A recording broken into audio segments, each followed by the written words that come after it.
This is the complete Sonic Spitball, which was originally uploaded between January 2015 and March 2016. Now, I took these down for my own sanity, really. The fanbase, particularly on Twitter, has started cannibalising itself every few months, and so every so often I would get a new bit of venom spat my way for remarks that I made almost 10 years ago now. Recently, I haven't been in the right headspace to deal with that gracefully, so I decided to private the videos until I was, which honestly was absolutely the right choice. I didn't have to deal with that. To the many kind and encouraging souls, thank you very much for your patience. There's a lot in here that I disagree with these days. I've got a lot more to say about Sonic Adventure 2 in particular. But I'm still proud of these videos, and the reason for that is they're clearly not meant to be the last word in the conversation. You know, like I'm never done saying, if you disagree, that's okay. And it is. If you feel differently about anything in here, please, genuinely, take that conversation further. I would love to see that. It's just, you know, don't be a pie about it. Alright, that's me. Without further ado, Sonic Spitball. Please enjoy.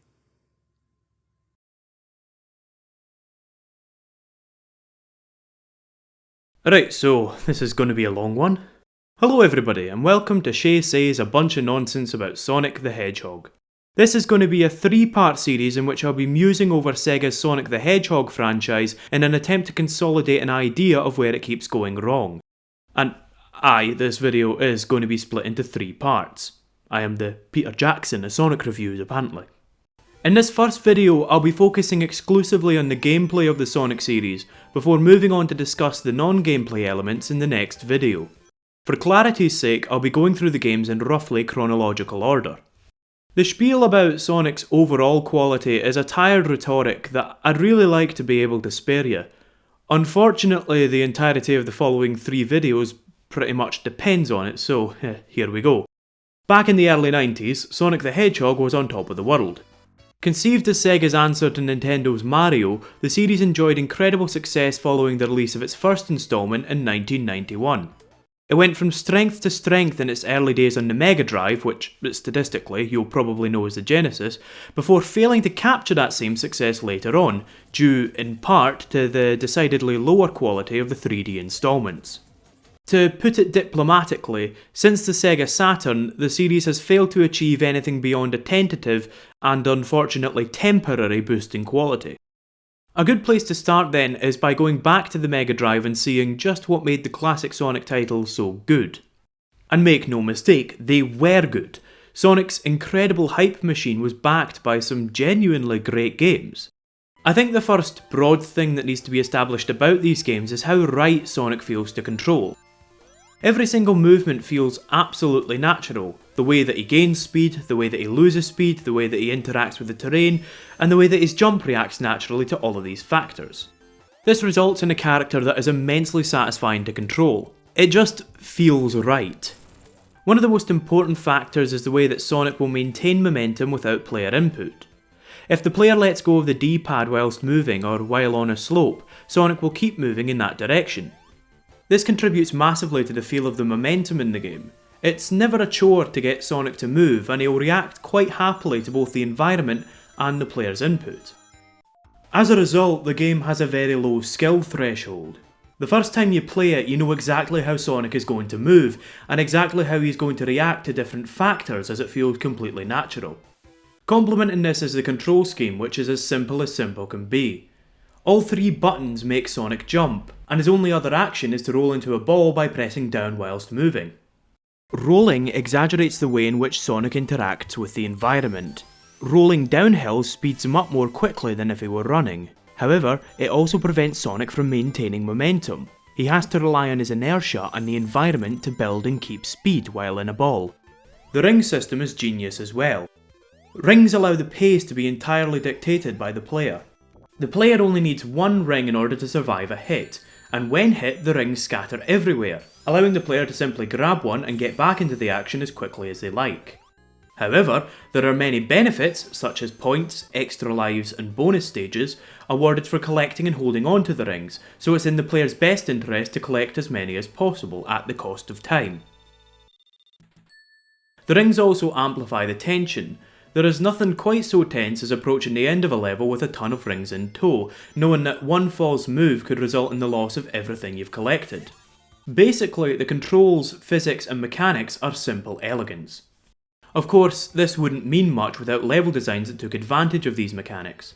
While Sonic 1's Marble Zone and Labyrinth Zone incorporated a lot more traditional platforming elements and were worse levels as a result, the rest of Sonic's debut game featured slopes, ramps, loops and wider platforms to really take advantage of his control scheme. Sonic 2, I feel, has worse level design. It tiers the levels, with the highest routes usually being the fastest and most thrilling way to reach the goal. The lower levels are usually less expedient as they have more obstacles. What this effectively means is that the player is encouraged to take the top route as it is the most optimal and is rewarded for doing so with less gameplay. That's not to say that the game is bad, not at all. Sonic 2 accommodates speed a lot better than the first game and has a reduced emphasis on precise movement. Sonic's platforming shouldn't really be focused on the careful navigation of small and blocky platforms. Instead, it ought to be more focused on sloping, winding terrain and wider platforms that allow the player to maintain speed if they so desire. To put that another way, Sonic should be more about when you jump rather than where you jump. Sonic 2 has a lot more opportunities to take advantage of Sonic's momentum, especially with the brand new Spin Dash.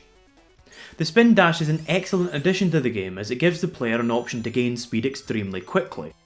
However, that give is not without some take. As the player is in a ball after using the Spin Dash, they are at the mercy of the terrain and thus must anticipate the terrain or time a jump correctly so as not to lose much momentum. The Spin Dash works perfectly with the established strengths and weaknesses of rolling.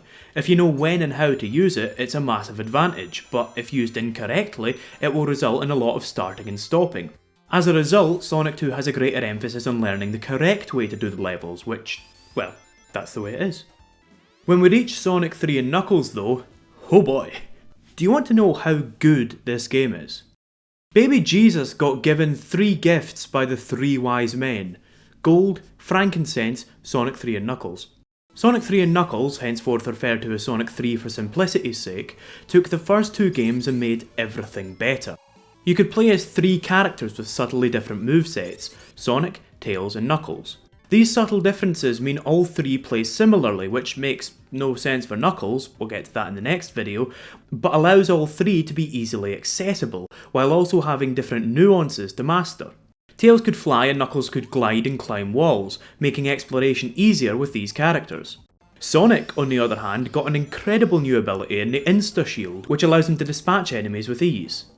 Add in a climactic story and some amazing graphics and music, and you have one of the best 2D platformers ever made. But in order to truly understand how good Sonic 3 is, you have to understand what makes these Sonic games good in the first place. There's this common piece of adage that all good Sonic games are made up of 3 elements: speed, platforming and exploration. I think that's a really nice way of condensing it, but what I never see explored is what that really means. Firstly, the operative word in the phrase speed, platforming and exploration to me is the word and. Later games in the series, such as Sonic Generations, have all 3 of these elements, but they're mostly separated into sections. You'll spend one part platforming and then the next part going at high speeds, and you get the idea. But these 3 criteria, if they're to create a satisfying experience, have to complement one another. They can't just exist in a vacuum. The strength of Sonic 3 is its ability to intertwine these elements to make the experience more than the sum of its parts. I'm going to introduce one more term that condenses speed, platforming and exploration, as well as the control scheme and level design. The term I'm going to use is fluidity. The momentum-based mechanics would be utterly useless without smooth, rolling level designs to take advantage of them. These rolling level designs create speed with downward slopes and reward this speed with upward slopes, specifically the ability to scale them and gain extra height with well-timed jumps. These speedy, well-timed jumps can help reach new heights and allow the player to explore the level more thoroughly. Because this requires the player to be able to jump and land correctly, it also incorporates platforming. Because all three of these elements flow into one another so seamlessly, and because the player can experiment with these and use them to explore without being hampered by the game, it results in a very fluid experience, hence fluidity. It's not the best term and I'll readily admit that, but hopefully you'll understand what I mean when I say it. Let's look at some examples. In Collision Chaos from Sonic CD, a game I'll get to in a bit, there are these massive half-pipes. Speed is required to reach new heights in these half-pipes.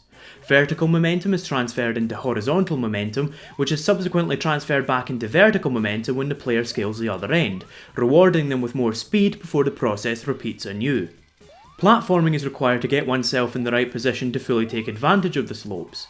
These then facilitate exploration as they allow the player to explore new heights. Another example would be this section from Hilltop Zone in Sonic 2, where well-placed speedy jumps allow the player to explore the upper path of the level. Even when exploration is not present, you are almost constantly rewarded for skillful management of speed and use of platforming skills. Take this iconic moment in Sonic 1 for example. You start off having to overcome the loop, which is an obstacle that you need speed to get around. You then go into these underground tunnels before being launched high into the air, where skillful platforming will allow you to land in the buzz bomber, potentially netting you more rings. What's more, there are platforms up there that show that this part of the level isn't even mandatory. The bottom line is, all of this feels like you are doing it. It never feels like you're following the level designer's rules, it feels like you're exploring a complete environment. So, anyway, what does this have to do with Sonic 3 and Knuckles? Well, the risk of sounding like a hacky writer, everything. Sonic 3's level design blends the three key elements of speed, platforming and exploration perfectly, and creates a more fluid experience as a result. No one element is overdone or underdone, it's spot on. Even collecting the Chaos Emeralds ties seamlessly into these elements. Rather than simply requiring the player to have 50 rings at either the goal or a checkpoint, the giant rings were instead secreted around the landscape, encouraging the player to stop running right and follow that hunch that might lead them to a hidden room. Adding to this are the three elemental barriers, which replace the standard barrier found in the previous Sonic games. Each elemental barrier grants Sonic brand new abilities that require experimentation to master, adding a further layer of depth to the game. Admittedly, they do remove the insta-shield, which makes some enemies impossible to dispatch, but overall I think they're an excellent inclusion. I'm going to take the waterfall climb from Angel Island Zone Act 2 as my major example here, as I think it shows just how all of this comes together in an easy to digest sequence. You start at the bottom of the waterfall using a spin dash to turn some horizontal momentum into vertical momentum. You then climb some platforms with speed aiding in making them easier to navigate.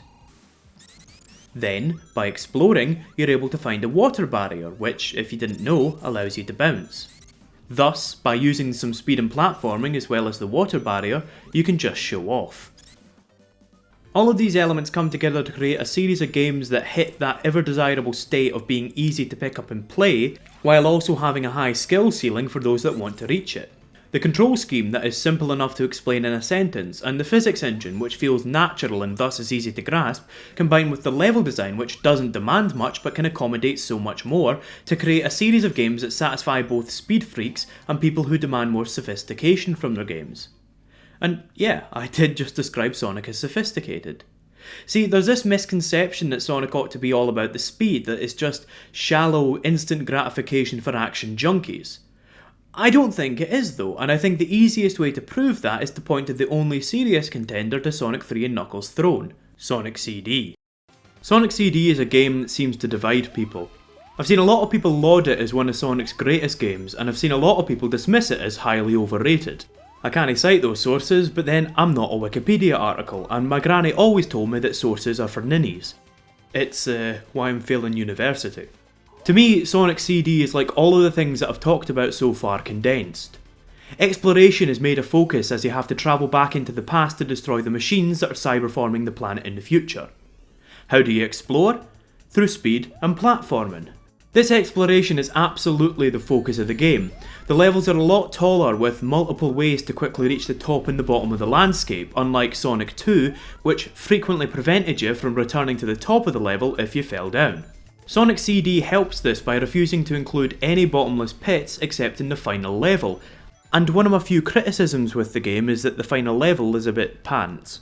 This removes a potential inhibition to the exploration. The player is never anxious that falling from a great height might result in an instant death.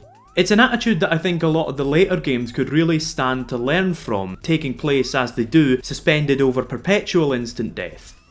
This focus on exploration resulted in a fairly large problem though. If you just run to the goal in each level in Sonic CD, the game is pathetically short. As the game is in 2D, the exploration has to be restricted exclusively to variations on your vertical position. And as the game can't risk you passing a point of no return and missing your chance to hit the cyberforming device, the levels became shorter to prevent backtracking from becoming a chore. As a result though, the goal can be reached very quickly. This basically stipulates in the way that you play. If you're just trying to finish the game, you're going to end up with short and unfulfilling levels. If you're trying to beat the game fully, you're forced to explore, which gives you tons more content. I think this is why the game is so divisive. It caters to one playstyle. Personally, I love CD and I have tons of fun just mucking about in the surreal and expansive playground, but I can see why people don't like it, and I think that Sonic 3, which manages to blend both playstyles more seamlessly, is the stronger game as a result. In summary, the classic games are just bloody good. But before we move on, I'd like to take a moment to talk about a couple of the broader problems that the classic series faces.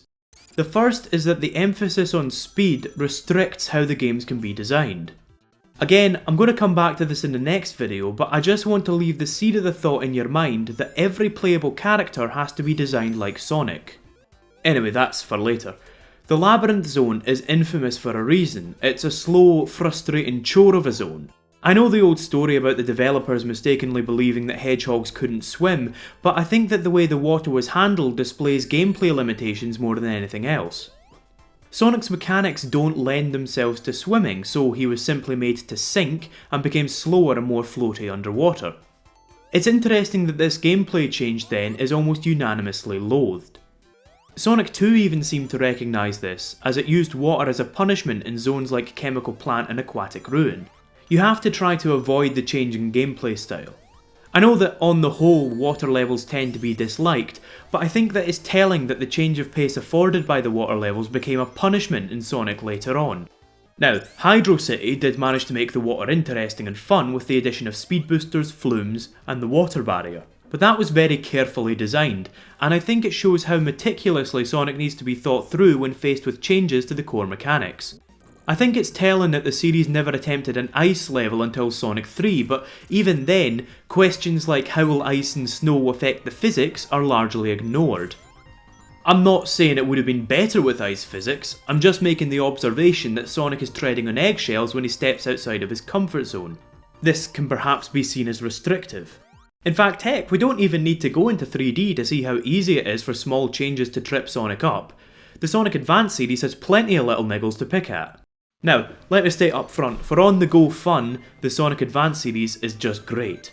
I love these games and I will happily play them in the car, in my bed, in the car, at school, in the car, and of course at the side of the road as I try to distract myself from the travel sickness.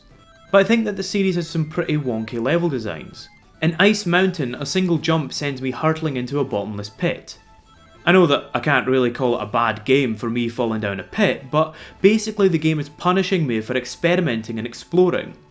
It's communicating to me that I have to follow its instructions at all times. Yet in Egg Rocket I am punished for taking this speed booster, and then rewarded for making this leap of faith down what could well be a bottomless pit. It's confusing and contradictory level design. And that's to say nothing of the sheer amount of times I was blindsided by an enemy I had no hope of anticipating. The classic series always made it feel justified when you took a hit or died, and I think that the Advanced series is less solid for not managing this. Still though, the Advanced series does a ton of things right. While it's testament to how easy it is to unbalance the game, it's also testament to how strong the core Sonic formula is. All three are, at worst, fun. You hurtle through loops and springs, the aesthetics and music are totally evocative of Sonic without just being Mega Drive retreads, and it's got some really great and interesting ideas. The first thing I really want to compliment is Amy Rose, and that is not a sentence I'm used to saying. See, Amy in Sonic Advance 1 played vastly differently to the other characters. Rather than spinning and jumping and curling into a ball to attack, Amy would instead have to manually attack with her hammer. This made the experience distinct from Sonic's. Rather than simply being the same game as the same character again but with a couple of different moves, you're playing as a unique character with her own strengths and weaknesses. You'd have to approach the same situation in a different way. Amy also had a massive advantage in her use of springs. By bashing a spring with her hammer, it would double the strength of the spring, allowing Amy to take massive shortcuts. As a result, Amy's playthrough was the most fun I had playing Sonic Advance besides that initial playthrough as Sonic himself. The second thing I want to compliment from the Advance series is the boost mode from Sonic Advance 2. I might spin some heads by saying this, but I honestly think that the boost mode is the single greatest addition to the core Sonic formula that the series has had since the spin dash. It complements the core mechanics perfectly. Boost mode, unlike the later versions where you could just press a button to activate it, only activates after you've done a substantial amount of running. The game thus rewards you for running, which is obviously a huge core mechanic. Additionally, the time taken to reach boost mode gets shorter the more rings you have, adding more reward to collecting them and adding more tension to losing them. Most importantly though, it also integrates itself seamlessly with the core gameplay. The first big advantage to being in boost mode is the extra attack that you're granted. This attack allows you to harm enemies without needing to slow down. The second big advantage is that it ups your acceleration to max, so as long as you don't come to a dead stop, you can reach top speed instantly when you start back up. In allowing the player easy access to speed however, it never becomes as simple as pressing a button. It's entirely about possessing the skill necessary to never come to a complete stop and end the boost mode during the trickier sections. Putting all of this together, what this means is that the boost mode exponentially rewards the player for playing well. By mastering the core mechanics, the player is rewarded with a way to avoid the downtime. And the better the player masters the game, the more they're rewarded. All of that aside though, it's just bloody satisfying. There's a visible sonic boom and a really meaty whoosh sound before the character is followed by these really cool after images. When I was a kid, my exposure to Sonic was through the UK comic, and Sonic 3D Flicky's Island. So when I saw Sonic reach those insane speeds in the car on the way back from buying my very own Game Boy Advance, I cheered. And then I threw up on the side of the road. Anyway, we're about 20 minutes into this and I haven't even started talking about bringing Sonic into 3D. Told you this was going to be a tough one. So the Sega Saturn came and went, and the Dreamcast arrived with Sonic Adventure in tow. This was Sonic's first true 3D outing. No, we don't count Sonic 3D. Nor do we count Sonic R, go and stand in the corner. There's this common phrase that Sonic doesn't work in 3D. I'd like to revise that to Sonic hasn't worked in 3D. I think that, by rights, the fluidity of Sonic ought to work better in 3D. The speed would be supplemented, as there would be no danger of hitting an obstacle that approached from off screen at speed. It would also have the advantage of actually being able to appear fast. I think it's difficult to get the same sense of speed in 2D as you can in 3D. The platforming, by rights, should go hand in hand with 3D, as Sonic's platforming isn't about acts of extreme precision, neither is 3D platforming. The exploration would be better because, well, it's obvious, do I really need to say it? It has an entire new axis to work with. Rather than only being able to explore left, right, up and down, you have the entirety of a 3D world to explore. So, how does Sonic Adventure fall short in these elements? Well, it kind of doesn't. Sonic Adventure, in my opinion, is the closest we have gotten to seeing the promise of 3D Sonic delivered. Every level has plenty of high-speed thrills, platforming challenges, and environments, not just routes, to explore. I think Sonic Team appreciated a lot of the differences between 2D and 3D and weren't afraid to change convention to accommodate the jump. As a basic example, the monitors were changed to capsules so that you could see what was in them from any angle. Now, that said, Sonic Adventure is not perfect, and honestly I'd hardly describe it as good by today's standards, but it does a lot of stuff right and I think that ought to be recognised. In my wafflings about Sonic Adventure, I'm going to be comparing it to Mario's first 3D outing, Super Mario 64, throughout. I have a hard time deciding how much I actually like Mario 64 as a game. But at the same time, I have an immense amount of respect for it, for acknowledging the differences between 2D and 3D and seamlessly incorporating them into its design. Of course, Sonic Adventure is a 3D platformer itself, and so I think there's a lot of benefit in contrasting Sonic's first 3D outing with the quintessential 3D platformer. However, this isn't really a comparison. I don't intend to reveal much about Mario 64 here. The comparisons with Super Mario 64 will be restricted to where they reveal something about Sonic Adventure's design. Sonic Adventure's controls are nice and simple. Simple controls were Sonic's bread and butter back in the 2D days, and it's nice to see that they've been expanded in Sonic Adventure only where absolutely necessary. Namely, the spin is now mapped to its own button, as obviously pressing down would manoeuvre you towards the screen. The only problem I have with the controls themselves is that L and R are mapped to turning the camera around, which was an archaic design choice even by the time the GameCube remake rolled around. I understand that the Dreamcast didn't have a right analog stick, but, well, every console Sonic Adventure has been on since has. Sonic's feel has also changed as it must in the transition to 3D. Sonic feels smooth and fun to control in general. His jump's kinda floaty, but it works just as well as you'd expect. The speed physics found in the 2D games are here. Jumping off a ramp at speed will result in a lot of height and distance, although Sonic's interaction with inclines and loops has been made almost non-existent, which I think is a shame as it robs you of some cool level design potential. Sonic's speed has been handled very well. The tighter you turn, the more speed Sonic loses. Making wide turns allows Sonic to maintain his speed. It's a subtle mechanic, but one that works perfectly with a character that runs this quickly, and one that feels absolutely congruent with the control scheme. Unfortunately, all of this work is ruined by one mechanic, the spin dash. In the 2D games, as established, the spin dash had a great give and take. It gave speed while taking away control. In this game, pressing the spin button while already in a ball allows Sonic to uncurl.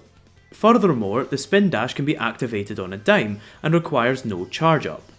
Basically, by hammering the B button, Sonic maintains a constant top speed without any consequence.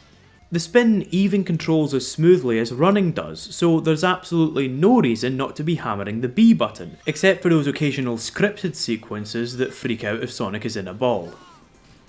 Sonic Adventure further fails in its controls by not capitalising on the major control innovations brought about by Mario 64 a couple of years earlier.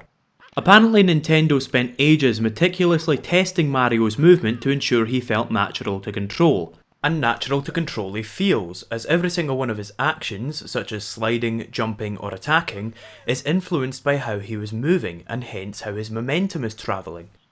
Mario 64 blends function with flow. Not only does it make Mario feel natural, but in doing so it affords the player more utility. The side flip, for example, is necessary because the shift in momentum would result in a jump that feels differently to the normal jump, considering the change in weight and direction. At the same time, it is useful as it gives the player a quick way to gain extra height. Hence, it is both natural and useful. Sonic has no such nuance to his controls. His jumping only takes into account his movement when he is travelling in a straight line at speed. This results in much simpler controls.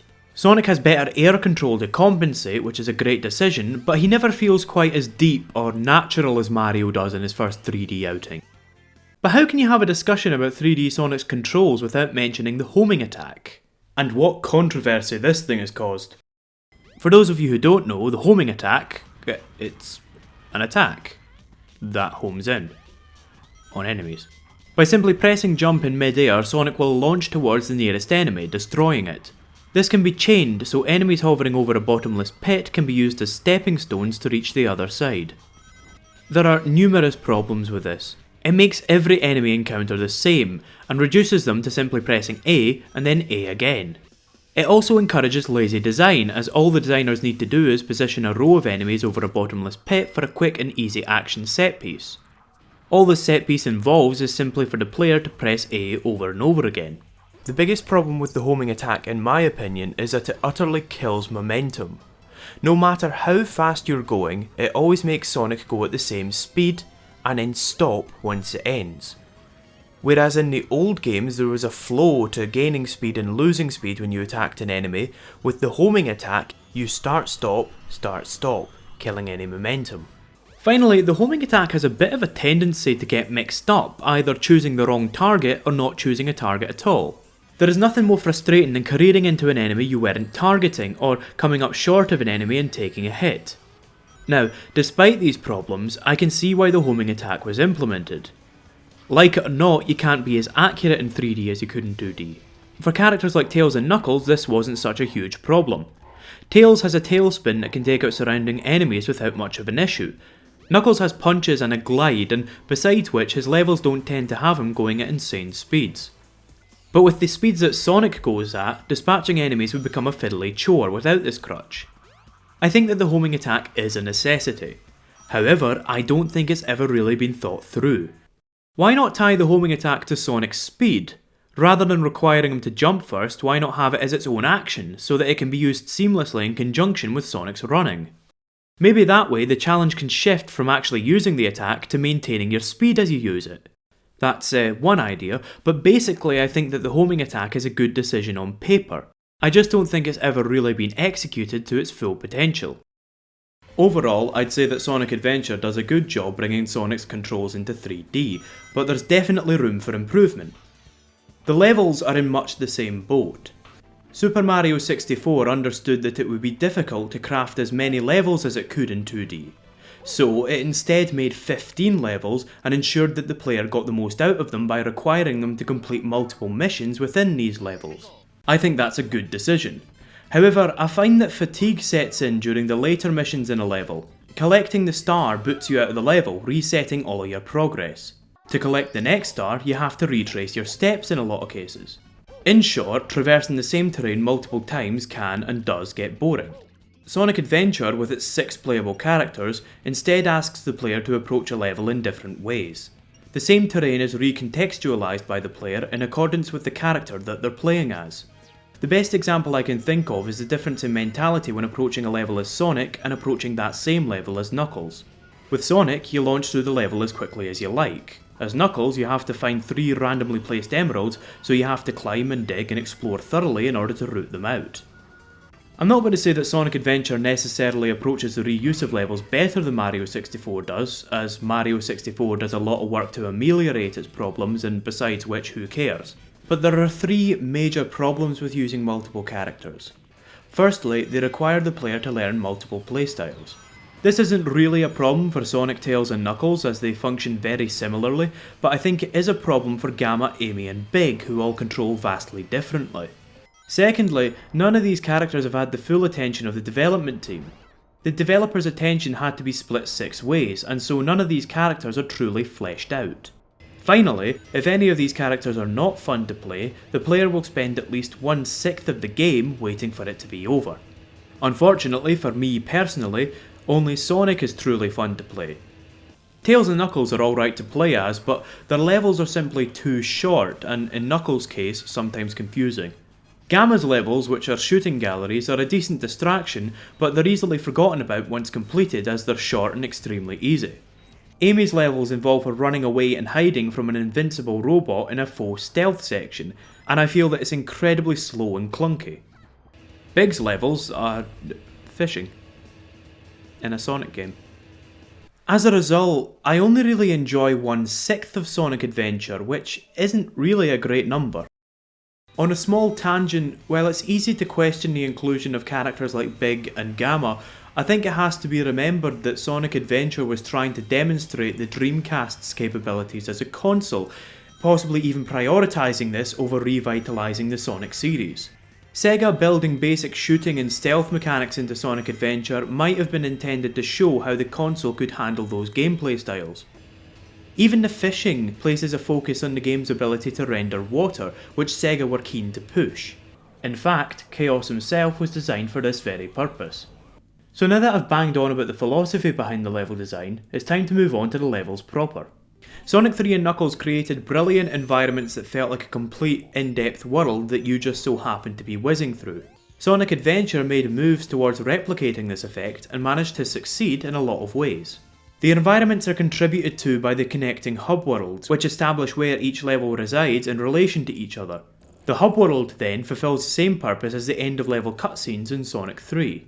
It doesn't completely succeed, as it's still nebulous as to where levels like Windy Valley and Speed Highway actually are, but I think it's a good attempt, and it provides some nice downtime between the action stages. The hub worlds are small enough that you can reach where you want to be quickly as well, while also being large enough that they can provide some scope for exploration. In addition, they allow the player a safe environment to get to grips with the character's mechanics. It's not perfect, but it's a good attempt, and I think it shows how hub worlds aren't necessarily incompatible with Sonic. The stages themselves, unfortunately, provide a little less scope for exploration. Sonic Adventure is probably the 3D Sonic with the most opportunity for exploration, but even then it falls short in so many ways. While the levels frequently open up to become environments, they spend just as much time, if not more, as linear pathways. Often, these linear pathways will be riddled with speed boosters and set pieces. These effectively wrench control away from the player and ask them to be dazzled by the action sequences as if it were a movie. Even worse, these set pieces have an infamous propensity for glitching out and sending the player hurtling towards an undeserved death. I think the easiest way to demonstrate the disparity between the 3D games and the Mega Drive titles is by comparing the loops. In Sonic 1, the loop was an obstacle. The player had to build speed in order to overcome it, and it felt good as a result, as it looked cool, you accomplished the task of your own accord, and you were rewarded for it with more speed. In Sonic Adventure, it is literally impossible to fail to get around a loop. Through multiple speed boosters and a preset path, the game forces you through its loops whether you want to go through them or not. The obstacle is reduced to a spectacle. Loops prevent backtracking as well. If you go through a loop but want to explore an earlier area, well, tough. It's a real shame. The beta version of Windy Hill is a lot wider and more fluid, and there's a lot less forced progression in general. The linearity and set pieces are a problem because on subsequent run-throughs of a level, this spectacle is reduced to extended periods of complete boredom. Go and watch your favourite action sequence in anything you like. Now, it might take a few run-throughs, but I can guarantee that that action sequence will stop being exciting if you keep watching it. In Sonic, this means that you're just staring at the screen watching him do something that was cool the first time, but has long since ceased to be. I don't give a hoot about this Orca section anymore. I haven't enjoyed it in over 10 years, yet I'm forced through it every time I play Sonic Adventure. The most distressing thing about all of this though is that, like I said, this is still the best attempt at Sonic levels in 3D in my opinion. After these set pieces, the game usually opens up somewhat into 3D spaces that you can explore. This kind of level design appears less and less as the series goes on. Later games would become yet more linear with yet more speed boosters and yet more set pieces, meaning yet less gameplay in the game that you're supposedly playing. In the interests of fairness, I have to point out that the closest I think we've come to open level design since Sonic Adventure is in Sonic 06's Wave Ocean. As far as I know, it was crafted as a giant interlinked environment which gave plenty of options for exploration. And, well, I think it's a shame that that potential was never fulfilled, to put that delicately. Even the best of Adventure's levels, however, suffer from a problem that only becomes worse as the Sonic series goes on. The abundance of instant kill fields. Bottomless pits in less anal terms. I want you to take a look at the very first level of Sonic Adventure, Emerald Coast. It takes place almost entirely surrounded by ocean, which will kill Sonic instantly. I'm not pretending that it's a difficult level, but give me a minute and you'll see where I'm going with this. Windy Valley takes place suspended in the air with bottomless pits on all sides. Tilting the analog stick slightly too far in a lot of instances can result in a death. Speed Highway? Bottomless pits everywhere. Red Mountain has both bottomless pits outside and lava inside. In Skydeck you've got to be careful not to fall off. Or actually, to be honest, you're going to fall off even in supposedly solid land. Even the levels that I haven't mentioned have frequent and liberal use of bottomless pits on all sides. This keeps the linearity high and adds what I consider to be detrimental frustration in a number of cases. It doesn't feel exhilarating or free when you're carefully manoeuvring over small platforms. Sections like this can be used to induce tension in the player, but I can't help but see it as a design problem for these conditions to make up the majority of the game. I think it also gives the game a more blurry difficulty curve. In the interests of transparency, full credit for the following observation goes to Matthew Matosis. In Super Mario 64, the game has a very logical, very clear difficulty progression.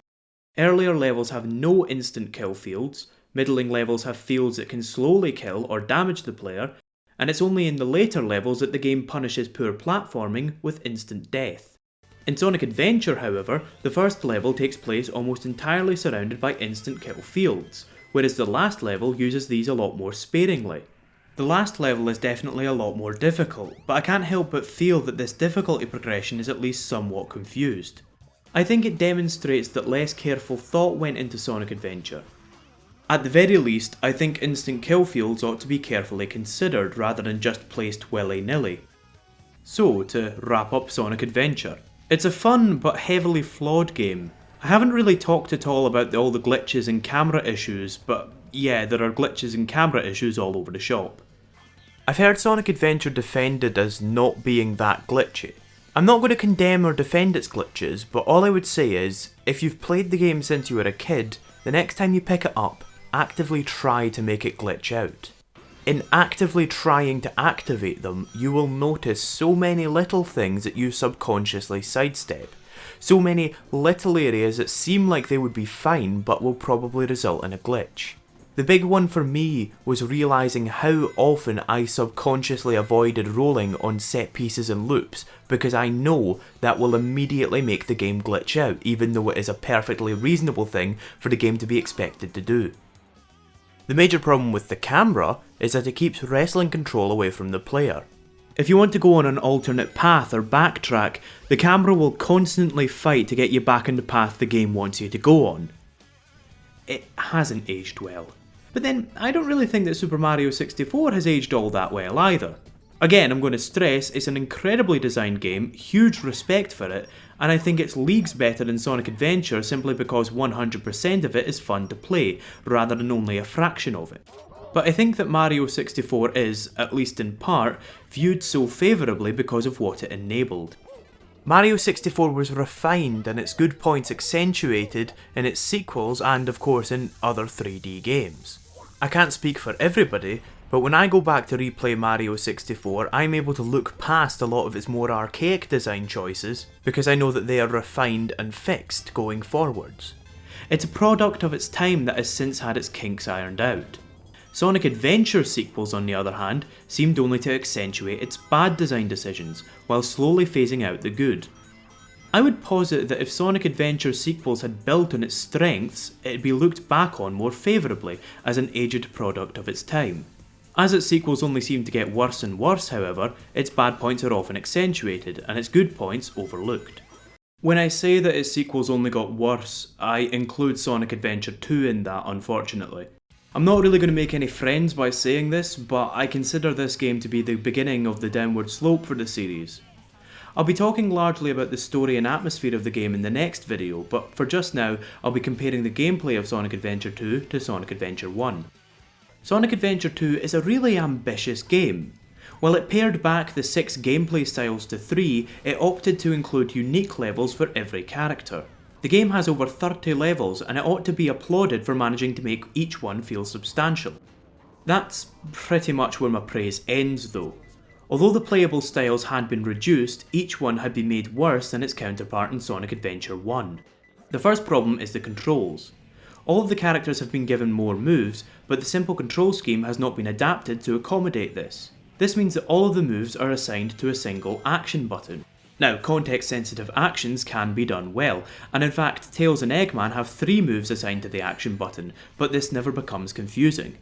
The Vulcan Cannon, the short-range attack, and the homing missiles are all activated and used in different ways, and there has never been a time when I used one of the 3 moves by accident.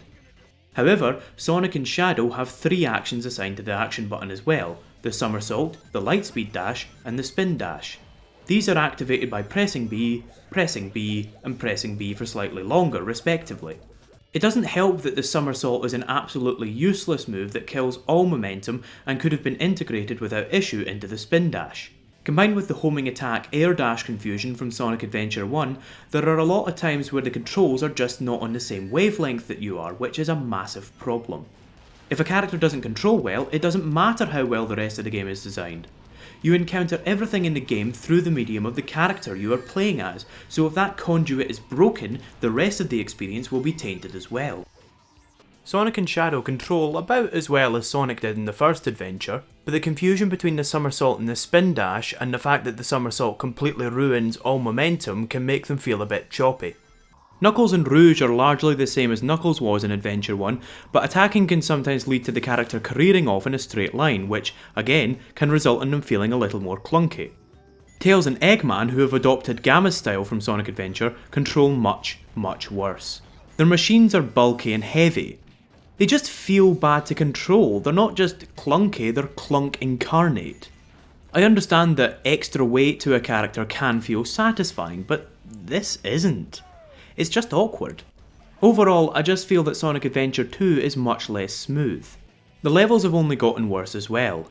The removal of a hub world and the way that the story jumps around makes each level feel like a level, rather than an environment. This is compounded by the levels feeling like they were designed for their respective characters.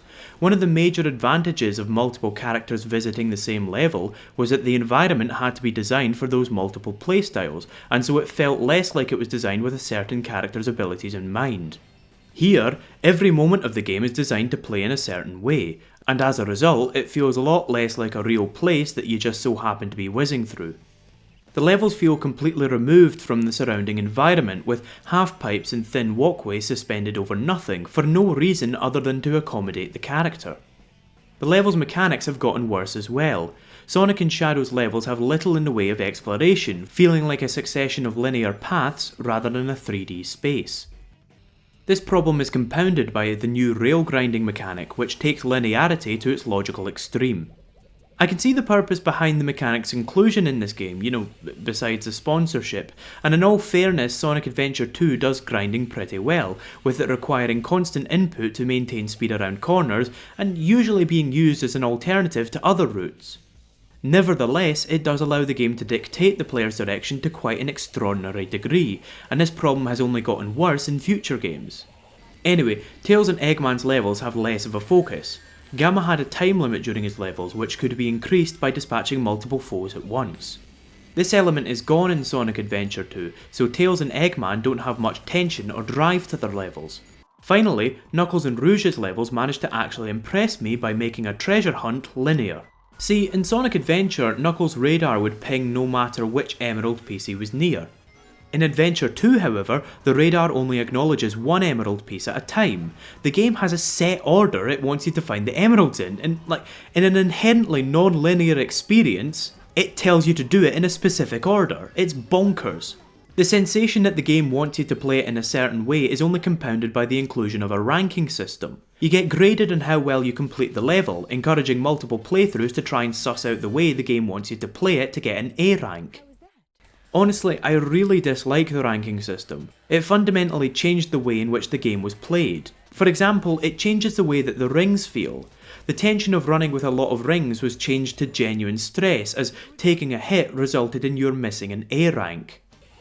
I know plenty of people, myself included, that simply restart the level if they so much as take a hit or miss the optimal route. It makes the whole game feel like there's a very specific way to play it, which is needlessly restrictive in my opinion. Pretend there's a good way to segue into Super Sonic here.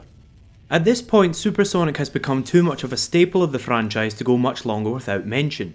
In the Mega Drive games, Super Sonic was a bonus for collecting all 7 Chaos Emeralds. He is invincible and he gains speed much more easily than Sonic. However, he can only be activated when the player has over 50 rings, and he consumes 1 ring per second. His weakness, effectively, is a time limit.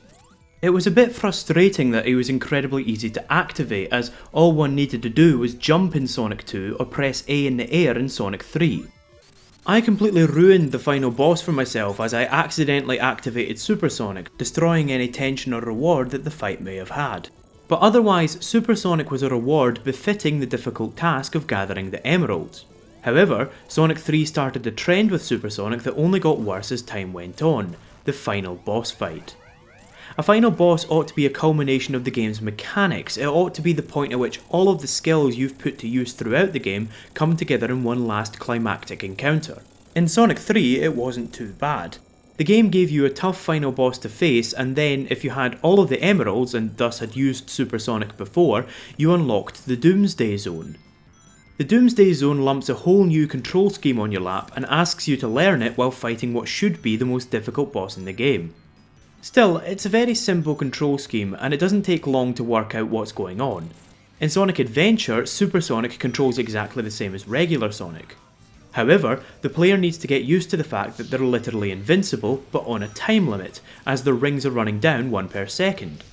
The first time I played as Super Sonic, which was the first time I had ever played as Super Sonic in the Sonic series, I wasn't paying attention to my rings, and I wondered what was going on when I died. Sonic Adventure 2, however, sets the standard for the rest of the series' final bosses and incorporates the worst of both worlds. The player immediately needs to get used to a whole new control scheme and the fact that they're invincible and the fact that they're on a timer. All this is happening while they face the final boss, which doesn't test the skills you've accumulated over the course of the game, but instead tests the skills you've literally only just learned. I'm not really going to rag too much more on Adventure 2. I thought I'd get my issues with it out the way though, because for expedience's sake, I'm just going to skim over the rest of the series between this and Sonic Colors. Adventure 2 covers most of my big problems with the games I'm missing, sloppy controls and linear level design. Obviously, this isn't all of the problems, but do you really need me to tell you how much of a strange decision it was for Shadow the Hedgehog to have guns? And yes, this does mean I'm going to be skipping Sonic 06. Okay, look, Sonic 06 was a bad game. It was thoroughly dross. It was bad from the top of its head to the tips of its toes. It was also 8 years ago now, and everybody has lined up to take a pop at that dead horse. What more could I possibly bring to the discussion? I mean, look, if you're desperate to see what's wrong with Sonic 06, here's a link to a playlist of the Game Grumps playing it. It has 108 parts, each part is at least 10 minutes long, so that's well over 18 hours. If you don't have that much time, here's a link to the first part of Clement J642's review. It's 3.5 hours long. If that's still too much, Some Call Me Johnny's review of the game is 50 minutes long.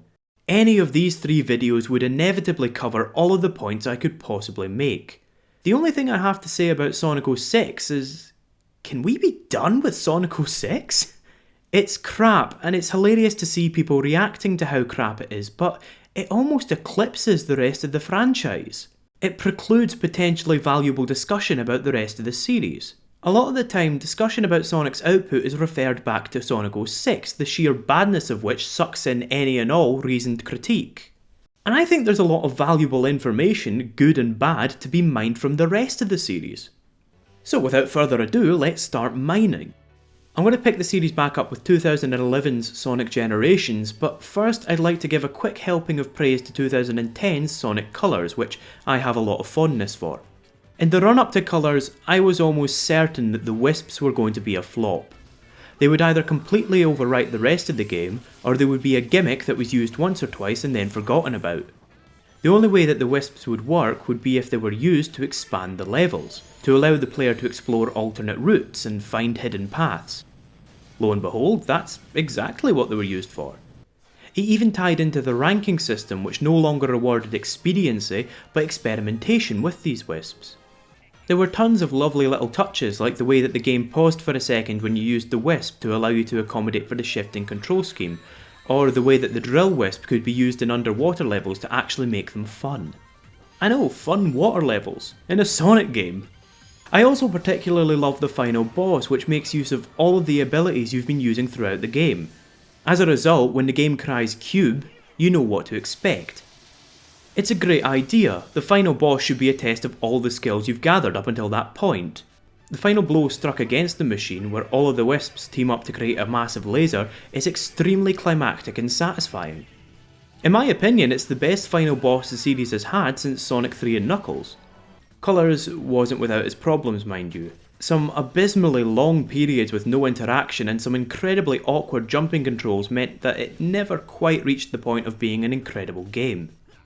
But despite these problems, I always see people credit Sonic's brief return to form in the 2010s to Sonic Generations, and I can't help but wonder what the heck happened to Sonic Colors in that assessment.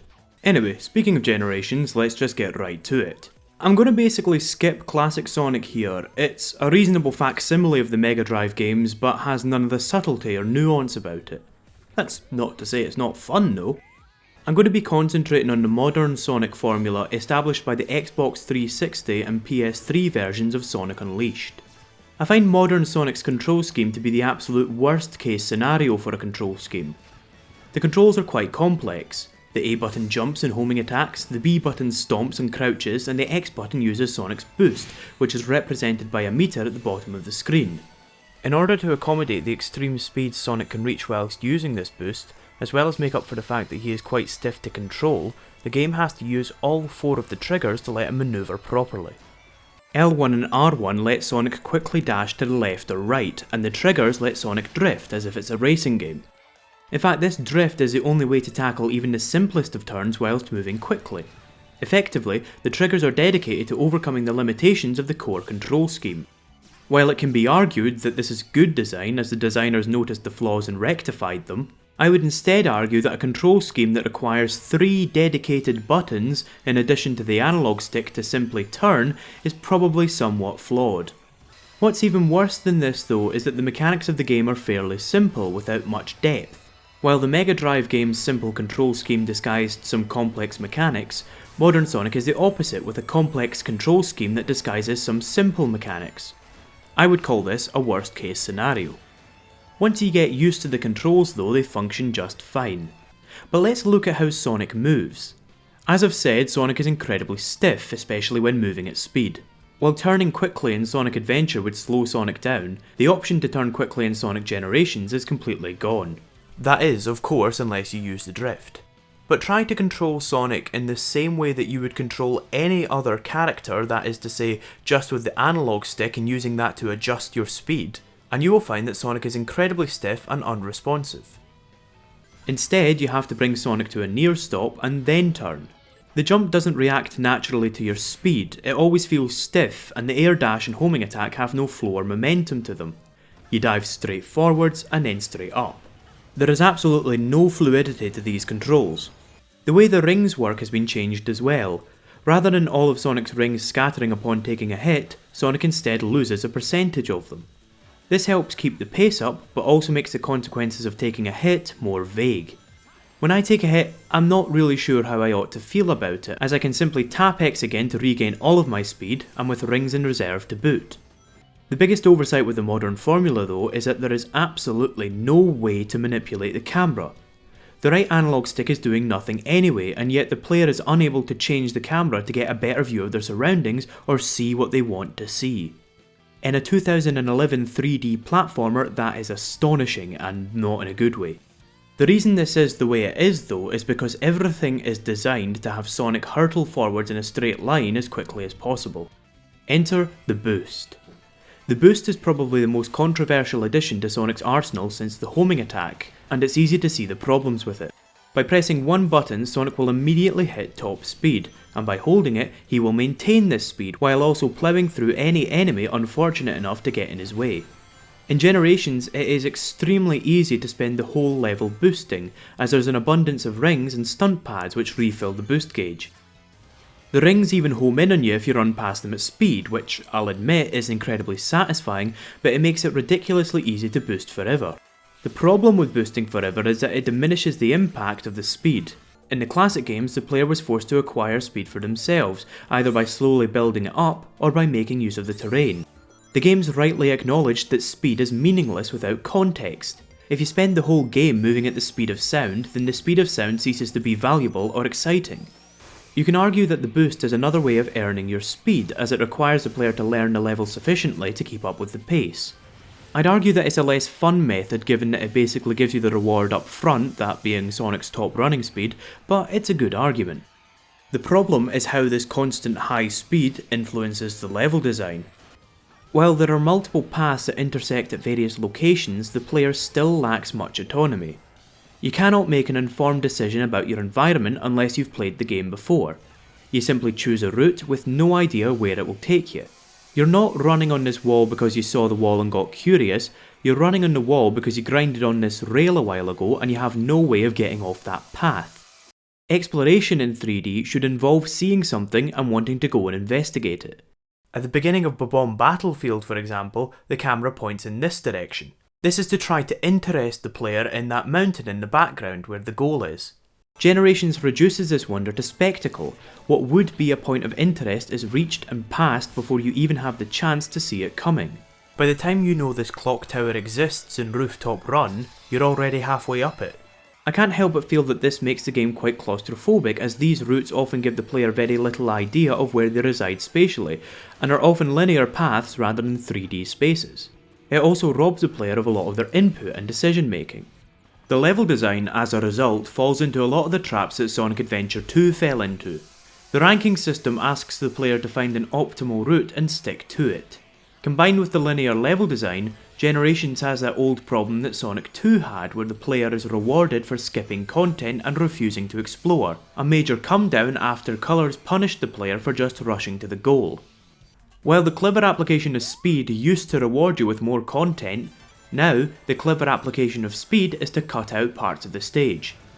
While thankfully the set pieces have become less invasive, you'll still find a number of occasions where you're just holding boost and occasionally tapping one of the bumpers. I rarely play City Escape, as the truck sequence just bores me to death at this point, and the first few minutes of Speed Highway are basically spent holding X. I think the major problem with the modern Sonic formula is that it reduces everything to a binary state. You're either boosting, or you're not. You're either exploring, or you're not. You're either platforming, or you're not. I know that sounds weird, like, of course that's the case. But there's hardly any crossover or mingling of these concepts. Before, if you were going at speed, which was a variable, you would complement and facilitate the platforming and exploration, which were a lot more, well, fluid. In the modern Sonic formula, moving at speed detracts from the platforming and exploration. The speed is on, so the platforming and exploration are off. If you're exploring, often the speed and platforming are off. If you're platforming, you get the idea. It feels inherently less satisfying. When all three work together, it results in a well-rounded experience where all the little cogs mesh perfectly. When all three are separated, it feels a lot more like following instructions. Okay, here's an example. Let's take this section in Seaside Hill. You run down a slope before being jettisoned into the air by this ramp. You then run slightly further before pressing jump once to hit these rings, which, again, jettison you into the air. The speed in this is automatic. There is no flow to it, and the game either doesn't trust the player or doesn't trust itself to let higher speeds result in a further distance and airtime. If the game had fluidity, it would have put a slope here rather than a pre-programmed ramp, and would have let the player's speed dictate which path they went on. This would let them explore, and would also put their platforming skills to the test, as they would try to land on the platform over there, but it doesn't. It instead reduces the airtime to a certainty on the ramp, and then a binary input at the end. You either hit the rings, or you don't. If you do, the platforming and exploration are automated in order to get the player to the next speed section more quickly. Another way to put it is, here is the area that the player can be expected to travel in following the first ramp in Sonic 3. Here are the parts of the level the player can be expected to travel in during this sequence of Seaside Hill. In order to perhaps disguise how shallow this is, the game tries to distract the player with the picturesque scene of two orcas jumping overhead. Scale and perspective and spectacle are great things and should be a huge part of Sonic, but it has to have some sense of believability. When I'm running through most of the levels in Generations, I never get the feeling that they're complete worlds. There's little sense of wonder because you're stuck on a path and have little scope to walk around or look or explore. You can't even go back the way you came to see if you missed something. The camera won't let you, and besides which there's likely to be a speed booster or a loop that forces you to stick to the path. The illusion that this is a complete environment that you happen to be rushing through is rarely created, and when it is, such as brief moments in Seaside Hill, it becomes all the more disappointing when that illusion is shattered so easily. I find that my imagination has to do a lot of the work in these later games. If my imagination kicks in and I can pretend that I'm running through a fully 3D environment, I still have a good time, but that feeling only really comes in the first few playthroughs, and even then it's fleeting. Although I've spent this entire time slagging off modern Sonic, I have to say that I do enjoy it quite a bit. Generations is definitely the best Sonic game to have come out in years. It is simple, arcadey fun. For all my bluster and pretensions of being a game design criticism man, sometimes it's just fun to rocket through a level, and Generations caters to that ambition admirably. It's shallow as hell, but sometimes shallow's just what I want. Sometimes I just want to go back to Sky Sanctuary or Seaside Hill to experience the thrill of sending a cartoon insectivore whizzing at top speed through fantastical terrain. Yes, it focuses on speed to the point of undermining the platforming and exploration, which are still there, just not the focus, but heck, sometimes I just want to go at top speed, you know? Sometimes I say, stuff the national speed limit, I'm doing 100, and then I throw up at the side of the road. I don't think Generations is a bad game at all, but I don't think it's fundamentally a solid game. It's like, right, okay, a good game has to be structurally sound. It has to have a good foundation and then be built up in a solid way. I don't think Generations has this structural integrity, but it manages to plaster over the cracks well enough that it's still good. Does that make any sense? Anyway, I think that the most damning thing about the modern Sonic formula is the fact that it has never once been attempted without a crutch. There is yet to be a game with the modern Sonic formula that is not in some way supplemented by another mechanic in order to pad out how inherently shallow modern Sonic is. In Unleashed, it was the Werehog. In Colours, it was the Wisps, and in Generations, it was, of course, classic Sonic. These games also rely fairly heavily on their 2D sections. Both of these crutches seem to suggest that Sega don't have enough faith in the modern Sonic formula to allow it to carry a game on its own. And I think that says a lot more than any in-depth criticism of its mechanics ever could. So that brings us to Sonic Lost World. In 2013, Sega released a game with a brand new Sonic formula that seemed to combine elements from the cancelled Sonic X-treme and Super Mario Galaxy. And the final product reflects this confused and contradictory input. It's a muddle of elements from 20 plus years of video games all snowballed together. I think the first thing the game absolutely has to be congratulated for is its inclusion of speed, platforming and exploration in pretty much equal measure in the main levels. The tube-like level design allows multiple paths to be chosen at any one time. As the tubes are long, speed can be gained while travelling along them. Finally, there are plenty of opportunities to jump on various platforms, especially with Sonic's new parkour mechanics, which we'll get to in a bit. The game still forces you to keep going in one direction as there's no way to influence the camera, which is still embarrassing for a modern 3D platformer, but it's a bit of an improvement, I think. Or at least it would be if it weren't awkward and sluggish. Sonic's controls are abysmal in Lost World, some of the worst controls I have ever used. He doesn't build or lose momentum anything resembling naturally. If you let go of the analog stick, Sonic comes to an almost immediate stop. I could handle all of this though if it weren't for the following ruinous decision. Sonic moves at different speeds depending on which direction he's travelling. I'm not making that up. If he is moving forwards or backwards, he will move more quickly than if he's moving left or right. This makes turning feel stiff and strange as the game is trying to compromise two different speeds. It also makes the jump an absolute nightmare. If you're moving forward and suddenly need to jump left or right, you will go flying off in that direction in a way that feels really unnatural. In the opposite scenario, the jump will hardly take you anywhere. It makes it feel like you're controlling a different character based simply on the direction that he's facing. It's no wonder it's so difficult to get a handle on the bloody controls. I spent ages trying to work out why Sonic's jump and turn would randomly feel different. I thought it was a glitch, but no, somebody would have had to have sat down and decided to change the way that Sonic feels based on the direction that he's facing. I think that is a fascinating decision. And all of this is to say nothing of Sonic's moveset. He has absolutely no synergy between any of his moves.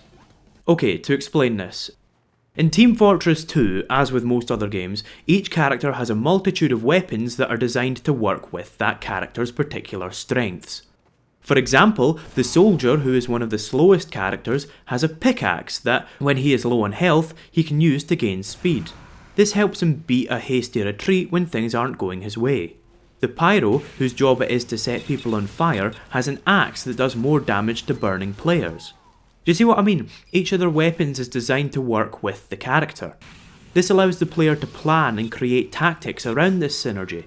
However, there is a mod in Team Fortress 2 known as Randomizer, in which each character is given a random set of weapons that are not necessarily designed for them. It's supposed to be random and chaotic as, unless you're lucky, synergy is completely destroyed. That's what Sonic's moveset in Lost World is like. None of his moves work in conjunction with any of his other moves. The easiest example to cite is the homing attack. The homing attack has been changed so that the reticule can target multiple enemies at once, or the same enemy multiple times. However, in order to activate this move, Sonic has to stop, stand in front of the group of enemies, and wait for the reticule to target them. Then he can use the homing attack, which drops him on the ground with absolutely no momentum. The reticule is not under the player's control, so often this results in Sonic standing still in front of a group of enemies that are charging at him, as the player waits for the homing attack to lock on. So the homing attack, rather than failing to lubricate momentum as in Sonic Adventure onwards, instead actively works to the detriment of the momentum. The bizarre thing is, during the game's auto-run sections, the homing attack dispatches entire rows of foes with absolutely no problem. So it's not a programming issue, it has to have been designed like this. Sonic also has a brand new kick attack, which functions identically to the homing attack, but rather than simply destroying enemies, it knocks them away, allowing you to smash enemies into one another like Skittles. It's cool, I like the idea a lot. But the problem is that the game never gives the player any kind of indication about what enemies you've got to use it on. You just have to experiment and take a hit every time you mistakenly believe an enemy can be destroyed with a homing attack. For example, the Snail Blaster looks like a badnik that can only be taken out with a kick. It rolls, it's got a shell, it makes perfect sense. However, it can also be taken out with a charged homing attack. On the other hand, these weak looking Anton badniks have to be kicked, otherwise they'll grab the player. I mean, did you have any idea that all of a sudden you had to kick the crab meat first? Or the egg pawn? There's no tell, resulting in a lot of trial and error and a really unclear combat system. The homing attack and the kick get in each other's way and make the function of the other move less clear. This results in a lack of synergy. The spin dash is another example. While spinning, I have to get this off my chest. What is up with the spin dash in this game? In the old games, it used to lean while it was being charged. This was in order to clearly indicate which direction Sonic would take off in once the button was released. Once he had taken off, the ball became round again as there was no need to have the player anticipate the momentum, they were already moving. In Lost World, it's the exact opposite. The ball is round when charging, giving a poor idea of what direction Sonic is facing, especially as the ball no longer follows the analog stick exactly, but it leans when it's already in motion. I know that seems like a minor complaint, but somebody would have actively had to have designed it like that. They would have actively had to have decided that the spin dash should look like this. Anyway, sorry. While spinning, the player can press the button a second time to make the spin dash go infinitely, basically functioning as this game's boost. However, if they want to maintain this momentum, they aren't allowed to make use of Sonic's double jump, parkour, or, well, any of his moves besides a single jump. So the game's best opportunity for building momentum is absolutely incompatible with the rest of Sonic's moveset. Sonic now has a run button. Now, in 1996, Super Mario 64 introduced the world to a brand new way to control 3D games. The analog stick not only afforded the player full 360-degree movement, but also allowed the player to control their speed without using up an extra button.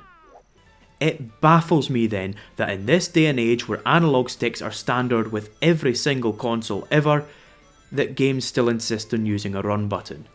And I'm not talking about games like Generations or Skyrim where running has a detrimental effect. In these cases, the binary input is beneficial as it's a very clear on-off state that you're at no risk of accidentally activating and losing some of your stamina. I'm talking about games like Sonic Lost World, where my finger was clamped over the R button for 99% of the game, when it really didn't need to be. In the interests of fairness, I have to point out that Super Mario 3D World does this as well, and it's just as daft there as it is in Lost World. Finally, we come to Sonic's parkour moves. Sonic's parkour is active so long as the player is holding the run button. However, the parkour never inherits any momentum from Sonic's previous state, and always plays out along the same arc. It's probably the most solid new mechanic, however, and I'm surprised it's taken this long for it to be implemented into a Sonic game. Running up walls was always kind of his bag. It is, like most of the game, horribly explained, and this is made even worse by the fact that the first time the game expects the player to perform certain manoeuvres, it's over a bottomless pit. I know I can't be the only person who died multiple times working out how to get this red ring in Sky Road. Finally, the wisps also make a return, and do you remember how I said that in Sonic Colors I thought they were either going to be ubiquitous or negligible? Here, they're the latter, implemented only because they worked well for the last game. They're absolutely horrible to control as well. The level design is just as confused as the control scheme, if not more so. It even includes a timer, an absolutely archaic design choice that limits how the player can approach a level.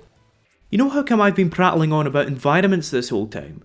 This game just gives the finger to environments and presents some of the most video gamey levels the Sonic series has ever had. It's especially frustrating in Windy Hill, where the very first thing I did when I turned on the game was to take one look at the background and go, wow, I hope I get to visit there at some point. You never do. I also like the way that they included a random loop just hanging in the middle of nowhere in case you forgot you were playing a Sonic game. Lost World feels like a nonsense world. It feels more like Mushroom Kingdom than Mobius. Oh no, wait, sorry, we're not allowed to call it Mobius, are we? Let me give you an example. There's a level called Desert Ruins that opens in, well, some desert ruins. So far, so good. The next act takes place in a lush green forest populated by bees and honeycombs. At the end of this act, you fight a boss on top of a pixel face. In the next level, you're in a bizarre nonsense dimension made of sweeties like Sweet Mountain from Sonic Colors, except that actually made sense. I appreciate the pun, but this is still really out of left field. What kinda gets me is that with a little bit of imagination applied to it, this could have been really cute. For example, how about the second act takes place in a desert palace home to a colony of bees? In the third act, bees love sugar, so it would make sense for them to have a big vault filled with sweeties that Sonic stumbles into. The context doesn't have to be super serious for it to still enhance the experience, in my opinion. This lack of cohesiveness results in some very real problems with the gameplay. The rolling pin levels, ironically, result in some very flat terrain. There are rarely any slopes or inclines that aren't at 90-degree angles. It makes for some very boxy, clunky level designs. There aren't any winding paths or hills to run down, which, combined with Sonic's start-stop movement, make the game very stiff. But it's also really inconsistent about being stiff. Sometimes Sonic will stick to the side of a platform and refuse to let go, and other times he'll rocket around the platform so fast that he'll disappear off the bottom of the screen and die. The level design can also be extremely forced. Despite the parkour system giving the player tons of scope for climbing heights, it still insists on giving the player a helping hand with springs everywhere. There are also frequently auto-running levels. While the small auto-running sections in the main levels are great as they reward exploration with some brief and uninterrupted speed, the full levels dedicated to them simply remove control from the player, forcing them to play the way the game wants them to. Unfortunately, that's not even the worst thing that the player has to contend with. The game is woefully gimmicky. There's one level where you're a snowball and you have to accumulate rings in the snow before cashing them in at a checkpoint. This concept is dropped after one level and never used again. There's one level where you're in a casino playing pinball. Never used again. Biplane level. Just one in the post-game. Never used again. There's a level where you're floating in the sky and the jump button, which is ingrained in your mind as being the button to go up, instead makes Sonic fall. There are two levels where you're underwater grinding on rails for the whole thing in what I suspect is a pastiche of Minecart Carnage and Minecart Madness from Donkey Kong Country. There are two levels in the game that have ice physics, and they are clearly not designed around these ice physics. Every time Sonic moves at anything more than a walk, he starts skating, but his jump takes on a set trajectory, and you can only damage stuff with your feet, resulting in a lot of frustration as the level is rather claustrophobic and requires some precision to get in between these fan blades. Remember how I said that Mario in Mario 64 was meticulously playtested and tweaked before any actual levels were designed? Well, let's put it this way, I doubt that was the case with Lost World. So, is it all bad? Well, it's got its moments.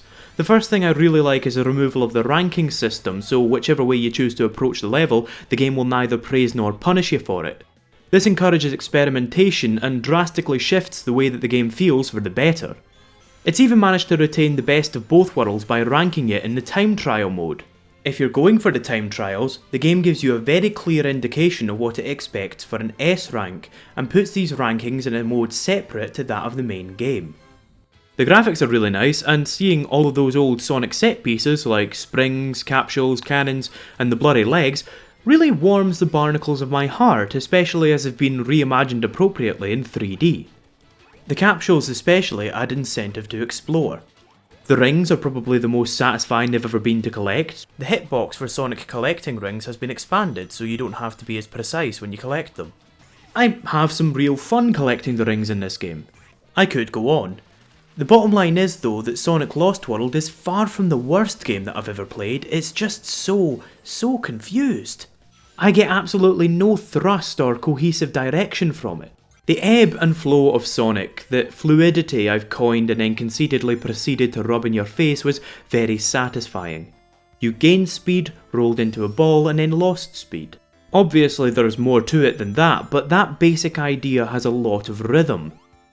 The later games just have not had that rhythm, with either the controls, the level designs, or both getting in the way. But that's okay because I don't think it's the only way to do things. Take Sonic Rush for example, which has a boost bar, but is more about asking the player to know when not to boost. If they kept boosting, they go careering off an edge. The game took into account what the boost would mean for the gameplay and designed the game accordingly. Combined with the stunt system, it's a very busy game that is less satisfying than the classic games in my opinion, but a perfect, fun and fast-paced distraction for a handheld. It had some thought put into it, and I think that shows. But Lost World is just a big pile of what? I recommend playing it at least once. It's really worth seeing just how much seemingly innocent design decisions can cause a game to contradict itself so frequently. So, I have gone over 4 different gameplay styles in this video, and that's been heavily abridged. Sonic games, nowadays especially, use new ideas incredibly often. Due to time constraints, this often results in a rushed concept that is then never reused in order to flesh it out and polish it. In fact, when it was fleshed out and polished, with the modern Sonic formula, look where it got us, what many consider to be the best Sonic game in over a decade. But otherwise, Sonic is a great big mishmash of ideas thrown at a wall, not necessarily to see what sticks, but just thrown at the wall. It's just spitballing. Do you see? Like, you know, with the title, yeah, okay. So, how can Sega fix Sonic? Well, it's simple, right?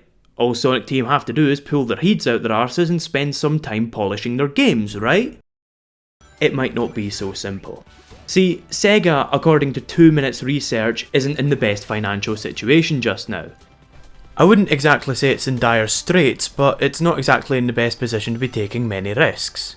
And so they frequently leverage their strongest IP, Sonic if you're just joining us, and ask Sonic Team and other devs to churn out almost yearly releases. Now, Sonic Team gets a lot of crap. Say what you like about them, seriously, say what you like about them, but they are one of the most anarchically imaginative developers out there. Look at what happens when they're allowed to stop working on Sonic stuff. We get outlandish, wonderful concepts like Rystar, Knights, Billy Hatcher, Choo Choo Rocket. But therein lies the rub. Project Rub, that was another one. Sonic Team are being allowed off the leash less and less. How do you think they feel after churning out the same series year after year? Of course Sonic's going to be a mess, it's their only creative outlet. Now, all of that is speculation on my part, but if it's true... well, if it's true, it's an admirable attitude, I think. A lot of the games are still kind of pants, but I find it difficult to be genuinely upset at Sonic Team. So, that's that. Now that I've finished looking at the gameplay of the Sonic series, I have to ask... what? Rise of Lyric? No, I'm not paying for that. I like Sonic, I'm not mental. It's £40. Imagine the amount of fish suppers I could buy with that. Anyway, like I was saying, now that I've finished looking at the gameplay of the Sonic series, I have to ask, what is it that keeps people coming back? How is it that, through thin and thin, Sonic manages to keep his head above the water? Well, I can't answer that for sure, but I have a theory. I think it's the core appeal of the series. The basic idea, sending this cool character hurtling through vibrant, surreal landscapes at ridiculous speeds, is just infinitely appealing to me. I think that if objectivity existed, we'd all have to agree that Mario is superior to Sonic in just about every way. But the one thing that Sonic has that Mario doesn't is an emotional appeal. Mario rarely even tries to present the illusion that there are consequences. It never tries to endear Peach to the player, and it rarely makes any attempt to establish the world outside of gameplay terms. Bowser nicks Peach roughly every half hour and she's yet to come to harm. I have to stress that this isn't really a criticism. Mario sacrifices everything to let the player focus on the gameplay. What this also means is that the gameplay is simply for gameplay's sake, rather than being a vessel to create excitement or pathos in the player. Which is fine, games are fun. Sonic presenting itself as a high-speed adventure taking place in a relatively consistent world, with huge, lush landscapes to zoom through to prevent Eggman from turning them into a mechanical nightmare, makes it a lot more exciting to me. I think it's the same for others too. People still defend Sonic 06 despite it being almost completely worthless. And I know for a fact that when I first played Wave Ocean's max speed section, I got a bit of a thrill, because to me, the inherent idea of Sonic the Hedgehog is so strong. Anyway, I'll be exploring the inherent idea of Sonic the Hedgehog further in part 2 of Sonic Spitball, where I'll be taking a look at the non-gameplay elements of the Sonic series.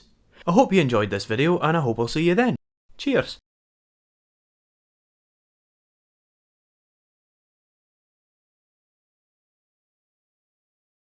Hello everybody, and welcome to the second part of Sonic Spitball.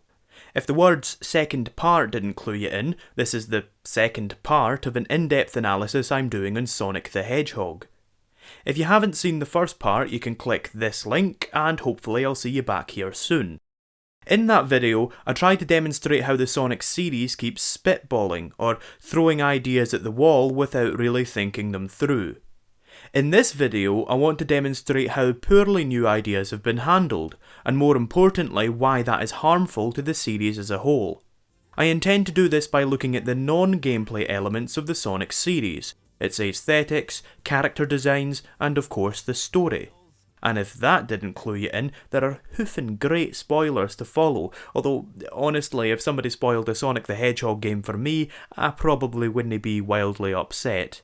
Before we start, I'd like to take a minute to explain a few of the attitudes that made me want to make this video. I often see it touted that the graphics and story don't really matter to a game so long as the gameplay's good, and I completely disagree. Obviously this topic is quite complex, so I won't be covering it in depth, but suffice it to say that I find it's usually the context that motivates me to play a game. Furthermore, while a player can easily look past a lot of the elements I'll be discussing, from a designer's perspective, even the most inconsequential detail would have to be scrutinised. If the supposedly inconsequential details don't mesh, it might show that decisions aren't as judicious as they could be.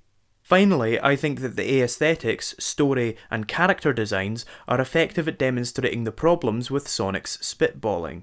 What all of this means in real terms is that you're probably going to find a lot of my complaints trivial.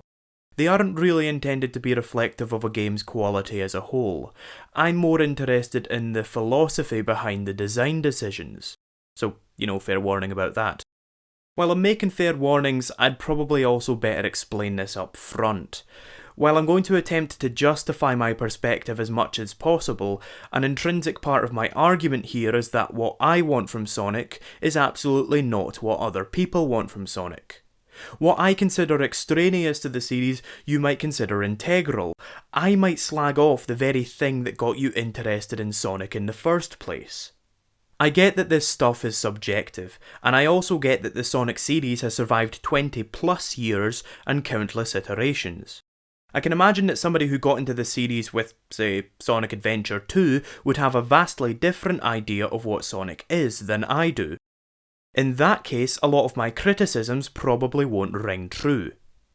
If you find yourself thinking this at any point, don't think I'm calling you wrong, basically. I can only really do things from my perspective, unfortunately, and I'm not here to try to wind you up. I'm going to basically do what I did last time and go through the series in roughly chronological order. The classic Sonic games plots were dead simple. Dr. Eggman has been kidnapping animals and intends to conquer the world with his robot army. Sonic's goal is to unkidnap or free the animals and put a stop to Eggman through liberal use of blunt force trauma. There's slightly more to it than that, depending on the game, but I don't think anybody will contest my saying that the original games didn't exactly have an intricate plot. What they had, though, was an excellent narrative. These games were extremely effective at communicating what little story there was to the player. The first way in which the story was communicated was through the game's environment design. Sonic had unique graphics, music, and enemies for every stage. Rather than simply being video game levels, they felt like complete areas, or zones if you will. The environments did an excellent job making the player feel like the world has a reason to exist outside of simply being levels for Sonic to run through. The foregrounds and backgrounds of every level are packed with personality and incidental details, painting Sonic's world as bizarre and surreal, but also packed with life and wonder. While life and wonder sound like flowery buzzwords, I've chosen them quite carefully. The backgrounds are filled with signs of life. Sprawling cities, manic entertainment complexes, and lush green fields help make the world feel lived in. It's also filled with wonder as there's a lot of detail and mystery to the locations. Mountain tops poke out from behind the clouds, and you can see crumbling temples, pillars and totem poles in the backgrounds, and so on. It feels like Sonic's world has a purpose and a history outside of being a stage for Sonic and Eggman to have a punch-up. For me, the world looks interesting enough to explore, and so I play the game because I want to explore it. Sonic 1 made particularly effective use of its detailed and interesting world by using its aesthetics in order to demonstrate the world's plight. The levels emphasised the game's nature versus technology theme. Now, the importance of this theme is sometimes overstated, I feel. I don't think the game had anything really to say about nature versus technology. It's a theme rather than a message. It's used as an extremely effective method of letting the player know which ones are the goodies and which ones are the baddies. The game begins in Green Hill Zone, which is bright and filled with vibrant natural colours like browns, greens and blues if you've never been outside. From there, the game slowly progresses towards darker, more subdued colours in its industrial zones. The final zone, Scrap Brain, is made of greys, murky browns and olive colours which, combined with the tricky level design, make it feel claustrophobic and polluted. Contrast with the happy, carefree tone and gameplay of Green Hill Zone, and you can see how effective Sonic 1 is at communicating the world's plight. It starts you off in the area that Sonic is trying to save, and then later shows you what he's saving it from becoming. Sonic CD takes this concept and runs with it, no pun intended. The game's story sees Eggman travel back in time in order to gradually turn the miracle planet into a mechanical nightmare. It's up to Sonic to travel between the past, the present, and the future in order to put a stop to him. The player's actions in the game have a very real impact on the environment. The past is all natural and comfortable with the way that it looks, but if the player fails to destroy Eggman's cyberforming device, it'll eventually be transformed into a dilapidated dystopia. If the player succeeds in destroying the device, nature and technology advance in harmony, creating a utopian paradise. The colour scheme reflects these changes perfectly. The past is made up of natural colours as there has been no advancement in technology. The bad futures are made up of harsher colours and darker tones, like deep reds and purples. The good futures are made up of softer colours and lighter tones, light blues and pinks. Similarly, the music does a great job of communicating how well the player is doing. In Palm Tree Panic, if you get a good future, you're greeted with exultant cheers.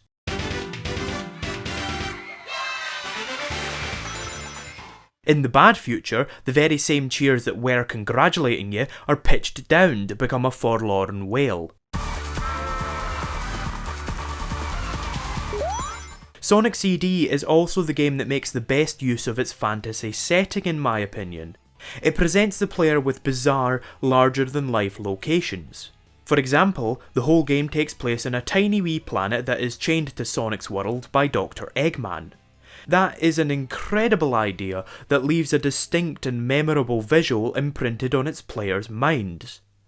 It's unfortunate that this idea has almost no bearing on the game itself, although I do love the touch that if you jump high enough you can see the other planet in the sky above, but I find this kind of imagination really appealing nonetheless. It's the landscapes during the special stages, however, that I feel have the most potential. Look at that palace. Now, tell me you wouldn't want to play a Sonic game where that was a level, where you could run across the cliff tops and look down at the world below. How about this subdued industrial zone? I'd love to see what was taking place inside those giant glass domes. This city appears to have giant structures that lean in from the outside, as if the city itself is in a glass dome. The scale and spectacle of these backgrounds, for me, add another layer of wonder and mystery to the world. Unlike the fields and temples found in Sonic 1 and 2, these are structures that simply could not exist outside of a fantasy. And I think it's a shame that we've never had the opportunity to actually visit them or similar locations. What Sonic 3 and Knuckles lacked in effervescent imagination, however, it made up for in attention to detail. Whereas Sonic CD has a brilliant style, Sonic 3 backs its appealing world up with some substance. The game takes place soon after Sonic 2, with the Death Egg having crashed on the mystical floating island, which isn't as original a concept as the Miracle Planet, but is still really appealing. Sonic and Tails head to the floating island because apparently they don't have jobs, and there they encounter the island's guardian, Knuckles the Echidna. Knuckles has been tricked into thinking that Sonic is the bad guy, and so he antagonises Sonic and Tails as they make their way towards the Death Egg. The game also serves as an origin story of sorts for the Chaos Emeralds, which were apparently used by the people that lived on the island, and are controlled by the Master Emerald that Knuckles guards. So the plot is, again, functional but not spectacular. However, this was the series' first attempt at presenting a narrative from within the game itself, and I consider it an unqualified success. The story is told both through set pieces within the levels themselves and through cutscenes. These cutscenes are silent, to the point, and never more than a few seconds long. The player is never waiting long before they're back in the action again. The game is also beautifully paced. I don't know if it was always the intention to have the game reach a peak in the middle with the launch base zone, but it absolutely works in its favour. The game escalates as it reaches the launch base zone, where you achieve a minor victory over Knuckles and crash the Death Egg. Afterwards, the game sets up the second half of its story and gives the player a chance to catch their breath with the Mushroom Hill Zone. It eases the tension off enough that the quite lengthy adventure never becomes fatiguing, before building it back up again towards the game's climax in the Death Egg Zone. The story is enhanced through the creation of a more detailed, cohesive world. The zones have had even more effort put into their environments. Angel Island Zone, for example, is covered with waterfalls and thick foliage, and unique backgrounds and set pieces make every section distinct and recognisable. Halfway through Act 1 though, the scenery suddenly changes. Again, the plight of the world is communicated through a colour scheme which has gone from natural colours to violent reds and oranges. Unlike Sonic 1 though, the danger is established within the first few minutes of play, instantly contextualising the threat that Eggman represents. When the player reaches the end of the act, the game seamlessly transitions into Act 2. This has a huge impact on the player's understanding of their position in the world. Rather than the levels being completely detached from one another, they exist in relation to one another. This even extends to the transitions between zones. At the end of Act 2, Knuckles drops Sonic and Tails off a bridge, and they end up in the next zone. The game never fails to make sure that the player knows how Sonic got to where he is. It makes the game feel like a journey across the island, rather than just a series of levels. The detail that's put into these worlds also lends the game a wealth of different tones and atmospheres. Some basic examples include Hydro City Zone, where Act 2 opens with a wall chasing Sonic and threatening to crush him. The music complements this by becoming more frantic. The drums, rather than maintaining a steady beat, instead make heavier use of toms, and put the snare drum on the offbeat to make it sound more like a scramble for your life. Carnival Night Zone makes heavy use of springs and bumpers to toss the player around. Using obstacles that can hinder the player without damaging them makes it seem more mischievous and annoying than dangerous in a lot of cases, which seems like the perfect fit for a carnival. The Ice Cap Zone is a frozen wasteland. It's not full of life, it's a quiet, desolate zone, and it sells its atmosphere through its music and its palette. The music is more subdued than a lot of other music in the game, and the palette makes heavy use of cool, harmonising colours. Contrasting colours would be more provocative and exciting, and so the game uses harmonising colours to sell its ambience, to make the zone feel more quiet and desolate. In addition to the atmosphere, Sonic 3 does a fantastic job telling its story and setting its mood through its gameplay. I'm going to use the Lava Reef Zone as my major example for this point. And, well, let me be frank, I love Lava Reef Zone.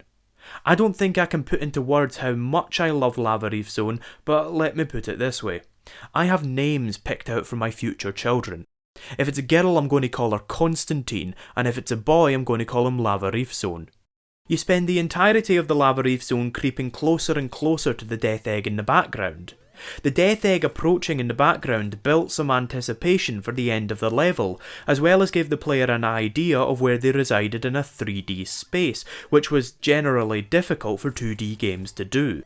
You battle your way through Eggman's operations and giant mining machines that are, presumably, looking for fuel for the Death Egg. After a boss battle with a giant hand, which looks unfinished, foreshadowing the final boss, you reach Act 2, and from the second you enter that act you know that something is up. The lava crystallises, and the music that plays is the same music you've been hearing every time you've entered the Hidden Palace to upgrade a Chaos Emerald.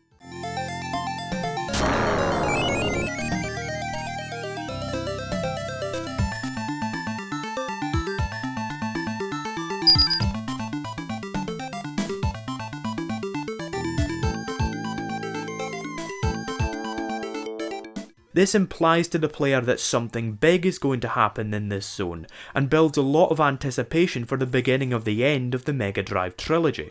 Just as you close in on the Death Egg, Knuckles ambushes you, and then the Death Egg activates. The subsequent Eggman battle is a mad scramble of considerable difficulty, but once you get through it you reach the Hidden Palace zone, where you finally have that long-awaited showdown against Knuckles. Immediately afterwards, Eggman betrays Knuckles, revealing to him after 10 zones of antagonism that Sonic was the good guy all along. Eggman makes off with the Master Emerald and uses it to finally launch the Death Egg proper. It's superb. The Lava Reef Zone is an incredibly engaging sequence. If you want to see how to do storytelling in linear games, how to invest your player in the conflict and motivate them to keep playing without shoving it down their throats, then look no further than the Lava Reef Zone. Effective storytelling isn't much though without effective characters. So let's take a look at the characters. Sonic the Hedgehog himself is without a doubt one of the best character designs I have ever seen. Everything Sonic is and does is reflected visually. His spines help to streamline his design and communicate that he's supposed to be fast. They billow out behind him in the direction that he's coming from, thus showing in what direction he's moving. But they also serve another significant function, showing how he can curl into a ball. The spines are curved slightly down, and they, alongside the shoes which together create a spiral motion, help to accentuate his ability to roll. Furthermore, his round head and body and his low centre of gravity when running help to accentuate the rolling motion. He leans forward and tucks his arms in, ready to curl up at a moment's notice. His ability to run is emphasised by his shoes, which contrast the rest of his colour scheme. As they are red, they are clearly visible against the blue, even when he's running so quickly that his feet are blurring. And everything in Sonic's design is encapsulated in his name.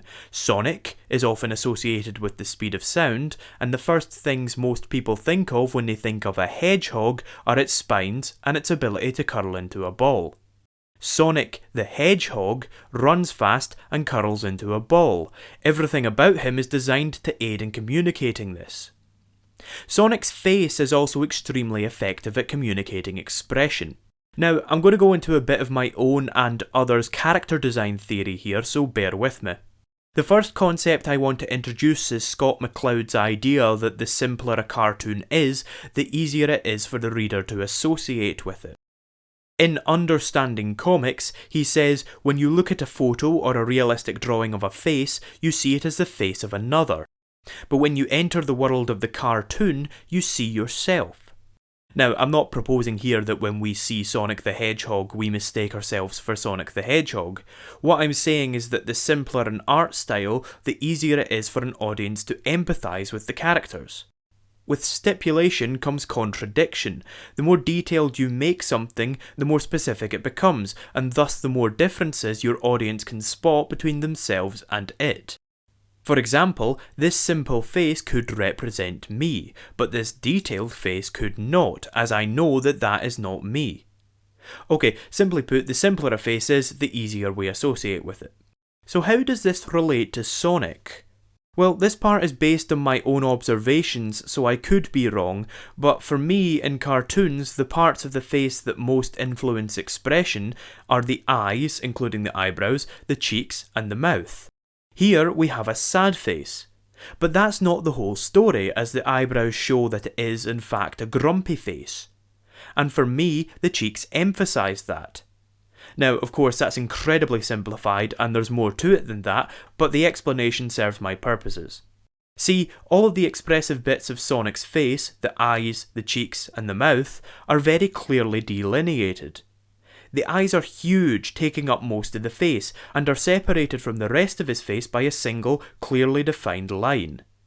Additionally, his eyes and eyebrows are, for all intents and purposes, one and the same, and his pupils are simply black dots, making whatever he's expressing with his eyes easily readable. His cheeks, unlike a lot of other characters, are separated from the rest of his face by his muzzle. A clear line and a changing colour allow his cheeks to be easily readable. Whichever way they influence or are influenced by his eyes and mouth is extremely clear. His mouth, of course, is basically the only significant feature on his muzzle. Whereas a lot of other characters have to make room for a nose, Sonic's nose is just plonked in the front like a jelly bean, giving his mouth a lot more space to express. His mouth also usually tracks the camera's angle. If you're viewing him from the side, his mouth moves around to that side to make it easy to see. Naoto Oshima obviously had a bit of a penchant for doing this, as a lot of these same principles are reused in another one of his character designs, Knights. In basic terms then, Sonic's face is incredibly simple and also incredibly expressive. This, if Scott McCloud is to be believed, allows Sonic's audience to associate more closely with him. All of his expressions and characteristics are incredibly empathic. We can tell when he is surprised, angry, happy or mischievous, and if we're absorbed, we maybe associate with those emotions as well. And Sonic's expressiveness was put to excellent use in the early games. For me, Sonic was a cool character, but never because he was trying to be cool, as much as the advertising would have you believe otherwise. He was brash and confident, he grins and waves his finger at you when you succeed, but when he's fed up he'll let you know, tapping his foot and raising an eyebrow at you in an attempt to get you to move. He lost all composure when he took a hit or died, and his round body and big expressive face also undermined his coolness, as he was quite cute. His cockiness was always understated enough that it was never in your face or annoying. He reacted to the world around him in an undeniably self-assured way, but it was never exaggerated. A lot of people say that Sonic is a relic of the 90s due to his cool image, but I think that being cocky is a perfectly legitimate character trait, and one that fits perfectly with Sonic. His speed and his overconfidence give him a good excuse to get himself into scrapes, and also get himself out of scrapes, and just generally be a unique character rather than a blank slate. There's a huge difference between being cool and acting cool, if you see what I mean, and I think that Sonic hit the spot in the early games. Dr. Eggman juxtaposes Sonic well. His major colour is red, communicating danger and anger. While Sonic is all about expression, Eggman is all about hiding his expressions. Normally, his eyes, cheeks and mouth are all hidden behind his glasses and moustache, making him look expressionless. This means that when the player does see his face, usually when he's grimacing after having taken a hit, it's impactful and gratifying. While Sonic blends cute and cool elements to great effect, Eggman blends comical and menacing traits. His oversized mustache and exaggerated body shape are comedic, but his hidden expression, maniacal laugh, and giant bloody robots help to establish him as a serious threat. It's important that the character presents himself as a threat despite his appearance. If he didn't, then the player wouldn't take him seriously, and it would be impossible for him to be an effective villain. And an effective villain Eggman is. Unlike a lot of other game baddies, he shows up to antagonise the player in every single zone of the classic series. He pesters the player so much that they become familiar with him and develop a grudge against him and want to take him down. This does have the slight disadvantage that in Sonic 1 and CD, the final bosses are pretty much interchangeable with the rest of the bosses in terms of impact, but Sonic 2 and 3 did a great job of upping the stakes with larger, more imposing robots modelled after the main villain himself. These more imposing robots also distinguished themselves further from the rest of the pack by being the only boss battles in the game in which you can't see Eggman. Tails' central concept is that he can fly and propel himself along the ground quickly by spinning his two tails, which is a really goofy idea, but a really appealing one for it. I like Tails' design. His eyes have a lot less focus on the eyebrows than Sonic's do, making him look more wide-eyed and innocent, and orange is, of course, the perfect complement to Sonic's blue. However, my problems start arising with Tails and his similarities to Sonic. Sonic is a hedgehog in order to allow him to roll. Tails, on the other hand, is a fox, and I find it kind of dubious that he can roll. I'm not an expert in foxes, but I've got a pet dog, and after extensive testing I can confirm that she cannot do that. Even making the concession that he can, his rolling shouldn't be able to damage anything as he doesn't have spines, only fur. It feels like that choice was made for programming convenience rather than because it worked best with Tails' design. And that problem leads me nicely into Knuckles the Echidna. Knuckles has a really appealing design, but it does a rather poor job of communicating all of his abilities. We'll start with what works. His smaller eyes and a longer muzzle make him slightly less expressive than Sonic and Tails. This makes him seem more reserved, which makes perfect sense for a character that has knowledge of all of his island's hidden traps and secrets. Supposedly Knuckles' focus was on breaking walls, and this is communicated instantly by his massive wrecking ball hands and spiked knuckles. These knuckles also tie into his ability to dig and climb walls. Additionally, it was specifically decided that Knuckles was an echidna due to their ability to, like hedgehogs, curl into balls. His spines, unlike Sonic's, lead down, still communicating the direction that he will roll in, but also making him look bulkier and less streamlined, which seems appropriate. The spines also lead the eyes down to the hands. His knuckles are his defining trait, and it's nice that his character was designed around this. So far, so good. But the problems begin arising with Knuckles' ability to glide, which isn't communicated on his character at all. Now, I'm not saying they ought to remove his ability to glide, I like his glide, but I think it's worth noting as a bit incongruous. The major problem I have with Knuckles, though, is that he has absolutely no business being fast.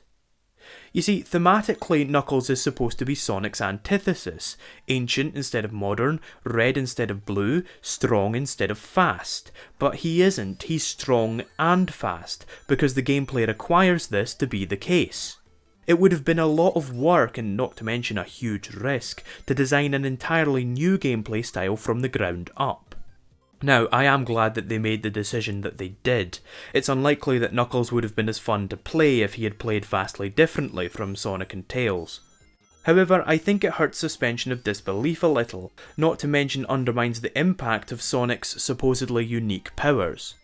It communicates a bit of a problem with the series. Do you remember last time when I said that Sonic's focus and speed kind of limits what the games can be expected to do? This is one such example. All of the characters must, in some way, be designed like Sonic. While this lends them the same strength of expression that he has, it also means that Tails and Knuckles both have the same body type, and both have the same abilities, even when those abilities might not make much sense for that particular character. Therein lies the quandary. If the characters look like Sonic and play like Sonic, they begin to come up short as far as character design goes, as well as undermine Sonic's credibility. He feels less special if everybody else, including even a 6-year-old, can move at super speed. On the other hand, if the characters don't look like Sonic or play like Sonic, they're less fun to play as a result. Sure, it's not a big problem. It's fairly obvious that Sega have chosen gameplay, and I absolutely think that's the right choice, as it lends the games the strength of being committed to a central idea. But, you know, it's a thing. Metal Sonic, ironically, and I love this, suffers from the exact opposite problem. He is an incredible design in my opinion. The turbine being used in place of Sonic's tan torso is an incredible idea, and I'm particularly fond of how his feet work as well. But he's never used as Sonic's equal. He always uses lasers and electrical fields, or floats above you and throws things at you, and it kinda defeats the purpose of him being a Metal Sonic. It's funny that the only one that could get away with acting and playing like Sonic rarely ever acts or plays like Sonic. Now, the last individual character we come to is Amy Rose, whose design I unfortunately just find incredibly lazy. Now, the idea of her being a massive Sonic fan is a fun twist with a lot of potential in my opinion. It fits perfectly in with Sonic's self-assured, marketable image, and gives the pair a lot of scope to play off of one another. However, because she goes about it without an ounce of self-awareness, notable exception being Sonic Adventure, it just comes across as annoying. When her only interaction with the player in Sonic CD is to attach herself to them at the end of Palm Tree Panic, it doesn't effectively motivate the player to save her after she's kidnapped. It also kinda means that Amy's entire existence is in reference to Sonic, and in that sense, her design is apropos.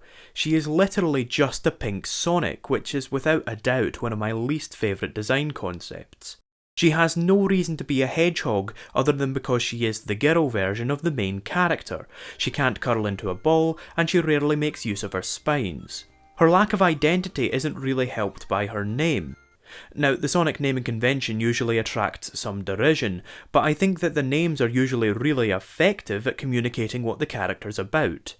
I've already mentioned Sonic above, but another great example would be Blaze the Cat. She has fire powers, Blaze, and she's aloof and a bit of a loner, Cat. It's not complicated, but it works perfectly. Amy Rose, on the other hand, communicates absolutely nothing about the character outside of a vaguely romantic spin. The final piece of character design I'd like to look at is the designs of the animal buddies. You know, the wee animals that popped out of the badniks once you destroyed them, yeah, those things. These are in no way a bad inclusion. I feel that they easily contextualise the nature versus machinery conflict at the heart of the game, and they give the player more incentive to smash badniks. But I've always thought that they were weird. In the comics, the animals that Sonic freed were consistent with his design. They felt like they occupied the same world. In the games, I've always felt that it was strange for there to be two variations on anthropomorphic animals side by side. Sonic is upright, wears shoes and gloves, is blue and is much larger. The animal buddies usually run on all fours, wear nothing, have colours generally befitting the respective animals, and are much smaller than Sonic, even the seal. It's weird. It's also kind of weird when you smash a badnik in Sky Chase and one of the animal buddies, who demonstrably lacks any method of flight, goes plummeting to his death. Or, for example, what about Egg Utopia? All of the animal buddies left in that would almost certainly be dead considering the ending. I know that's trivial, but it feels to me like the only place that the world contradicts itself. At the very least, I think it's kind of telling that in the cartoons and other related media, which had to focus on the story and thus had an even greater emphasis on presenting a consistent world, the animal buddies were never reused, despite them being an undeniably iconic concept. Now, look, I'm not sitting here going that Sonic 3 is worsened because of the inclusion of the animals. No, I don't even notice them when I'm playing. There is a point to this observation, and we'll be seeing it crop up at least once more before this video is over with. For now, I'm going to leave that there, and we'll see how many people it bugs as time goes on. Besides a few hiccups with the character design then, the classic series is my major argument for why I think that Sonic is best positioned as a fantasy adventure. A lot of effort went into giving the characters in the world they inhabit some personality and some consistency. The world and the gameplay undeniably make an effort to make Sonic's world feel like an actual environment, rather than a video game level. The environment is affected by external influences, the time zone for example, or Eggman's meddling. These changes are reflected in the game's mood. Its colour scheme and music present a tranquil and mysterious world that is in genuine danger from fire, pollution, and industrialisation. The player can ignore the effort that went into the world, as it complements rather than interferes with the gameplay, but personally I find the world really appealing, and so it does an excellent job motivating me to play. Additionally, the main characters fit into the world perfectly, and exude personality. As a result, I care about this world and its characters. I'm not going to pretend that it's emotionally complex, but it's at least compelling, and I don't think that the effort, or its effect on the audience, ought to be sneered at because it's a cartoon hedgehog. For me, fiction is so brilliant because things don't have to be serious in order to be taken seriously.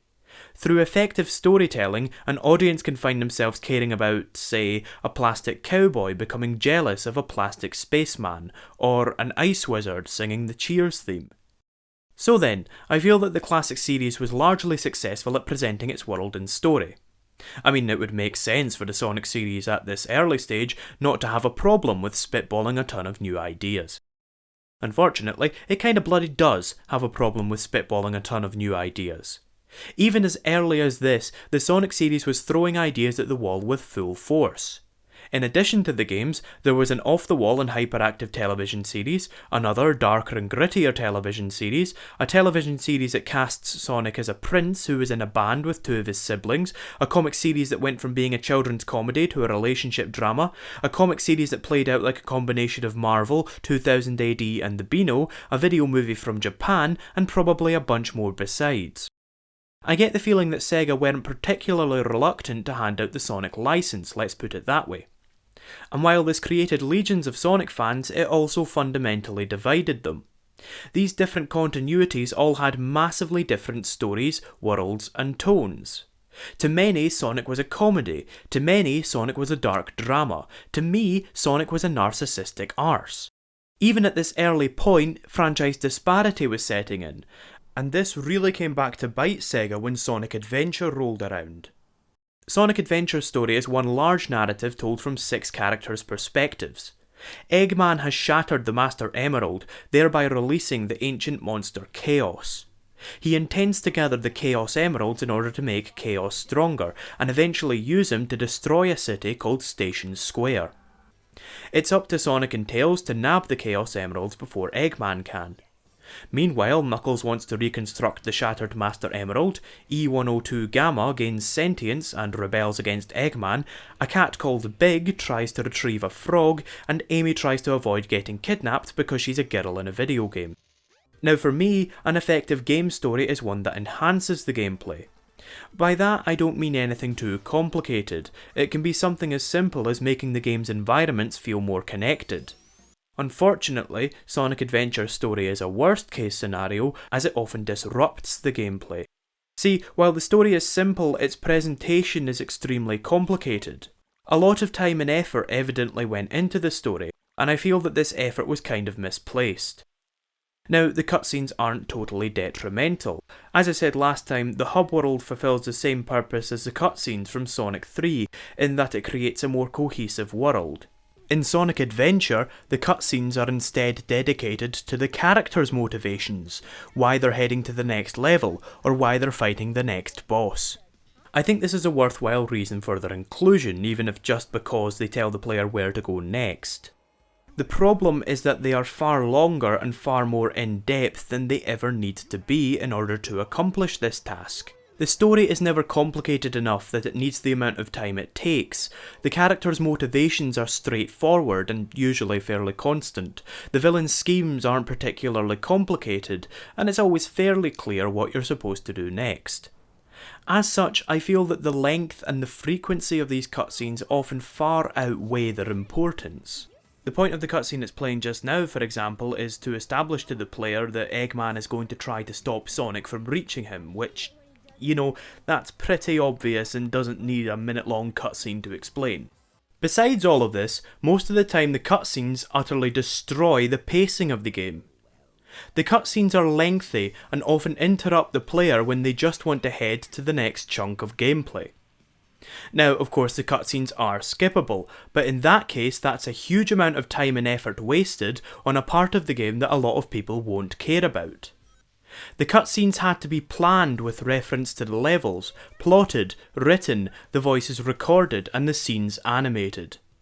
There's an even bigger problem though, in that these cutscenes often interfere with the pacing of certain characters' playthroughs, as those characters have to be slotted into the overarching narrative. The biggest offender I can think of is Tails, who has to get through 3 sub-games and 2 bosses between his 3rd and 4th levels. This decision wasn't made for gameplay purposes. The reason he goes through such a huge break between 2 levels of his core gameplay is because the story dictates it. Furthermore, if you've played as Sonic and Knuckles before this will be the 2nd time you've played 2 of those sub-games, the 2nd time you've faced both of those bosses, and the 3rd time you've watched these cutscenes, which have had even more time wasted on them as all the lines have been rewritten and re-recorded for each character. The cutscene still plays out in exactly the same way, and so the player is even more likely to skip it, meaning even more time wasted from a development perspective. Now, all of that said, the emphasis on story does make sense in Sonic Adventure. The game was trying to sell the Dreamcast's hardware, and extensive voice acting and cutscenes were probably a good way to do this. Furthermore, I find myself kind of enjoying the cutscenes a lot of the time. They do overstay their welcome, but Sonic Adventure's story is quite good in my opinion. The characters are likeable and consistent, and it expands the history and characters of Sonic's world in a way that feels appropriate. While it's straightforward in terms of broad strokes, it has just enough twists and turns to keep you interested, and the strength of the interconnected stories is seeing how everybody got to where they are without any exposition being necessary. If you're curious as to how Knuckles got tricked, then simply play his story to find out. Most importantly though, Sonic Adventure has an appropriate tone. It's adventurous and exciting, and it never takes itself too seriously. I'm not really trying to say that the cutscenes should or shouldn't be there, but I do think they represent a significant investment of effort that I think would be better placed elsewhere. On a related note, there's a ton of debate surrounding the voice acting in the Sonic series. Now, I honestly expected to come into this in defence of the voice acting, as I've never really had too much of a problem with it, as even at its worst it's entertaining. No problem! He's just a chunk of cheesy hardware. However, the more I thought about it, the more I found myself questioning its inclusion. I'm not going to say whether or not there should be voice acting, but I do want to leave you with some food for thought. Firstly, the risk-reward factor. Again, it involves time and effort to script and record voice work of a decent quality, especially in multiple languages, and there are a lot of risks associated with voice acting. A number of people are likely to not care about the voices, and in a worst case scenario, the voice cast might have a detrimental effect on the player's experience. In that case, that's a huge amount of resources wasted. Secondly, if a story needs dialogue to get itself across, it might be too complicated for a Sonic the Hedgehog story. I described earlier how Sonic 3 managed to tell its story perfectly, completely silently, and I think that the temptation with adding dialogue is to make the story more complicated than it needs to be. Third, a lack of voice acting gives the games less chance to be tonally inconsistent. Bits like the friendship speeches in Sonic Unleashed and the swearing in Shadow the Hedgehog strike me as extremely out of place, and both of these examples wouldn't have been an issue had dialogue not been involved. Fourth, I think that dialogue has the potential for contradiction. The less dialogue there is, the less chance there is for the character to contradict an individual's perception of that character. Finally, what I consider to be the most moving scene in Sonic's history, the only scene to have anything resembling emotional complexity, was done without using a single word.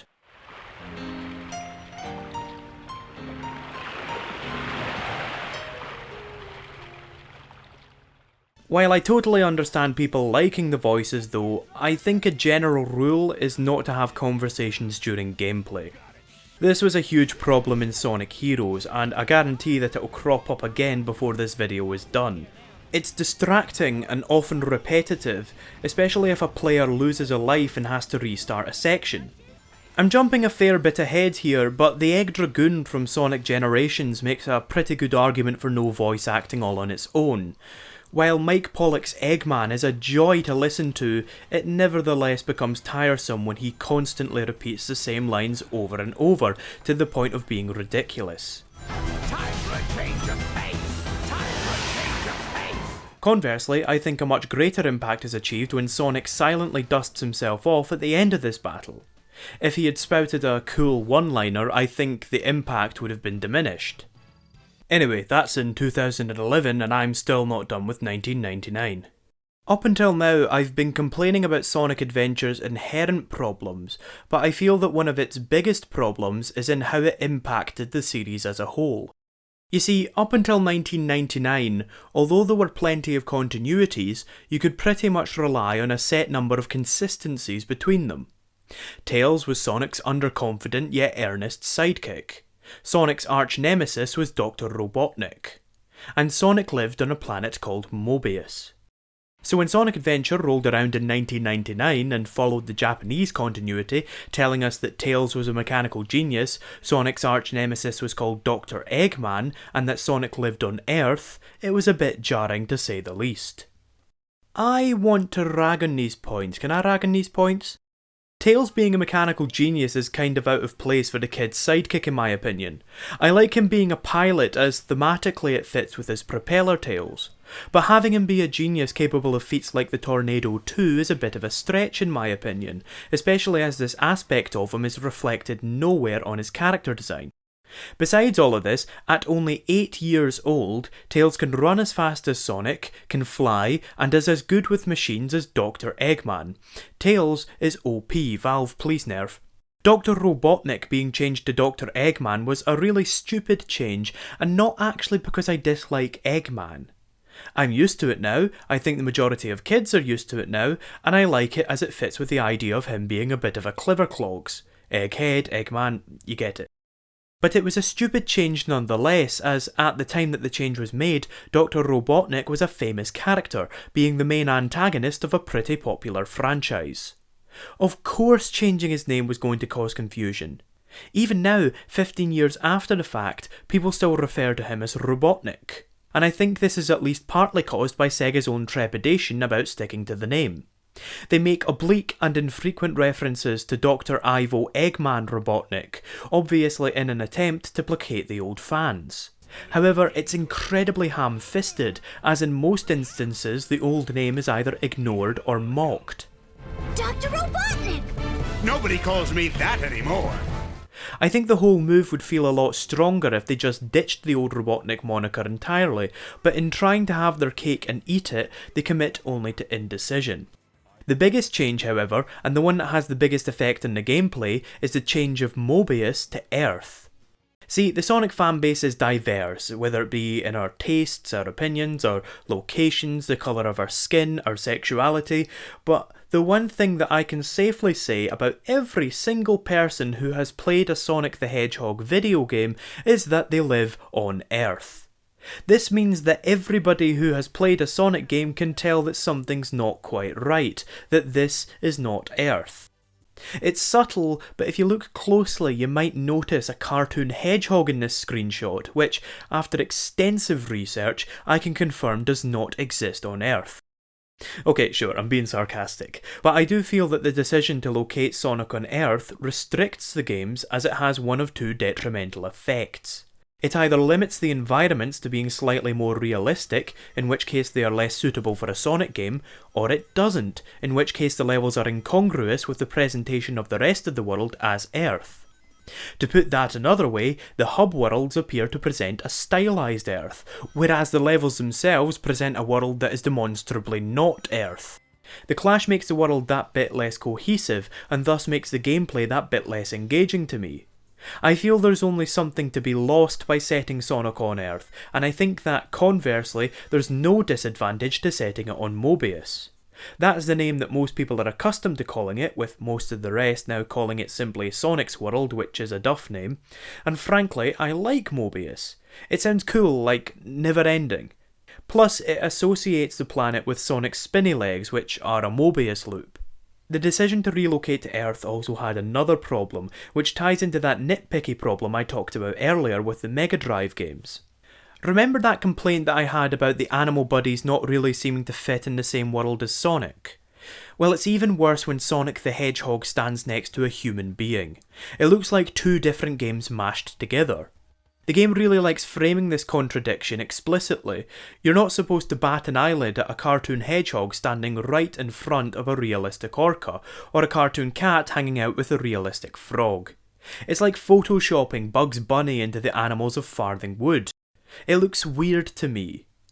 So now we have established in Sonic's world, Sonic and his ilk, the animal buddies, humans, and realistic animals.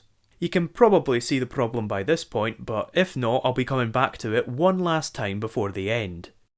Now, I understand that Genius Tales Eggman Earth was the way it always was in Japan, but frankly I don't consider that a defence. Sega ought to have been keeping tabs on how their franchise was perceived globally.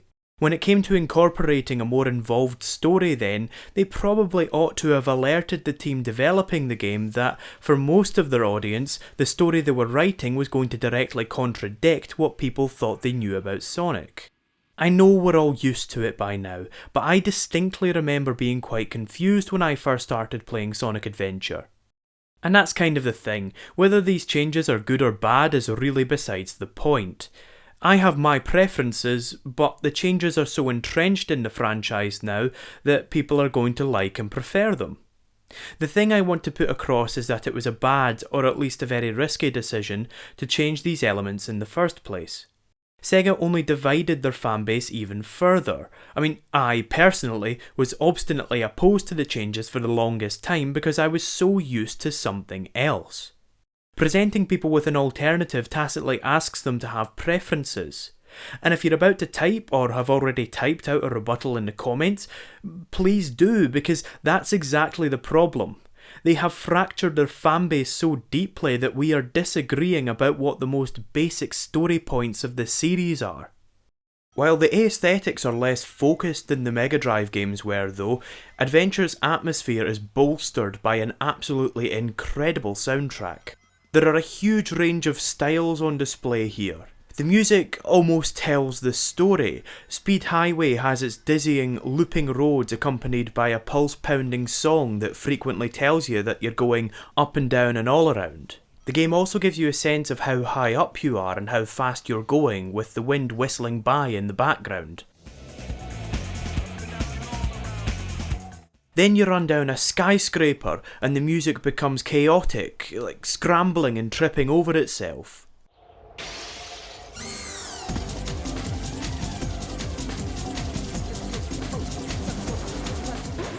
Once you reach the bottom, the music slows down and becomes more synthy and leisurely for a relaxed run through the city streets at dawn.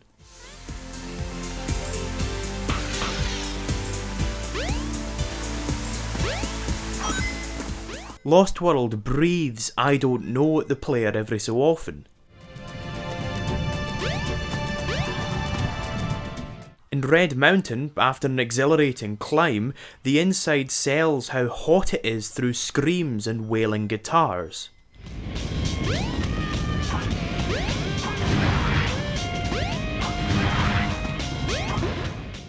It's a very Sega way to create atmosphere in my opinion. Later games relied more on plain guitar riffs or fast tempos to sell the action, when I think Sonic Adventure soundtrack was there to sell the atmosphere and let the player handle the action, and I think it was much stronger as a result. It's all very poppy and memorable. Now I'm going to wrap up again by talking about a few of the character designs in Sonic Adventure.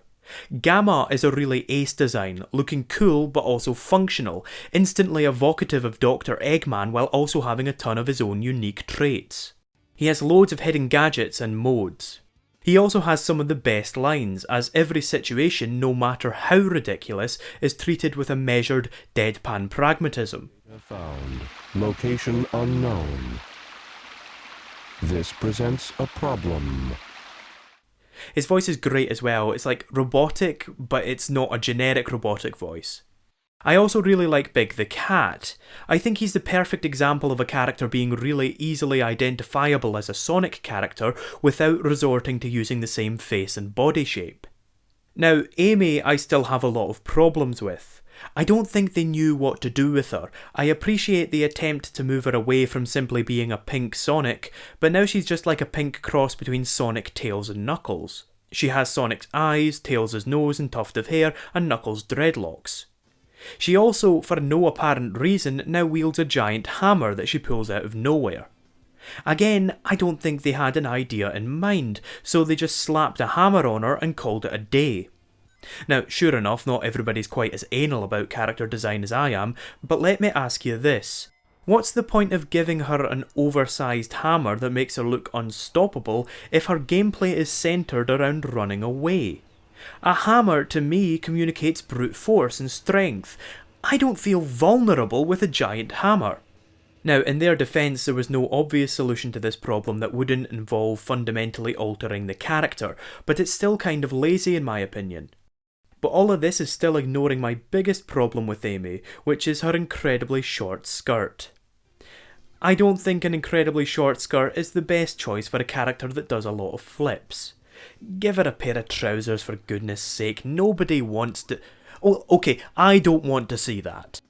Now, Sonic's redesign marked the first real evolution in character design that he had seen, and I think it's a very nice advancement of the classic style. It's a bit slicker without being too lanky.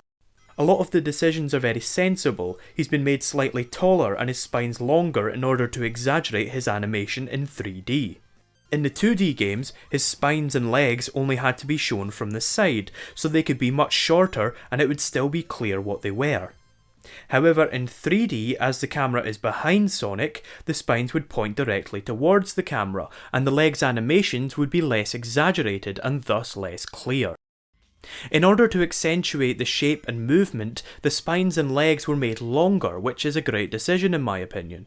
Now, that said, I kind of miss the blurry legs, and I don't really get the whole ninja run thing that Sonic does now.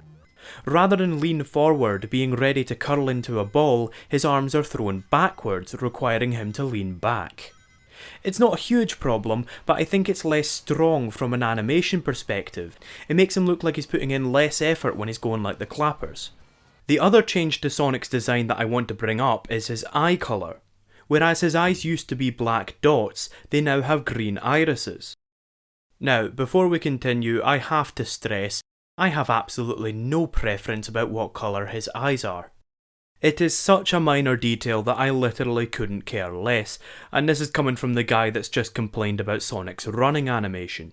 But I think the irises are worth scrutinising as a design decision, even if just to help elucidate why people might have an opinion on this. To start with, do you remember Scott McCloud from earlier? The simpler a face is, the easier it is to associate with it, that thing. I feel that plays a part in making the black irises easier to read. However, the big thing I feel about the black eyes is that they communicate clarity of intent. Now, this part is based entirely on my own observations, so bear with me here. I feel that the simpler eyes are drawn, the stronger a character's resolve is. Eyes, they say, are the windows to the soul, and if a character has simple, clearly defined eyes, it makes them look more intense, single-minded and determined. Conversely, if their eyes are filled with details, the eye's presence is kind of obscured. There's more turmoil and doubt.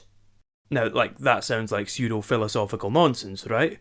But I think I can prove it. Take a look at this panel from Bakuman, where Mashiro, which is this fella, is looking through a shelf filled with manga.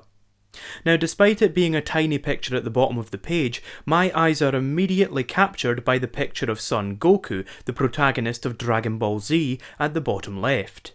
Now, Goku is one of the most single-minded characters out there. He is pure of heart and determined to overcome any challenges. His eyes reflect this clarity of intent. They're simple and intense, being made of semicircles and lines with small, tight, focused black blobs for pupils.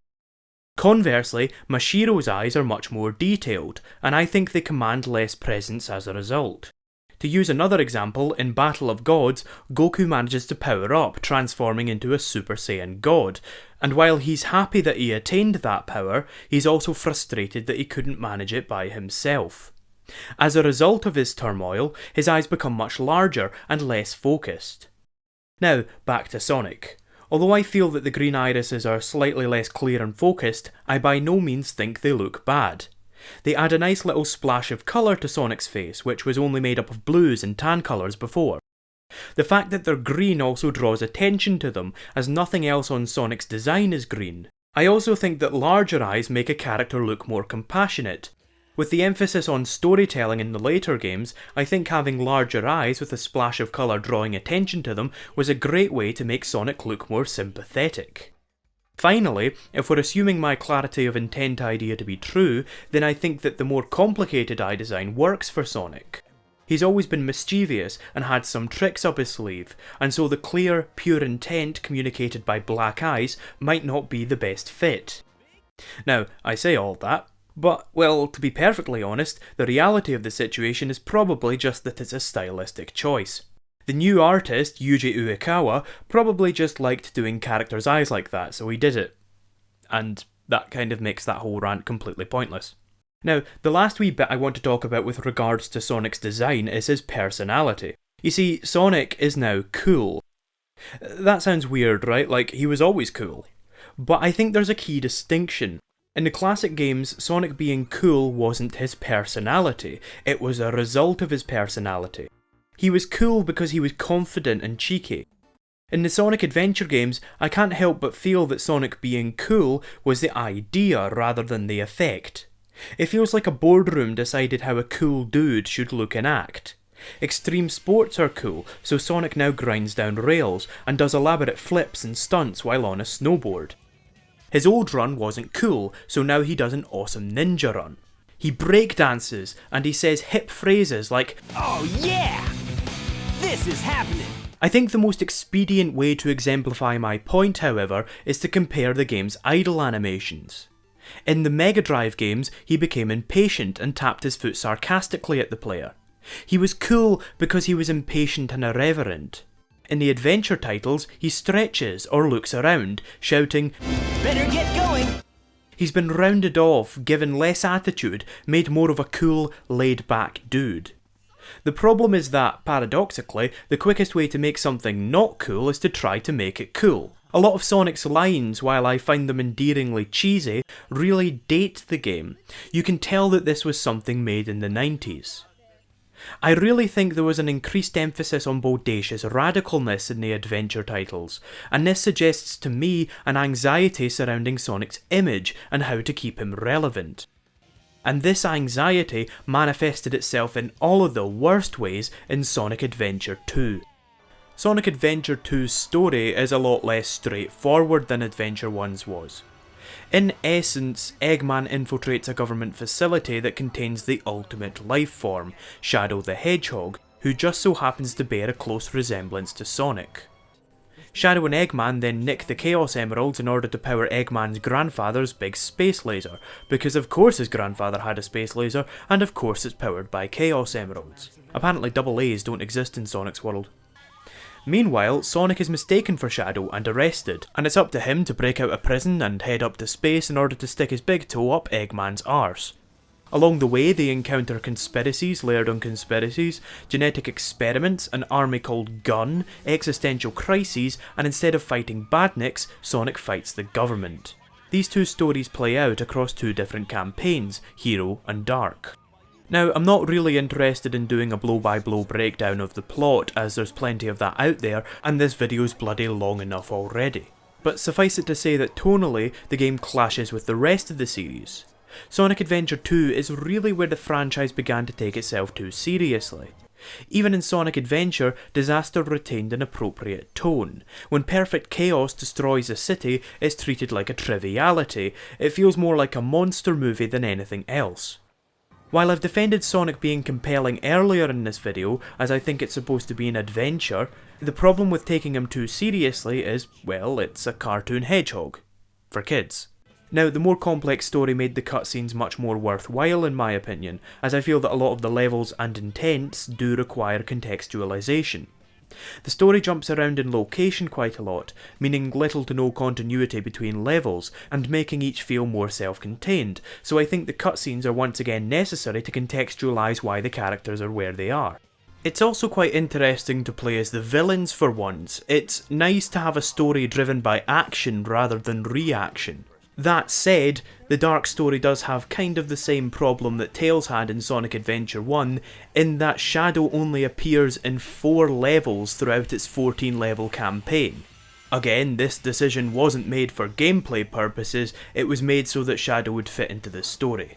Additionally, I think that the story could have done with a lot more streamlining, both for clarity's sake and to preserve the tone of the Sonic series. Aesthetically, the game is in much the same boat. The colour scheme focused more on blacks and greys, the locales became less surreal, with the most memorable zone basically being San Francisco, and the music incorporated less synth and brass than Sonic Adventure 1.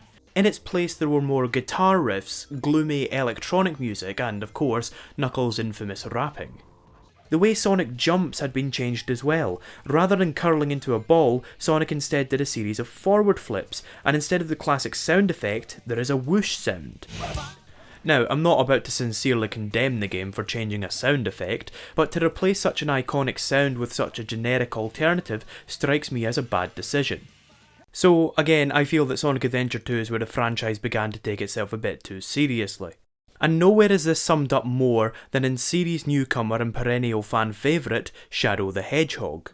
Now, I am going to spend a fair bit of this video picking on Shadow, sorry Shadow fans, but I'm being genuine when I say that's only because I think he has the potential to be a really great character. I think Shadow has a brilliant design. Shadow is distinct while still being obviously related to Sonic. I associate them, but I could tell the difference between his silhouette and Sonic's, which is a best case scenario. It does mean it's a bit weird when everybody confuses Sonic for Shadow, but that's definitely not the most questionable bit in the story. I especially like Shadow's colour scheme. The crimson, black and yellow are very slick, and instantly identify him as a villain, as those are the 3 major colours on Eggman's design as well. It's not genius, but they're still the best colours for the job in my opinion. I'm also a big fan of Shadow's rocket shoes. Besides being just a bit of a cool concept, they give his running animation a lot of weight and rhythm. There's a lot of the time that Shadow's personality is spot on in this game as well. He's a lot like Sonic in that he's confident and irreverent, but in a very different way. He's cooler and more level-headed, but that doesn't stop him from enjoying himself at multiple points throughout the story, hamming his speech up to Dr. Eggman at the beginning and enjoying the opportunity to show off. When he isn't trying to be complex, he's a really cool villain. But there's the problem. Shadow spends far too much time trying to be complex. At first glance you'd be forgiven for thinking that he was perhaps Sonic's long-lost brother, or an alternate dimension Sonic, or a clone created by Eggman. But in fact, Shadow's story begins 50 years ago when a scientist named Gerald Robotnik decided that he wanted to make the ultimate life form. And if you're about to start picking holes in that, wait till you see the rest of it. This story really falls apart under even the lightest scrutiny.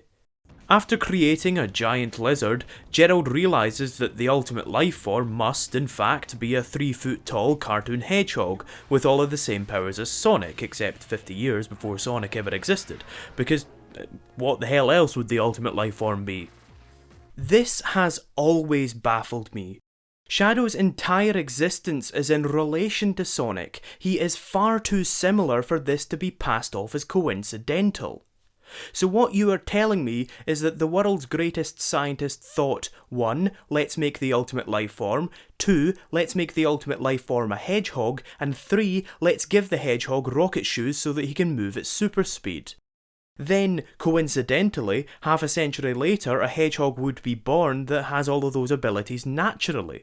And because, coincidentally, the scientist's grandson is that hedgehog's arch nemesis, he's in the perfect position to set the ultimate life form free and pit the two against one another.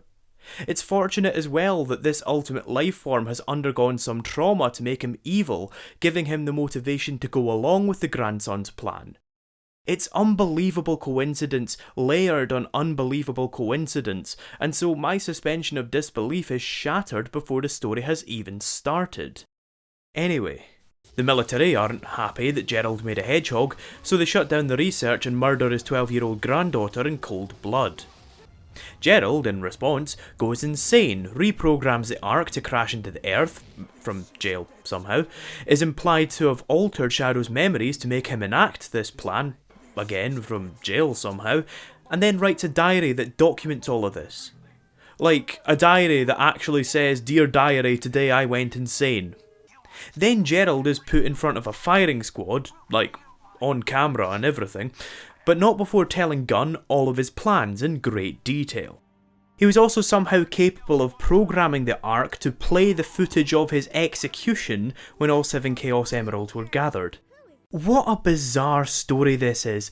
I don't wonder if some kind of deadline didn't hit halfway through redrafting this. Ignoring the plot holes, if you can't see the tonal inconsistency, let's try doing it this way. A 12-year-old girl has been murdered and her grandfather executed as part of a government conspiracy. Or, alternatively, Maria! do you see how that's something of a tonal shift? Anyway, Shadow becomes hell-bent on revenge against all of humanity for this transgression, driven by what he thought were Maria's final words. During the finale though, it's revealed that Maria in fact asked him to protect humanity. Now, I think that Shadow's complicated story is often mistaken for a complex story. I don't think there are many subtleties or extra dimensions to it. The thing is, shaving it right down, cutting right to the quick, Shadow's story is that he's bad because he forgot he was told to be good by his dead friend, and when he remembers, he does a complete 180, forgets the last 50 years of his life, and goes to save the day. Now, I'm not denying Sonic the opportunity to have a dramatic story, and like I say, I fundamentally think I like Shadow. But I think it needs to be consistent in terms of tone and content with what has already been established.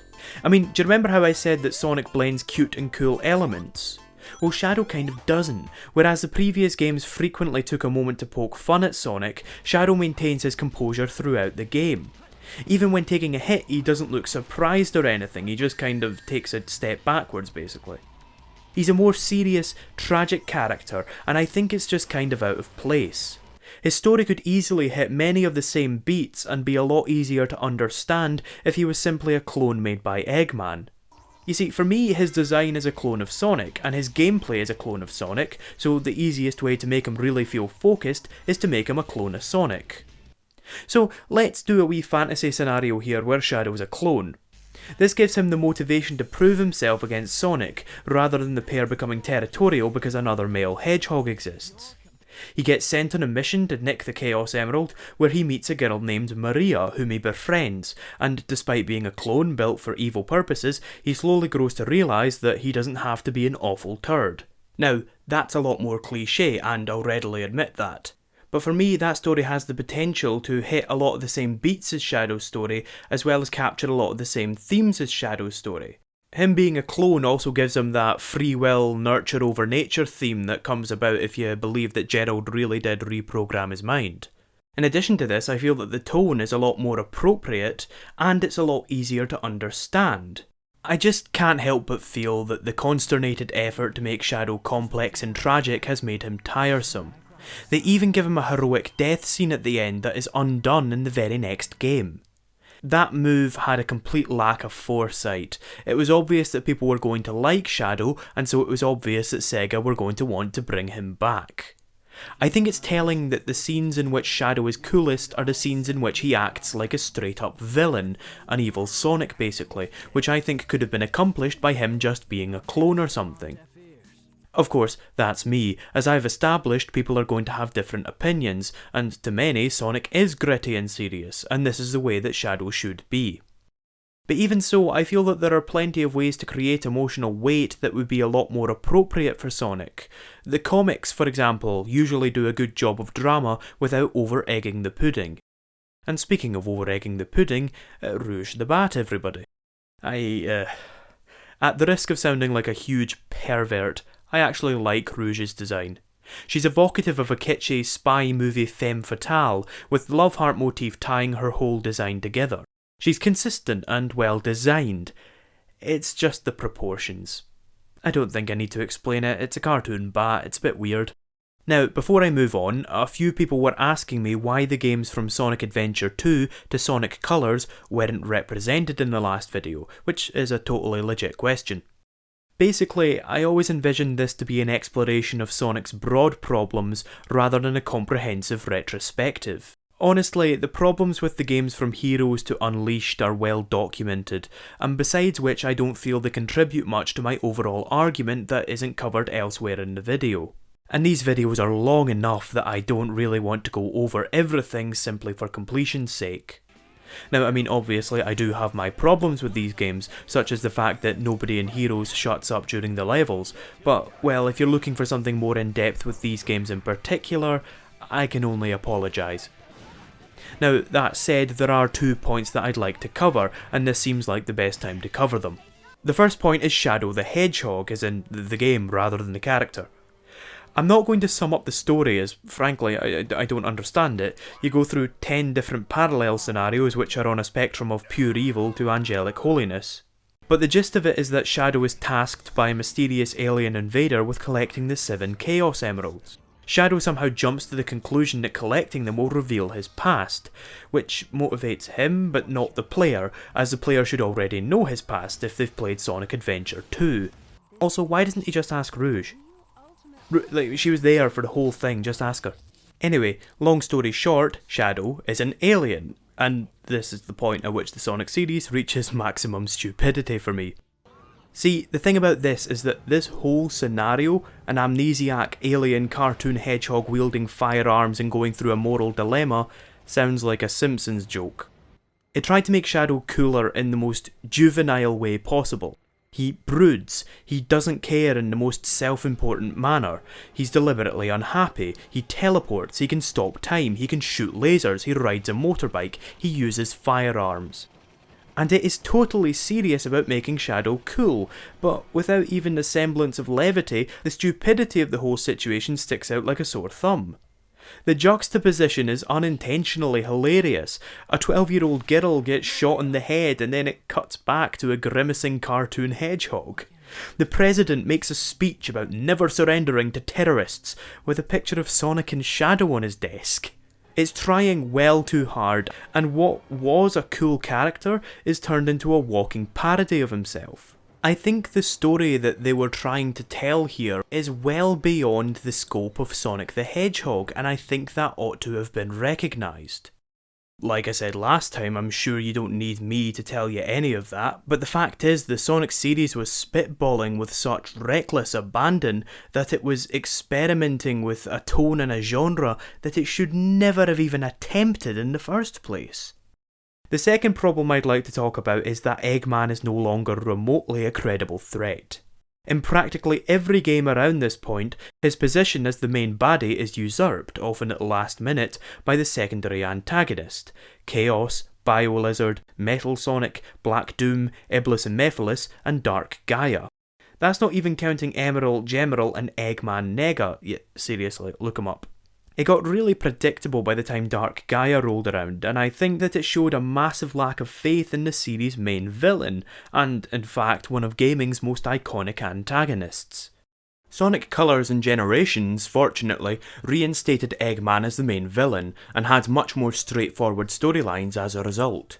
In Colors, Eggman is kidnapping aliens and Sonic goes to stop him, and in Generations, Eggman breaks time and Sonic goes to stop him. I'm glad of the lighter tone of these two games after the series began to take itself too seriously, but they go a step too far by almost being an explicit comedy. Any attempt to create tension is destroyed by Sonic cracking a terrible one-liner, Eggman making a buffoon of himself, or Orbot and Cubot just generally being Orbot and Cubot. This harms Eggman the most as he's generally bumbling and incompetent, and thus making it impossible for the games to be as compelling as Sonic 3 was. Eggman is a joke throughout the games, and telling us at the end, no, he's a threat now, for real you guys, simply isn't enough to effectively escalate tension. I understand that Eggman has always been somewhat comical, but sometimes the most comical characters can be the most threatening of all. See the Joker, for example. Eggman's presence is also continually undermined by his two new lackeys, Orbot and Cubot. These two don't at all affect the gameplay or the story in any way. They are the most blatant of comic relief characters. Now, despite all these niggles, I am quite pleased to see that Sonic's back to having a bit of an attitude. From Heroes to Unleashed, he became a bit more of a generic, nice guy hero, and I think that shows how bland Sonic would be if they were to remove his attitude. Anyway, Colours and Generations also cemented a problem with on-screen prompts that began in Unleashed. This is a complaint of mine with a lot of games, but I feel that it's worth bringing up here. See, there are a number of times in Unleashed, Colours and Generations that the game will break the player's involvement by throwing great big button prompts on screen, telling them how to tackle the next obstacle. This is fine the first couple of times for tutorial purposes, but it persists throughout the entire game. While the heads up display blends into the background for me after a while, when I see a great big X button appear with fanfare in the sky above Sonic's head, I go, oh yeah, I'm playing a video game. This problem is particularly bad in, say for example, Rooftop Run, which is the second to last level of the game, which still throws great big prompts on screen telling you how to do the sidestep and drift. This problem also kind of extends to Sonic's targeting reticules when doing the homing attack, and the little death icons indicating that there's a bottomless pit. All of these little touches serve to break the world up for me, and remind me that these are game levels. Now, these aren't huge problems at all, and they do kind of work for such an unabashedly arcadey experience as the modern Sonic formula, but I thought they were worth talking about as I find them a wee bit inconspicuous. The last thing I want to talk about with modern Sonic are the aesthetics. Sonic has been made much lankier and given much longer spikes in his modern incarnation, and while it's definitely not my favourite design as I think it looks a bit awkward, I think it works with the modern Sonic formula. Modern Sonic rarely curls into a ball, and his gameplay is centred around running. This design then makes a lot of sense to me, as it emphasises his legs and de-emphasises his roundness. As for the world, well, yeah, spot on. The music and colour schemes convey the mood of the level perfectly. Planet Wisp, for example, juxtaposes the greens and blues of its natural segments with unnatural reds and purples during its industrial segments. The music conveys this theme perfectly, being wonderful but also kind of sorrowful. Generations also did a great job working with what it had. Speed Highway became a bit more colourful, making heavy use of neon blue, and filling Rooftop Run with confetti and balloons to give it that little pop was an excellent touch. All of that said, I am a little bit disappointed that these games didn't really seem to have much ambition beyond presenting a series of video game levels. All of these worlds are internally consistent, but they deliberately choose a structure that allows them to be delineated from one another. What this means is you get less of a sense of progression, less of a sense of like being on a grand adventure. It just feels less ambitious than like Sonic 3 or the adventure titles. The last game I'm going to look at in this series is Sonic Lost World, which as I've established is an incredibly confused game. The game sees Sonic and Tails crash land on a thing called the Lost Hex, where Eggman teams up with a group of things called the Deadly Six. The Deadly Six, by the way. That's a disastrous name, it's totally devoid of imagination. They're vaguely deadly, and there are 6 of them, so they are the Deadly Six. The bad scientist keeps the Deadly Six under control using a magic conch, and when the fast hedgehog destroys it, the Deadly Six turn on him, using his machines to destroy the world below. Sonic and Eggman reluctantly team up in order to put a stop to them. Now, there are a number of things that I like about Lost World's aesthetics. It scaled Sonic's proportions back to reasonable lengths in order to emphasise his rolling rather than his running. It created a new jump sound, which is an excellent compromise between the iconic sound effect and the less invasive whoosh. Lost World also saw the return of a number of classic design conventions, the Capsules for example, or the Badniks, who are back in full force, with simple, bold, streamlined designs. Overall, the whole thing just feels a lot more like a Sonic game. This even extended to the music. I don't like all of it, as I feel a lot of it is too ambient.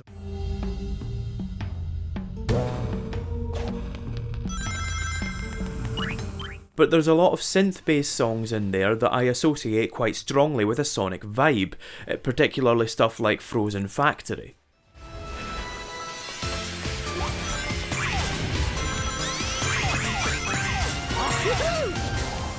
The game seemed to also recognise the problem with Sonic's lighter tone in recent years, but unfortunately, due to some sloppy writing, the problem only became even worse. The game, rather than decide on an appropriate tone, instead flip-flopped between incredibly childish comedy and incredibly childlike darkness. It's kind of poorly written in my opinion, with jokes and dramatic lines often, not always, but often completely bombing. The weight of the dramatic lines is completely destroyed by a childish joke, and the light-hearted humour of the childish jokes is usually soured by a dark and dramatic line. Within literally seconds in this cutscene, we go from a childish insult about Eggman being fat to Eggman threatening to eat people's black hearts. Immediately afterwards, we get a joke about Eggman's mustache, and then Eggman goes nuts, threatening to strangle people and wanting to watch everything they love burn. Sonic legitimately says the phrase, contemplating genocide, but then they have a guy going, uh-oh, I forgot mustard on my literally 20-foot long sandwich. Tonal whiplash aside, a lot of the writing is uninspired, if not outright lazy. We get jokes like, the only thing that's going to get conquered is your face, Eggman, and I'm sorry you're such a loser, which are really unoriginal. But what makes it even worse is how smug the game is about presenting these lines, with characters often reacting as if it's quality banter. Here I know it's for kids, but frankly I think that argument is doing kids a disservice, and furthermore the target audience has no bearing on the quality of the writing. Besides which, if it really is a kids game, you might not want to be including descriptions of graphic violence. The uninspired writing also results in the drama feeling really disingenuous. It is clearly supposed to be dramatic a number of times, but the lines are so needlessly melodramatic, or else trying to be edgy, that it comes across as forced. Additionally, in order to create drama, the characters have to be believable and consistent. A lot of the source of the drama in Lost World is Sonic blaming himself for unleashing the Deadly Six. He gets really mopey, and Sonic and Tails get really passive-aggressive with one another. It feels quite out of character, and it results in a really unpleasant atmosphere. But more than that, nobody thinks to blame Eggman. Sonic made a mistake with the best of intentions, and the game treats him like a punching bag for it. But Eggman was the bad guy in all of this, and he's treated like a paragon of virtue. It seems to be running on the deliberately silly logic that being a villain is just what Eggman does, and he can't help that, which is fine as a gag, but it uses it as the backbone for massive amounts of tiresome melodrama.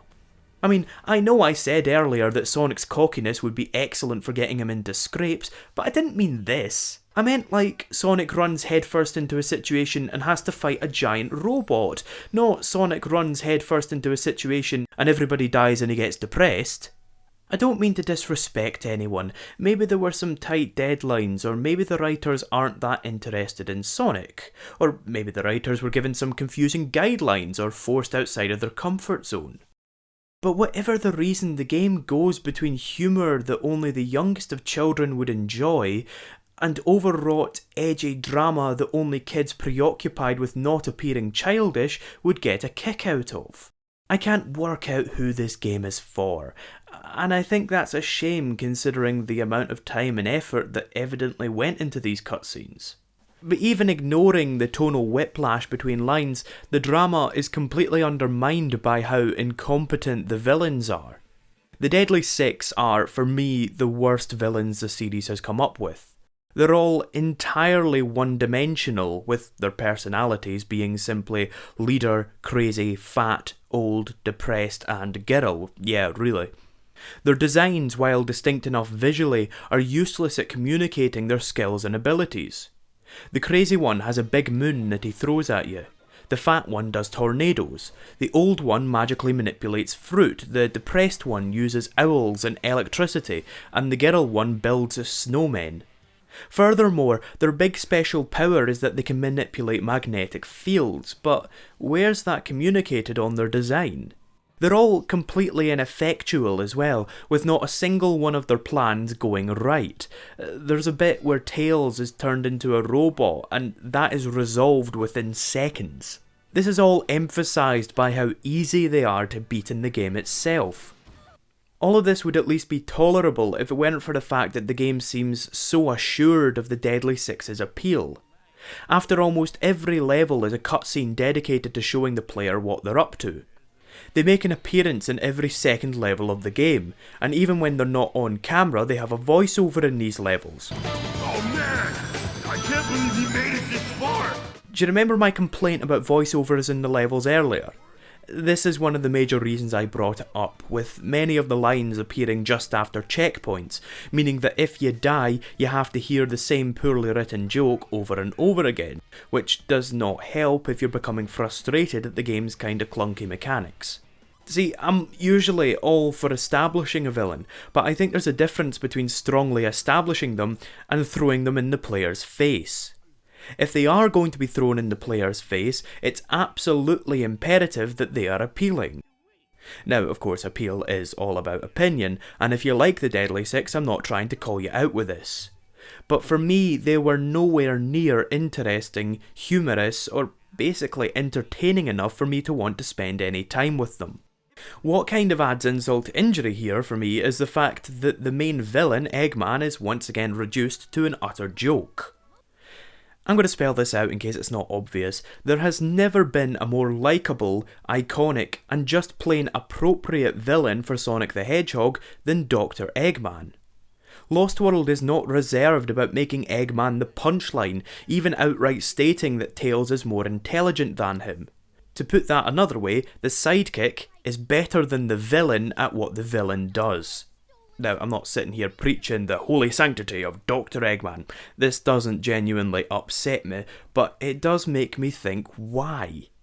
Why continually undermine a demonstrably popular and iconic character? Probably one of the few characters from your series that has managed to penetrate pop culture at large. It reeks of confusion about what the series is all about. The fact that Eggman is continually undermined by or replaced with less effective, less interesting villains shows to me that the series isn't really sure where its core appeal is. And speaking of Eggman and confusion, I want to bring up something that really kind of encapsulates the problem with Sonic Spitballing for me. Lost World saw the return of the classic Badnik enemies, and for the first time ever in a Sonic game, Eggman explicitly refers to them as Badniks. But that has come 15 years too late, I'm afraid, as Badnik no longer has any meaning. You see, when I was a kid, I had absolutely no problem associating Eggman with the Badniks, as his name back then was Robotnik.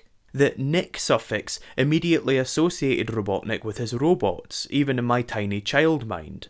Remember, I never had the instruction booklets as I was reading a serialised comic that didn't explain the connection explicitly every time. Now that he's called Eggman, the word Badnik no longer associates them. He calls them Badniks simply because that's what he called them over a decade ago. The series has moved on since then. In Robotnik's own words, Nobody calls me that anymore! And this is the problem with spitballing over 20 years worth of games. The series is inevitably going to amass an impressive library of names and ideas that have to be handled carefully. Mario handles this by hardly changing anything between games. Sonic, especially in Lost World, doesn't handle these assets carefully, and that results in an absolute mess of a series. And now that we've reached the end of the series, let's bring back an old, nitpicky complaint for an encore. Now in Sonic's world we have Sonic and his friends, the animal buddies, humans, realistic animals, cactus things, giant worms, and the Zeti. Taking into account the games I've skipped, we also have the Black Arms, and a bunch of rampant gods running all over the place. At long last, I reached the point.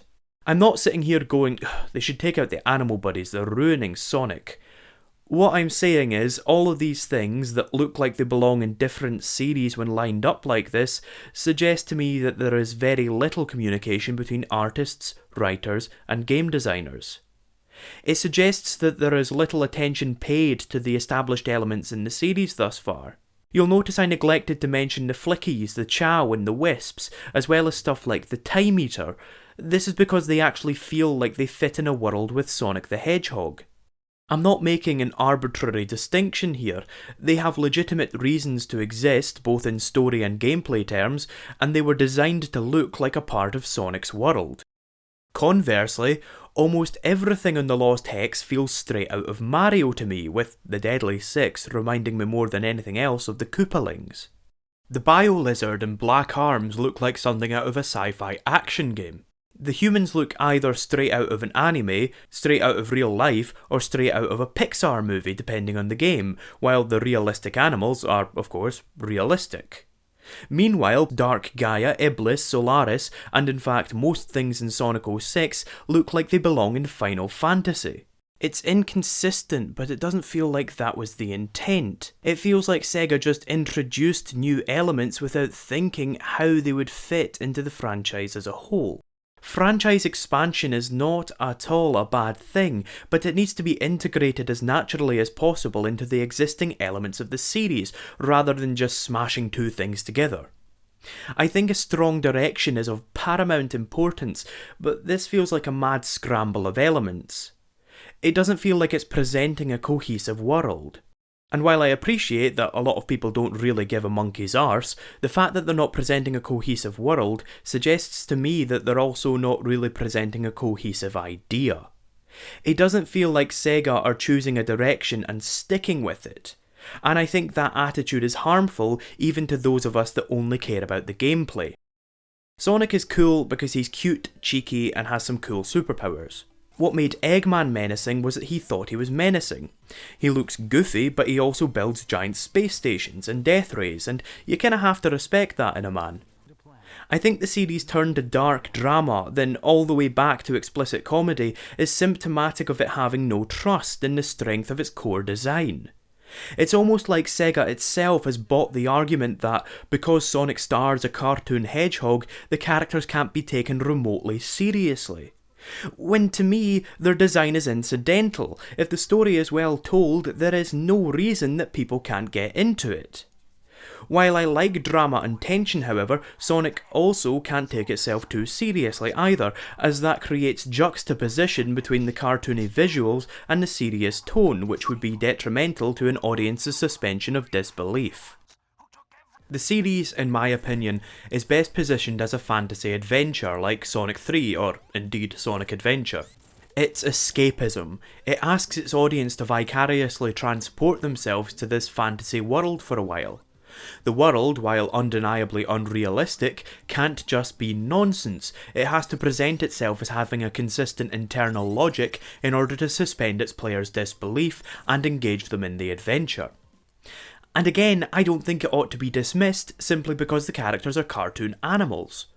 If the cartoon animals were comedic and the world was nonsense, the game couldn't create and escalate tension as effectively as Sonic 3 or Sonic Adventure do.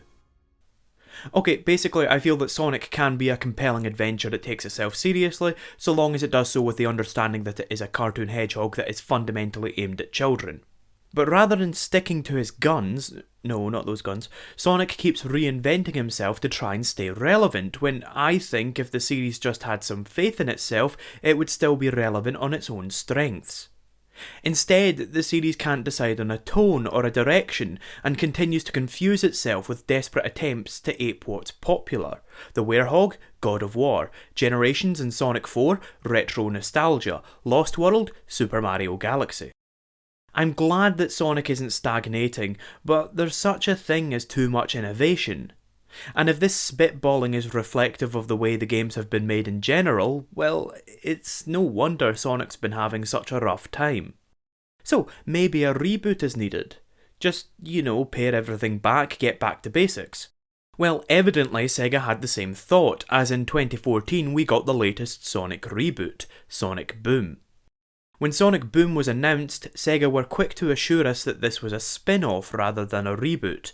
They were suspiciously quick to give themselves a way out should it not be well received. This set off a number of alarm bells for me as, again, there's not very much faith being shown there. And without an ounce of disrespect to anybody involved, it's kind of easy to see why. The series was a collaboration between Sega, We Do Productions, Big Red Button and Sanzaru Games. 4 different companies got in on the creation of Sonic Boom. And, well, despite a giant marketing push, it doesn't really seem to have had much lasting effect beyond making the series less watertight again. Sonic Boom exudes a light-hearted vibe, with its focus being on the wacky and humorous interactions between the 6 principal characters: Sonic, Tails, Knuckles, Amy, newcomer Styx the Badger, and Dr. Eggman. It takes place in a brand new world, which is refreshingly simple in that it's a cartoon world designed for adventure, and filled with anthropomorphic animals like Sonic. It feels like they made a decision about what the world would be like and stuck to it. Unfortunately, the same can't be said of the rest of Sonic Boom. The reboot begins with a horribly received game designed to introduce the world of the TV show, but as far as I can tell, it utterly fails to do so, already running on the assumption that you know who the characters are. It instead focuses on establishing its new villain, Lyric, who as far as I know hasn't made an appearance in the show itself at the time of writing. So basically the game has nothing to do with the show. The show is centred on Sonic and his friends living in a hut and engaging in wacky sitcom altercations with Eggman. The relationship between Sonic and Eggman has changed, with the pair treating their frequent fights as more of a formality and being fairly amicable outside of this. Sonic Boom also featured new redesigns for the cast, marketed towards a Western audience. This is a wee bit of a bizarre decision in my opinion, as Sonic was already designed for a Western audience in the first place, this being his original design, but that's neither here nor there. Sonic himself has been made taller and has been covered in sports tape and given a scarf, which is an homage to adventure series like Uncharted. Now, the designers claim that the sports tape is to give off the vibe that the characters are nomad adventurers, not really fussed about how they look, as they have to keep on the move. For Sonic though, all of these extra details only get in the way of his streamlined design. Again, Sonic is built to run and curl into a ball. I can only imagine that the scarf, the sports tape and the extra height would get in the way of these abilities, but that's not really the problem. The problem is that these only distract from the strength of Sonic's design. I mean, it is still a strong design, but that's entirely because of Sonic's original design. There isn't an ounce of fat on regular Sonic, metaphorically speaking, and while these additions don't ruin the design, they don't add anything, they just kind of clutter it up. Dr. Eggman's military general look is a great idea, I feel, giving off the idea of him being a scientist, but also like a commander for his robots. But he's no longer shaped like an egg. Like, I consider that to be a little questionable considering, him being an egg is his bread and butter. If you've been paying close attention, you might be able to notice that it's there in his name, see? Tails and Amy's designs are largely untouched, and unfortunately probably the best of the redesigns for it. Tails wears goggles and has a tool belt, finally communicating visually what his major character trait has been for over a decade. Amy still doesn't look like her major trait is hammering things, but other than that she's just as good as the regular Amy is. The newcomer Styx, though, is happily a great design. Her head is shaped like a boomerang, instantly associating her with the weapons that she wields. Her feral nature is also demonstrated clearly to the viewer through her tattered clothing and the makeshift baubles in her hair. The only thing I think doesn't really fit with Styx is that, despite everything about her communicating that she's wild and uncivilized, a lot of her humour is derived from her paranoia about government conspiracies of all things. Still, that aside, if this was the result, I'm a bit disappointed that the designers didn't get the chance to design their own characters more often. Now we come to the big one, literally, which is Knuckles' design. And, with the utmost respect to everybody involved again, I don't think this looks very good. In their defence, the designers were probably going for something else, but were constrained by strict guidelines from the executives, who were understandably trying to maintain brand recognition. As such, I don't think it's insane that it turned out like this, and I don't think it's reflective of the designer's abilities, I just think it's a bit unfortunate. The first thing that jumps out at me is how awkward this looks. I understand that typically broader shoulders and a bigger torso communicate strength, and maybe it's because I'm used to the regular Knuckles, but it really does look like a comedy Photoshop job, like somebody deliberately doing a poor job of putting their head on a strong character's body. Because the body is so big and his hands are much smaller than they were, attention is drawn to Knuckles' torso rather than his knuckles. It means that when Knuckles is punching, I'm focusing here rather than here, and it feels like it should be the other way around. He also has fingered gloves now, although to be honest, I can see the logic behind that particular decision. As a character designed primarily for a CGI animated series, it would be tricky to animate the characters doing things like writing or eating or, say, typing with boxing gloves on his hands. The biggest problem for me though is that Knuckles now has literally no excuse for running fast. Not only does his character design no longer suggest that he can run fast, it actively suggests the opposite. Knuckles has a huge body with tiny, comically undersized legs. This is character design shorthand in most cases for a character that is tough and strong, but also quite slow. I know I've used this game before in the last video, but take Heavy Weapons Guy from Team Fortress 2 for example. His large body and bulky arms communicate his strength and endurance, while his comically disproportionate, underweight legs communicate that he is slow. Lo and behold, he has the highest damage output in the game, has the most health in the game, but he's also the slowest character in the game. In Rise of Lyric, I don't even think Knuckles is any stronger than the rest of the characters. I haven't played it, but watching gameplay footage online and reading some wikis seem to suggest that this is the case. So, Knuckles' strength is no greater than anyone else's, and his speed is the same as everyone else's, but his character design communicates the exact opposite. While I'm on the subject actually, am I the only one a little disappointed that Knuckles has been a laughingstock for ages? He's always been one of my favourites. I mean, yeah, he got tricked a few times because he was supposed to be naive, but that seems to have devolved into him being completely thick. And while I know it doesn't really matter, I still think it's a bit of a shame that one of Sonic Team's best creations, the main rival in an absolutely wonderful game, is now reduced to lazily written comic relief. I don't have a problem bridging the gap between the old series and Sonic Boom there, as, well, the characters are pretty much the same as they always were. Sure, there have been a few details changed here and there, but it's pretty much business as usual for Sonic & Co, so I can't help but feel that the whole thing accomplished very little but to boost Sonic's public profile. But that is a very temporary, short-sighted boost. You see, in a few years when the boom bubble bursts, you're going to have a lot of people missing it and wishing that, for example, Knuckles was bulky again. But then, of course, if you make Knuckles bulky, you'll have a lot of people wanting you to change him back. Do you see the problem? Change has to be handled very carefully, especially drastic changes like this one. Again, by making a change, you tacitly ask your audience to have a preference. Once that change is made, whether or not you stick to it, you will create disappointment, as you inevitably have to dismiss a portion of your audience's preference. Whereas if the change was never made in the first place, that preference wouldn't exist, and if the audience don't like the product, then they're not your audience. Sega, through constant revisions, are simply creating dissent for themselves later on. If nothing else, I think it implies that Sega don't have confidence in the appeal of their characters, and if they don't have confidence, then why the heck should we? Sonic Boom's design, spread as it was between 4 different companies, is extraordinarily confused. I want you to imagine how chaotic the creative process behind this must have been. The creative process that resulted in changes to the character designs that recast them as nomad adventurers, only to have them live in a house by the beach and engage in wacky sitcom antics. It feels like all the different companies behind the different parts of Sonic Boom had very different ideas of what they wanted the end product to be.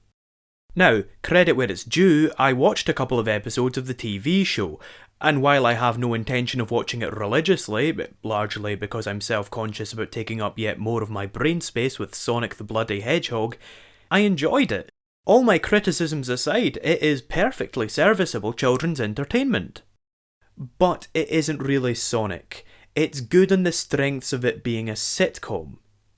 I remember saying when it was first announced that if the Boom game was any good, it would be because of its similarities to other games rather than because of Sonic. Now, of course, that didn't hold true, as apparently the game isn't very good, but it's held true for me for the TV show.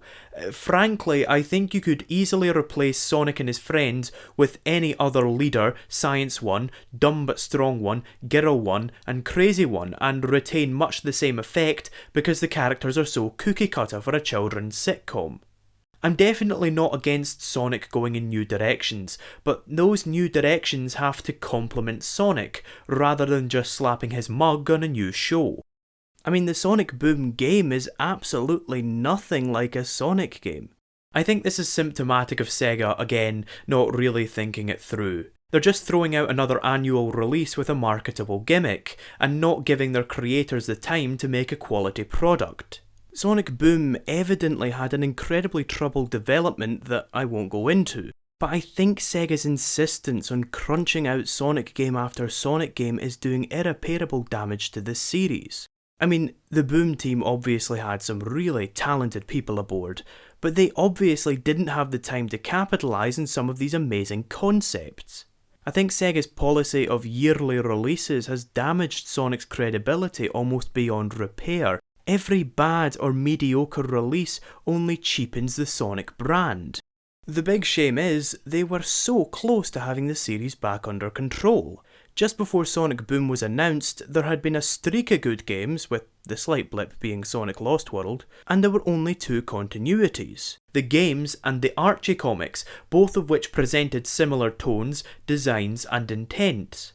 Neither were perfect, but they were both much better than anything we've had by sole virtue of the fact that they presented a unified front, a consolidated idea of what Sonic is, that you either liked or you didn't. Now we have those two, Sonic Boom, and apparently a live-action movie coming out as well. Now, I'm not going to say anything about what I think of that idea, but here's a scary thought. What if it's good? What if the Sonic movie gains a following? Then we have another fracture in the Sonic fanbase, and we have fans clamouring for that continuity to be included in the Sonic series. Sega are caught between fans of the comedic series, fans of the dark and dramatic series, fans of Sonic Underground, fans of Sonic X, fans of the OVA, fans of the British comics, fans of the American comics, fans of the American comics back when it was about relationship dramas, fans of the American comics pre-reboot, fans of the American comics post-reboot, fans of the classic games, fans of the adventure games, fans of the dark and gritty games, fans of the comedic games, fans of Sonic Boom, and now, maybe, fans of the Sonic movie. It's no wonder Sonic fans are unpleasable. The world and characters that they love in Sonic are likely to be the thing tossed out with the next big reboot. I mean, look, I get it, Sega is a business and businesses have to make money. That's not evil. But as a result of their indiscretion, Sega are now in the tremendously awkward position of having no idea what their dedicated fanbase wants. If they release a comedy, a lot of the fans will hate it. If they release a drama, same deal. I mean, heck, you know the whole core appeal of the series, like the concept I introduced last time that I have based this entire video's arguments on. That's probably not the core appeal for so many people. And to condense this entire video down to a single sentence, the Sonic series doesn't have an identity. Sonic has gone through so many gameplay styles, so many tones, art styles and design sensibilities that it doesn't have a focus. It doesn't know what it is, and it doesn't know what it wants to be. I mean, guys, I've not even talked about that time that Sonic had a sword. The fans can't agree on Sonic because we can't tell what Sonic is. And, well, that's the problem with Sonic spitballing so hard and so fast. I sincerely appreciate the constant imagination that goes into these games, but I think it has long since lost sight of its strengths in amongst over 20 years of conflicting information. There are many strengths that the Sonic series has had that are incompatible with other strengths that the series has had. There are some weaknesses that other continuities patch over and fix, only for those fixes to be tossed out with the next big reboot. It means that, like, I can like Sonic, and you can like Sonic, but I can dislike almost everything that you like about Sonic and vice versa. That's kind of been the catch-22 with this whole video, and I totally expect to get more than a few comments making totally legit arguments against my points. Is there a solution? Well, I don't know, I can't know, I'm not a game designer. But from my perspective, what it looks like the series needs, as simple as it sounds, is clarity and a cohesive, well-reasoned direction. To have all of the writers, artists, character designers and game designers on the same page, all with a strong direction to follow and a solid idea of what they want the end product to be. To have a basic, well thought out core design. To have them scrutinise every new element to make sure that it will add something to that core design. And, of course, for Sega to give the developers enough time to polish their game. And if that resulting game isn't what I, or any other fan, see as the right way to do Sonic games, then so long as it's internally consistent, I don't see that as a problem. So that's the end of part 2 of Sonic Spitball. Now, I've talked about the gameplay, and I've talked about the not gameplay, so you may be wondering what else is there? Well, you're going to have to wait until the third and final part to find out. That, ladies and gents, is what we call a sequel hook. Thanks very much for watching and have a great day. Cheers!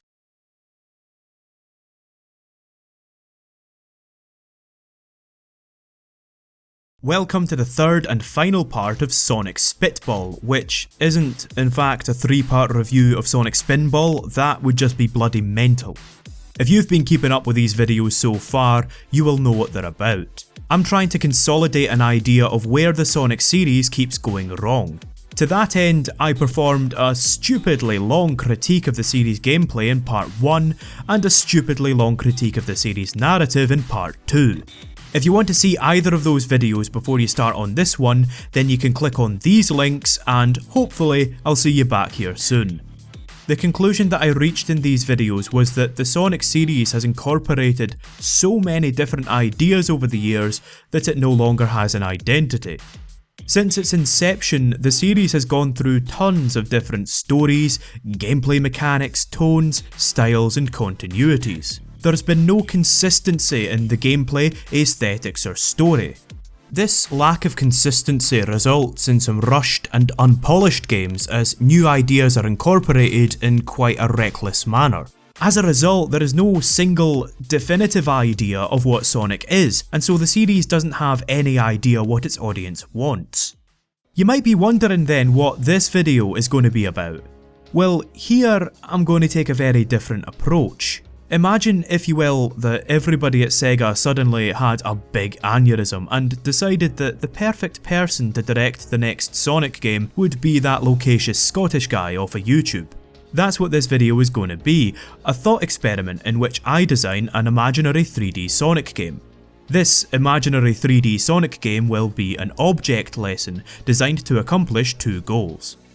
1. To demonstrate how the fluid gameplay of the classic Sonic titles could be brought into 3D, and 2. To demonstrate that clarity and a well-reasoned direction could result in a stronger game. Now, I know that sounds really presumptuous of me, but I honestly think that this is a worthwhile capstone to the series. I spent the last 2 videos picking the series apart and making the point that Sonic uses too many ideas without thinking them through. And so I want to use this video to show you how the series could be approached differently. Now that said, it would be really big-headed of me to claim that this would be the perfect 3D Sonic game. It probably wouldn't be. Like I say, there's no single idea of what Sonic is, so it would be kind of impossible to create a game that pleases everybody. Basically, I'm not trying to tell Sonic Team how to do their jobs. I mean, you want to talk about being presumptuous, I have no delusions that Sonic Team are even going to see this video. So no, I'm not trying to tell you how Sonic should work in 3D, I'm trying to show you how Sonic could work in 3D. Like I say, this is supposed to be a thought experiment. My goal is to contextualise my criticisms of Sonic Team's approach by contrasting them with an alternative approach. Have I justified this enough yet? Let's just get started. The premise of the game is that Dr. Eggman has built a big space laser and Sonic has to go and stop him. Now that's not very imaginative, but there's a good reason for that besides the fact that I'm a tremendous hack. The simple story is meant to complement the core design. The game is going to be focused on bringing the fluid gameplay of the Mega Drive games into 3D. So this simple plot allows the game to focus on creating moods that drive the player forward rather than expositing information that slows the player down. It's a very blatant back to basics approach, and I don't think that there needs to be a big reboot or a redesign to accomplish this. If you reboot the series, all you're going to do is fracture the fanbase further. You can't counter too much innovation with yet more innovation. The more changes you make, the more you ask your audience to have preferences. But by paring everything back, hopefully the game can concentrate on getting the fundamentals right and solidifying a basic idea of what Sonic is. Since I have to draw this then, I had better break down the aesthetic choices. I've made Sonic's visual design similar to his Sonic Adventure incarnation. I mean, don't get me wrong, I love pudgy wee classic Sonic, but he was designed to work in a 2D environment. In Sonic Adventure, Sonic was made taller, his limbs and his spines were exaggerated to make his animation clearer in 3D. While he did become marginally taller though, Sonic was also short enough that he could still believably curl into a ball. His spines became longer, making them easier to see from behind, while also exaggerating the spiral shape that allows the character to curl up. As rolling is going to be the bread and butter of his moveset in this game, it's important that this ability is reflected visually. The only actual alteration I would make to Sonic is his running animation. When he gains enough speed, he'll lean forward and tuck his arms in, with his feet becoming a red blur. Now, real talk, I'm not an animator, so this is probably going to look awkward when I'm drawing it. It doesn't have to look exactly like this though. Basically, what we want is to really sell his movement to the player, and I think that this concept makes for a much more expressive animation. First of all, his stance makes it look like he's putting more effort into running. He is determined and powering onwards with his arms tucked in, rather than flopping awkwardly behind him. Secondly, the bold red of his shoes will contrast his blue body, making for a very smooth and clear movement. The perspective in the 3D games has made Sonic's running animation somewhat unclear. He swings his legs extremely quickly, and the white of his soles doesn't contrast as strongly with the blue of his body. As a result, the animation is less expressive. You can still tell what he's doing but it's not quite as convincing. He doesn't sell it as much. The blurry red ribbon is a cartoony alternative that emphasises what the character is doing, even if it doesn't make a huge amount of sense. There's also another gameplay reason that I reintroduced the blurry legs, but we'll come back to that later on. The environments would be designed to capture the player's imagination as much as possible. Now, I don't mean too much by that. I don't think that immersion is ever going to be something that Sonic can realistically accomplish. But the story of Sonic is that he's saving the world, and I think that fleshing that world out does have an impact on the gameplay. You want to show the player the world that Sonic is saving, its wonder and its splendour, and then you want to show them what he's saving it from becoming. Furthermore, in order to make the player want to explore, the world needs to look interesting enough to explore. Therefore, to capture the inherent thrill of Sonic, the world needs to appear as if it has a purpose and a history, outside of simply being a level made for a video game character. There are plenty of ways to do this. Take, for example, Sonic 3, which was packed with unique and incredibly detailed environments. Sonic CD and Sonic Colors featured surreal and ostentatious worlds that took advantage of Sonic's fantasy setting to present some larger-than-life locations. There are also games like Sonic 3D, specifically the Saturn version, which makes use of incidental details to create a pretty memorable ambience. Bridges creak under Sonic's weight, rivers turn into waterfalls later in the level, snowdrifts have to be cleared off as springs, and the backgrounds are clearly lived in. I'm particularly fond of Rusty Ruin, which is... well, it's a rusty ruin if the name didn't give it away. The Zone really left an impression on me as a kid, and frankly, I have embarrassing amounts of nostalgia for it. The Zone just has an incredible mystique. The enormous stone blocks, ornate pillars and sculpted idols give the impression that Flicky's Island was once home to a powerful culture. But over the years the masonry has eroded.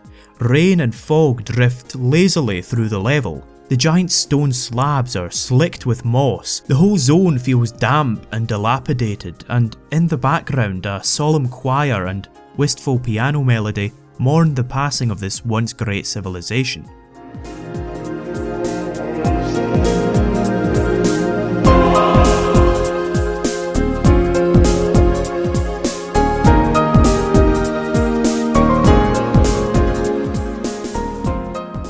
It really is a spellbinding level. It's a shame it's in such a duff game.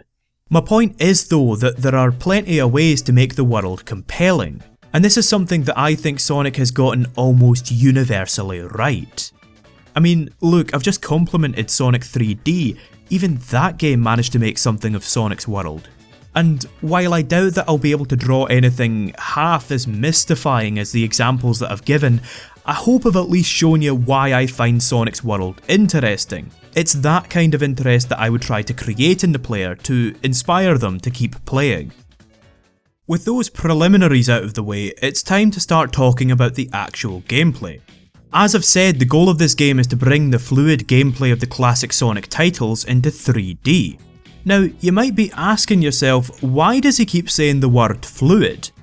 Here's a better question, why the hell did you click on part 3 before watching part 1? Nah, but seriously, if you can't be bothered watching part 1, it's an hour and 20 minutes long, and a recap is probably in order anyway. Now, I think that there's a good reason that the classic Sonic games are so celebrated. Controlling Sonic is extremely straightforward, thanks to some simple controls and smooth, natural physics. While they're easy to grasp, these physics also give the games a really high skill ceiling. Once a player masters Sonic's momentum, they can use the terrain to quickly build speed. The player can then use that speed to jump further and higher than they could otherwise. And this extra height and distance allow the player to explore more of the level. And now that you can explore more of the level, you have more opportunities to build speed. These three components, speed, platforming and exploration, flow into one another seamlessly, resulting in what I would call a very fluid experience. This gameplay style, in my opinion, should flourish in 3D. The three key elements, speed, platforming and exploration, are a perfect fit for a 3D platformer. It's easier to get a sense of speed in 3D, and the perspective means that the player wouldn't be blindsided by an off-screen obstacle. Neither 3D platforming nor Sonic's platforming excel at precise jumps onto small platforms. Instead, both are at their best with wider platforms and more opportunities to explore. And this exploration would benefit exponentially from the additional axis. It's in 3D, you can move anywhere you like. Taking all of that into account, I think that the fluid gameplay of the classic Sonic games would be a perfect fit for a 3D platformer. However, adapting it to 3D would require some alterations to the formula. The controls need to be as simple as possible to reduce the barrier for entry. While it would be nice to be able to preserve the one-button setup of the classic games, there would need to be some adjustments made in order to accommodate a 3D space. The player can move Sonic by using the left analog stick. Sonic would be smooth and easy to control, and he should respond happily to the player's input. Tilting the analog stick a little will cause Sonic to walk, while pushing it all the way causes Sonic to start building speed. Sonic will carry his momentum through when the analog stick is released. He will slow down gradually rather than come to an immediate stop.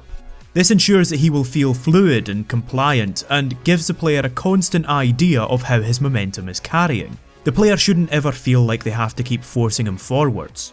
Sonic's momentum is also influenced by the terrain. In simple terms, he will lose speed going uphill and gain speed going downhill.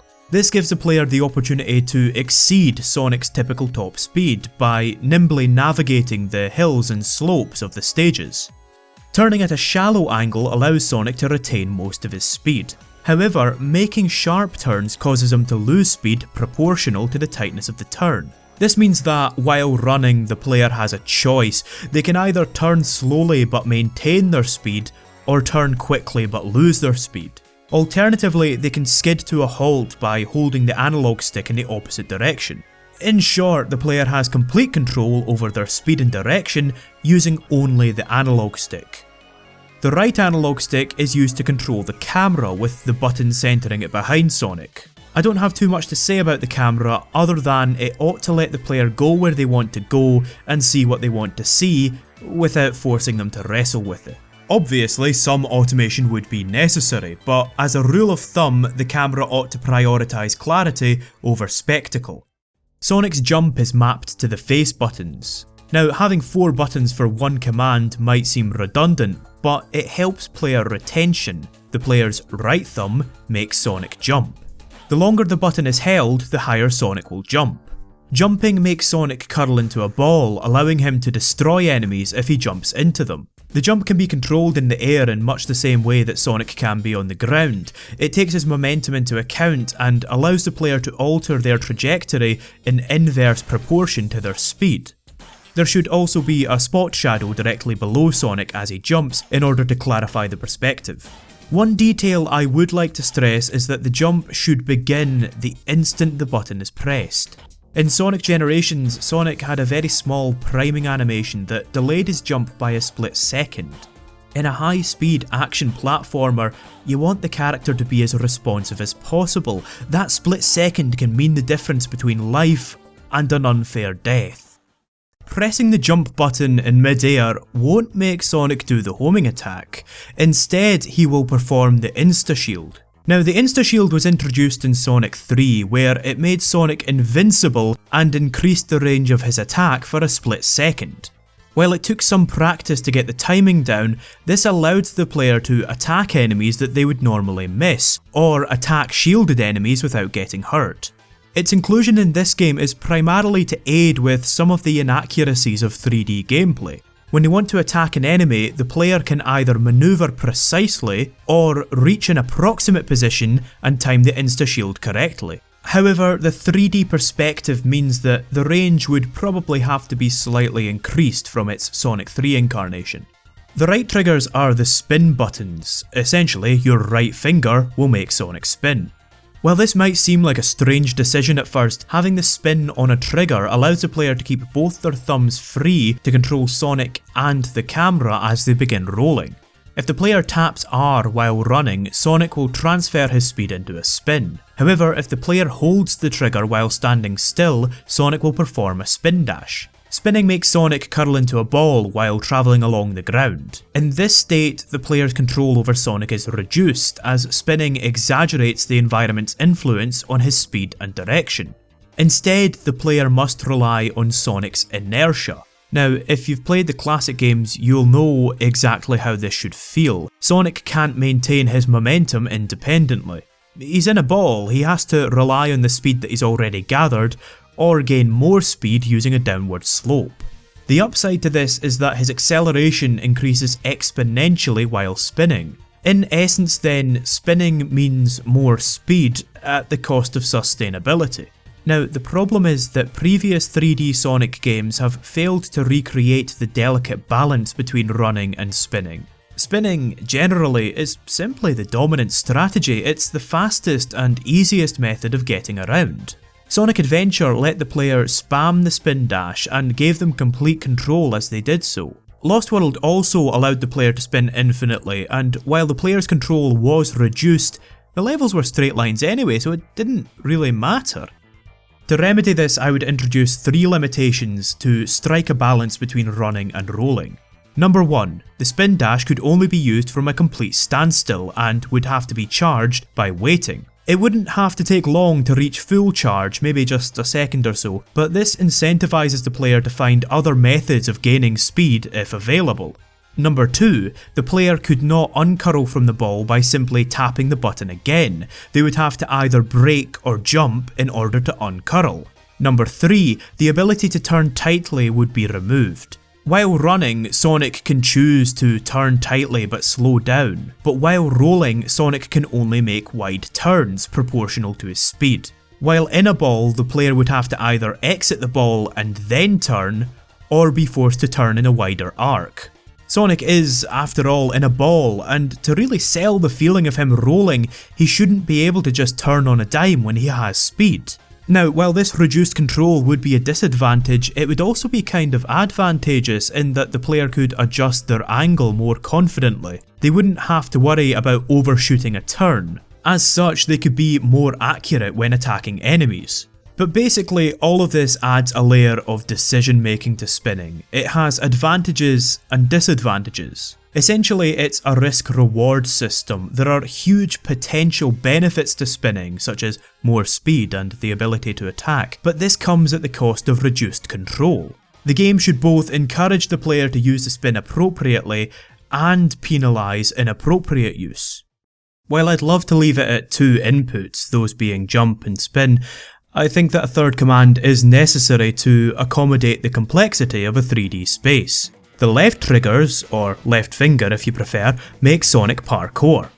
Now, parkour was introduced to Sonic's moveset in Lost World, and I think that the move was long overdue. Before Lost World, wall running was only really possible if there was a slope, or in other words, if the level designers dictated it. I think that parkour is a great way to give the player some more options, some more ways to preserve their flow and deal with the terrain.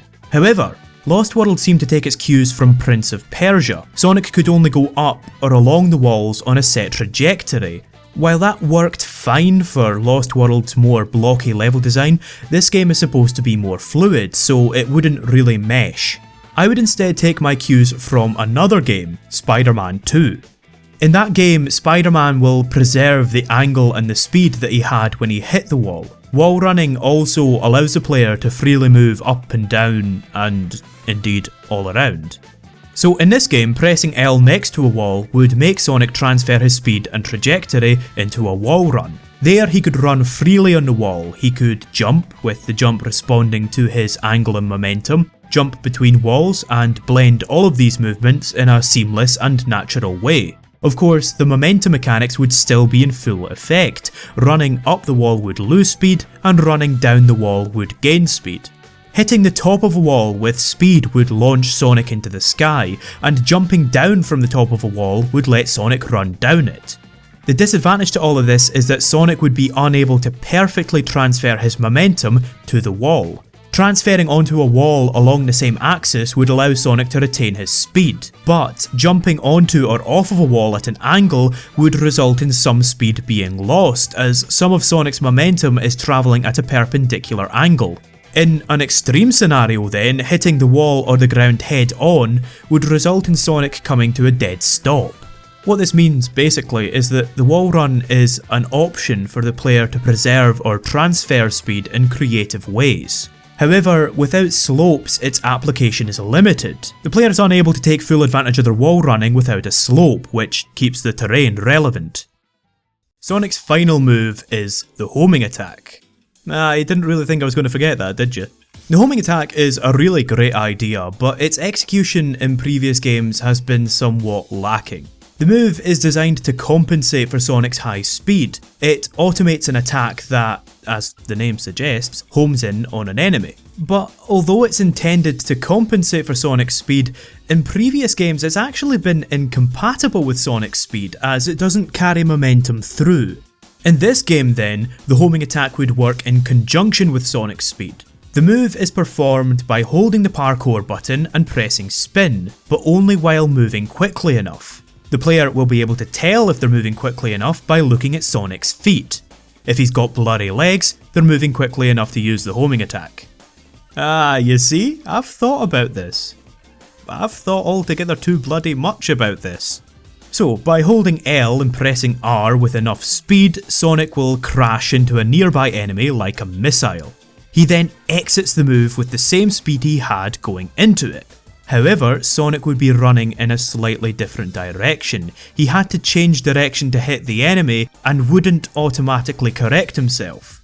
The homing attack could be chained by continuing to hold L and tapping R for each subsequent enemy in a row. This would mean that crossing a gap with enemies floating over it would require the player to build some speed first. Finally, I don't see any reason that the homing attack couldn't be used as an extra method of uncurling from a ball. This gives the player an additional option to preserve their speed. By timing the homing attack correctly, the player could go from a roll to a run without interrupting their flow.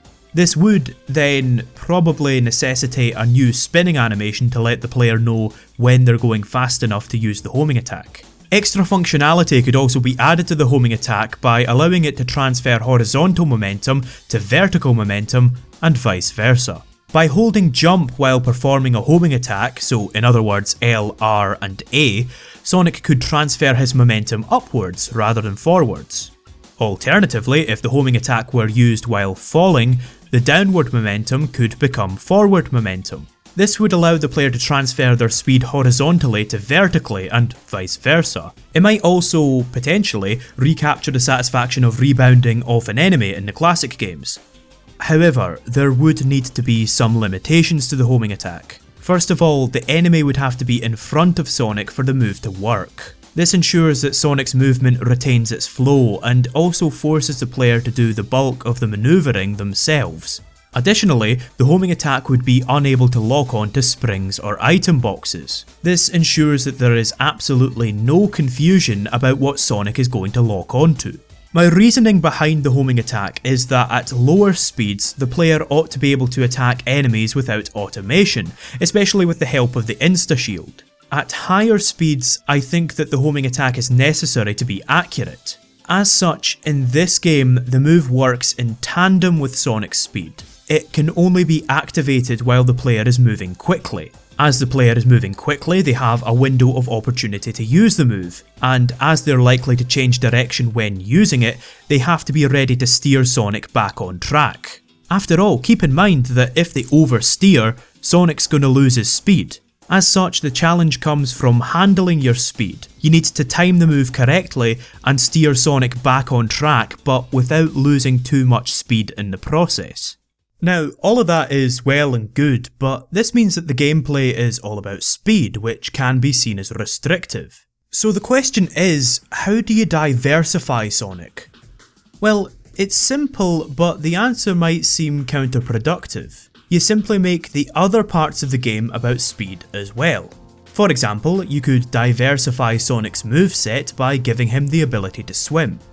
I know, the whole thing about Sonic not being able to swim, but I've always wondered if that wasn't retained just for the sake of tradition.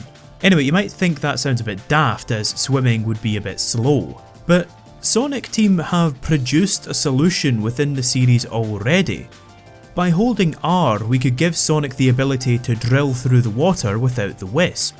Imagine the swimming working like Majora's Mask, where you could drill through the water and use the analog stick to direct yourself. Imagine jumping out at the end only to hit the ground running with your speed intact. Imagine being able to aquaplane, then dipping below the water's surface to explore underwater caves. In this way, swimming could add some variety while still contributing to the game's flow. Now, of course, that would mean we would effectively have Sonic flying underwater, and he would be constantly attacking to boot. But the limitation would be, of course, that he would be on a timer. He'd have to rely on air bubbles, or else he'd have to return to the surface. So, to do a quick recap, Sonic would be able to run, jump, spin, wall run, homing attack, and swim. All of these moves are based around his speed. By using them properly, the player can gain more speed more consistently. More speed means more opportunities when platforming, which means better exploration, and yada yada yada. I feel like there's a lot of synergy between these moves. Each one has its own unique purpose and plays off of Sonic's speed in a different way. Hopefully the game would be accessible as well, as the player only really needs to know about 3 inputs and a small handful of basic moves. Now, I appreciate that that was a lot to take in, so I think an example is necessary to kind of tie all the information together in people's heads. In part 1 of Sonic Spitball, I talked about how the waterfall climb from Angel Island Act 2 was a great sequence that demonstrated how all of Sonic's moves worked together. So let's imagine a 3D version of that sequence using all of Sonic's moves that I've just outlined. The player would start by running down a hill and then leaping across the waterfall using the ramp. If they fall, they could either jump out and climb the platforms that are jutting out of the waterfall, or they could gain some speed in the water and use that to gain some extra height, allowing them to wall run to the top. A quick spin dash would then get them up the next half pipe, and if they jumped off near the top, they could immediately send some momentum in the opposite direction. As they're heading the other way, they have to clear the waterfall again. Here, they could either use their speed to clear the boring old platforms, or maybe there could be some badniks dotted about. By holding L and tapping R a few times, Sonic crashes into the badniks like a missile, reaching the other side with all of his speed intact. The player can then either jump up these platforms, or they can jump up to the far wall, tap L to perform a wall run, and then jump again to transfer all their speed in the other direction. If they do this, they would hit the ground with some of their speed intact, allowing them to cross the collapsing bridge with ease. Or maybe the player doesn't even get to this bit, maybe they hold the jump button while using the homing attack down here, allowing them to reach the upper path without even having to change direction. Maybe there could be some goodies right at the top there to reward the player for experimenting. Now, obviously that's different to the original waterfall sequence, and also obviously it's not the best example because it's a 2D level repurposed for a 3D game. But I hope that this at least gives you a clearer idea of Sonic's moveset, and I also hope that it sounds kind of fun and fluid. And maybe, if the fluidity worked well enough, we could see a return of the boost mode from Sonic Advance 2. Now, to quickly recap, boost mode was activated by running for long enough, and it granted the player much higher speed and acceleration. Boost mode would end when the player came to a complete stop, encouraging them to keep a flow going. And finally, the more rings that they had, the quicker boost mode would activate. Thus, players would be incentivized to run and collect rings, which are, huge parts of the core Sonic gameplay. A skilled player could exponentially increase their speed and acceleration so long as they mastered the core mechanics enough to never come to a complete stop. Its implementation in this game would hopefully encourage people to get good at the game. It would reward people for collecting rings, maintaining momentum, and never taking a hit or slowing down. In either case, hopefully now we have a grasp of Sonic's mechanics. Before we move on to the level design though, I'd like to bridge the gap a little by talking about the items. Rings behave in the same way that they traditionally have in Sonic. Getting hit will make them scatter everywhere, reducing the player's total to 0. Getting hit with 0 rings will result in the player losing a life. The system is perfect for Sonic. There are consequences to taking a hit, but the player never has to waste their time looking for health pickups or anything like that. They can simply collect one of their scattered rings and get right back into the game. Exploration could be incentivized through liberal use of shiny objects. You could have item boxes, red star rings from Sonic Colors, and the capsules from Sonic Lost World. To be fair, if we were going to include the capsules, I think it would be more fun if you could just smash them by attacking them rather than awkwardly landing on top of them. Like I say, Sonic isn't really built for precision. You could also, of course, hide special stages around the levels. Now, I'm not going to go into the special stages with this, but if we're putting such a large focus in Sonic's movement here, I think it would be a good idea for these special stages to use the same mechanics as the rest of the game. It might just be a nice opportunity to have a linear, focused obstacle course using all the same mechanics. Finally, let's talk about the barriers. The elemental barriers from Sonic 3 were an amazing addition to the game. I'd usually be a lot more excited to find an elemental barrier than rings or an extra life.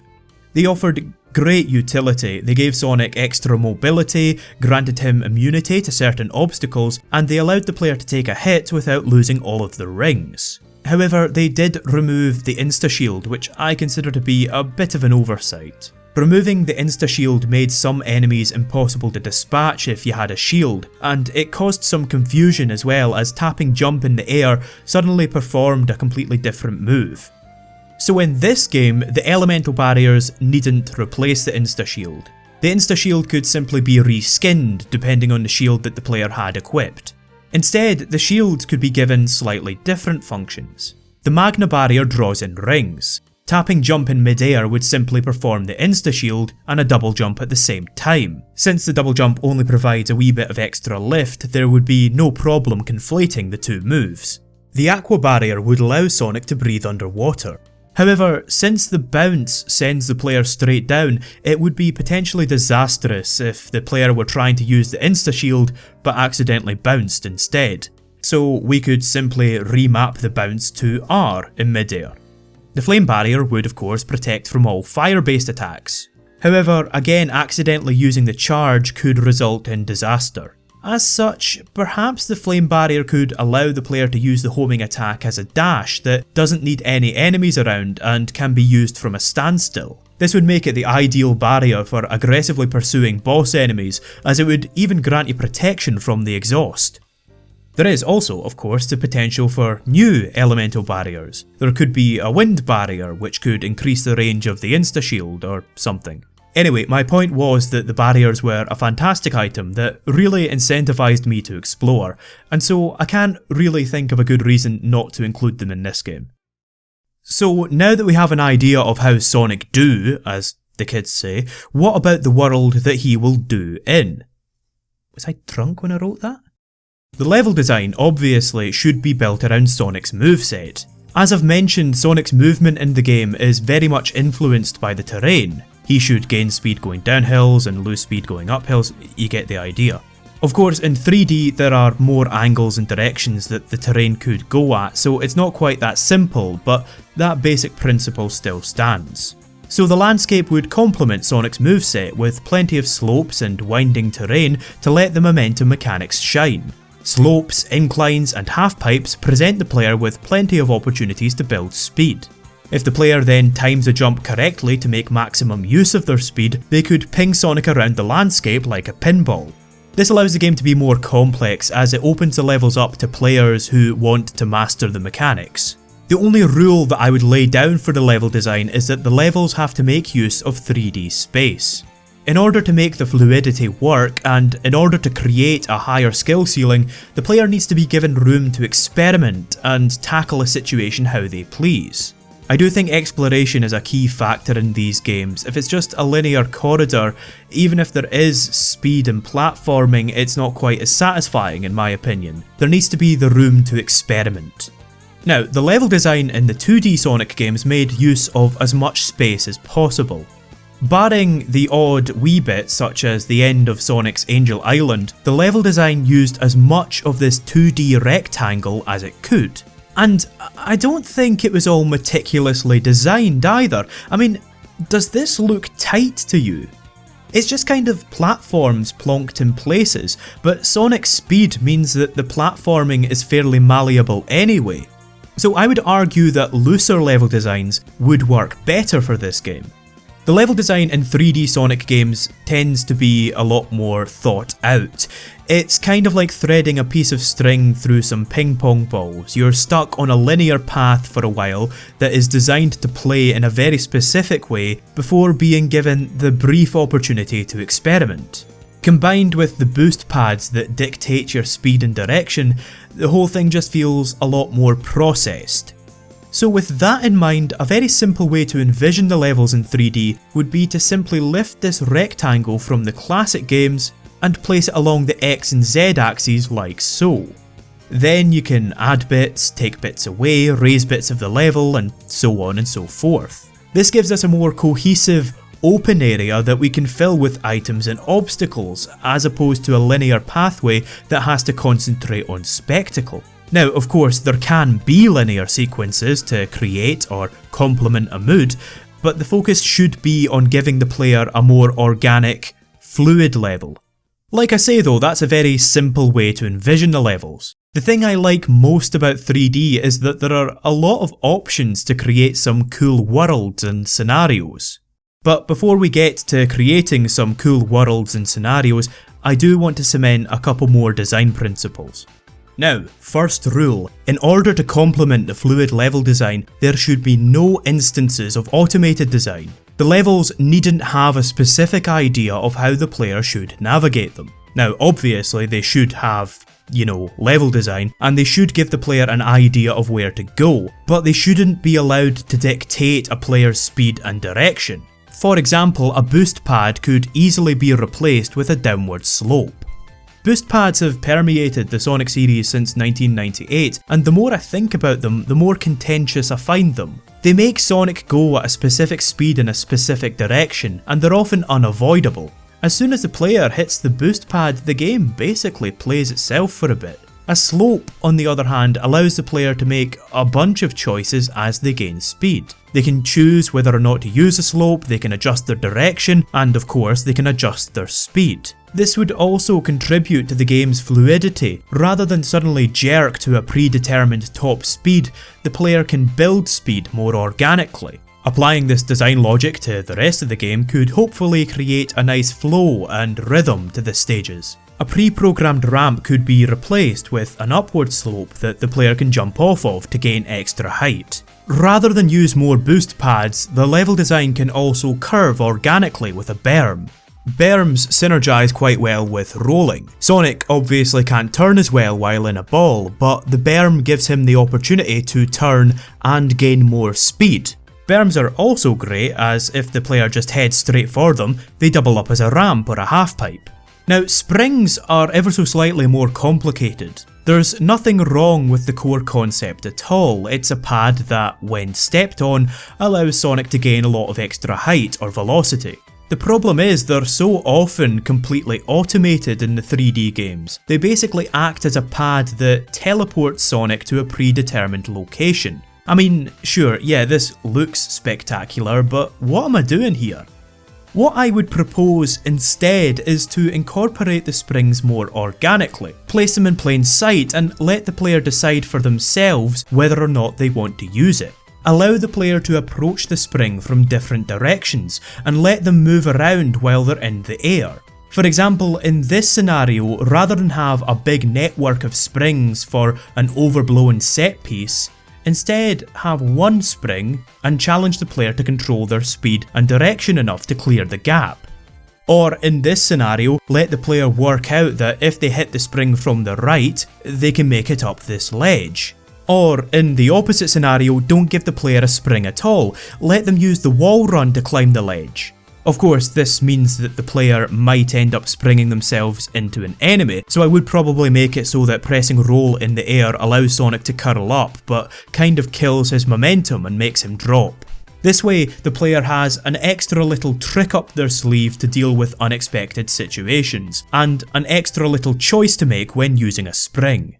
Corkscrews and shuttle loops ought to complement the design philosophy as well. They are the quintessential Sonic obstacles really. When you think of Sonic, you think of him going around a loop.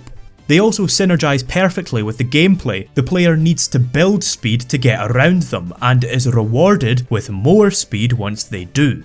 Now, I don't want to get too preoccupied with the technical side of this, but I would be remiss if I didn't mention the fact that loops and corkscrews would be a lot more difficult to program in 3D. Even assuming that they could be programmed perfectly without automation, the player runs the risk of accidentally sliding off or becoming disoriented, both of which would disrupt the pace of the game. That said, I don't think that loops and corkscrews are impossible in 3D. The special stages in Sonic 3D for the Saturn managed to get the feels spot on. Sonic's weight and rhythm felt perfect. But the biggest example I can think of is Sonic and Sega All-Stars Racing. The corkscrew in All-Stars Racing was scaled up, and barriers were added to the sides to stop the player from falling off. The increased scale also allowed the player to react to the shifting perspective. It felt thrilling but never disorienting. And while the physics weren't perfect, and I do think they're slightly automated, they actually felt really good. Even if there has to be some automation, the loops don't need to be cinematics. Essentially then, what I'm trying to do is incorporate these automated set pieces more seamlessly into the core gameplay. Rather than these obstacles existing outside of the player's input, they could instead work within the same parameters, using the same controls and design principles as the rest of the game. The game should present the player with a scenario or a challenge, and let them decide how to overcome it. So, For example, let's take this section of Seaside Hill from Sonic Generations. Yeah, you remember this. The player runs down this slope before being launched into the air on a set trajectory on this ramp. The player has no input at this point, they're forced to land on this slope. Once they do, they can press jump once at the end to hit these rings, which automatically launch the player onto a walkway. There, these boost pads force the player to run along the walkway at top speed. If the player falls at any point, they end up on a small beach where, again, their direction is dictated to them. Now, this isn't a bad section by any means. Generations is a really fast-paced, arcadey game, but it's not very fluid. Here's how it could be revised in our game to allow the player a bit more control. First of all, the pre-programmed ramp could easily be replaced with an upward slope. Sonic is more momentum based in this game, so the player can pick up speed in the downward slope and then use that speed by jumping off the upward slope. As it's just a normal jump, the player remains in complete control of their arc. Now this is where I would begin to adapt things a wee bit. What if we took away the rings and instead had this platform head steeply down towards the beach? This way the player will be drawn towards the beach, it wouldn't be positioned as a lower route if you fall. We could maybe add some hidden goodies around the beach to get the player to explore a bit. However, you might notice that some of the ruins at the bottom of the steep slope form a small ramp. So again, if the player gains speed on the downward slope and then jumps off the upward incline, they gain a lot of extra height. This will allow them to reach the walkway where they should probably be rewarded, maybe with an aqua barrier since it's Seaside Hill. Or maybe if the player misses the jump, there could be a spring that they could hit at the right angle to reach that walkway. Or they could simply rev up a spin dash and attempt the jump again. But then that's a pretty narrow platform, and without automation, what if they miss? Well, nae danger, Sonic can swim. What this means is that the level is less compartmentalised, the beach is no longer a lower route or a punishment, and the player can apply Sonic's speed to various parts of the level to see what they can find. It's the key element that separates Sonic from a racing game. His speed isn't just for reaching the end quickly, it's for actually playing the level. And this is why I think the exploration needs to be a key element. It's fairly common in platformers for a character's jump arc to be influenced by their speed. Sonic's movement is simply that principle taken to an extreme. But the very fact of that extremity has an influence in the way that the levels have to be designed. Because Sonic can go so much faster and so much higher, the platforms have to be wider and the level design has to be looser to accommodate different speeds and jump arcs. Without a loose, sprawling level design, the player's speed and jump arc is dictated to them. They have to jump X distance to land on the platform. And while that isn't inherently bad design, it doesn't really take advantage of Sonic's strengths. Even something as simple as a ledge can provide an opportunity to explore. A player can either platform up it using short hops, use a ramp to launch up to it, wall run, or leapfrog off an enemy using the homing attack. That's 4 options to get up to a ledge, whereas most platformers would only have 1. And so if you have 2 or 3 ledges, the player's opportunities to take advantage of Sonic's speed increase 3-fold. And that's with a simple, boring ledge. Because the levels are in 3D, they can stretch out in any direction, multiplying the player's choices exponentially. And again, this isn't ornately designed or anything. Sonic, at its best, is just things put in places for the player to parse. The worst bits in Sonic games are when the designer's hand is felt too strongly, when you have to wait for the blocks to move, or you have to run away from the truck, because you can't do anything with these sequences. Since exploration is a key part of this then, we want the player to be comfortable experimenting. Now that means that there should be no time limit and no ranking system.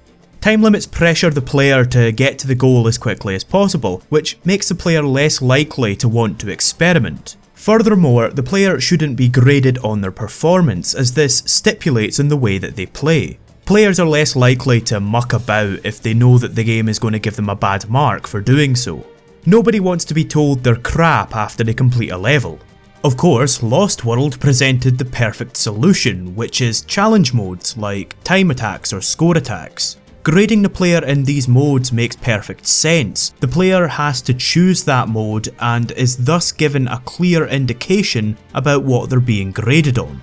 The game should also be reserved about using bottomless pits.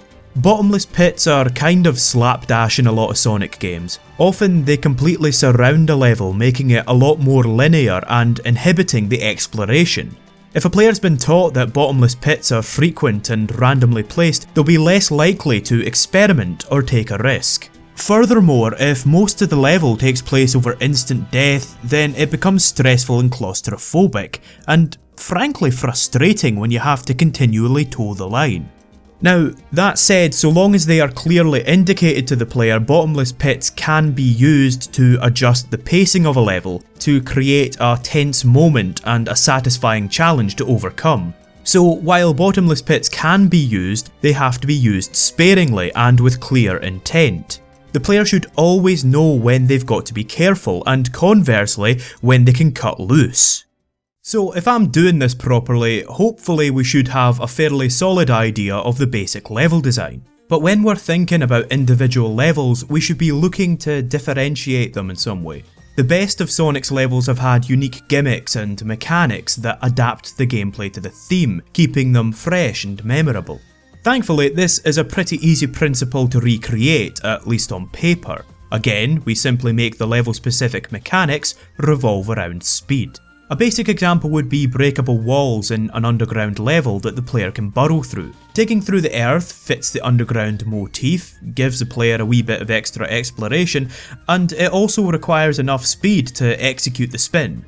Another level could have poles that Sonic can grab onto by holding L, which allows him to do a 180 without losing speed. A cliff zone could have bungee cords for Sonic to grab onto. By holding L, Sonic would grab the cord and he would be sprung up into the air. The faster he's moving, the higher he'll go. There could be hang gliders in a sky level that go farther the faster the player hits them. There could be pliable palm trees in a beach level that let the player bounce off them in the opposite direction. There could be dynamos in a mechanical level. The player has to run on these treadmills to open doors or activate mechanisms, and the faster they're going, the quicker the mechanisms will activate. What you could even have, actually, is you could even have one of the dynamos power up the boss of that level as a surprise. The player has been conditioned to think that dynamos hide rewards, and then all of a sudden they activate this giant sawed-off robot. That would even tie into the thing that I talked about last time with Sonic's headstrong personality getting him into scrapes.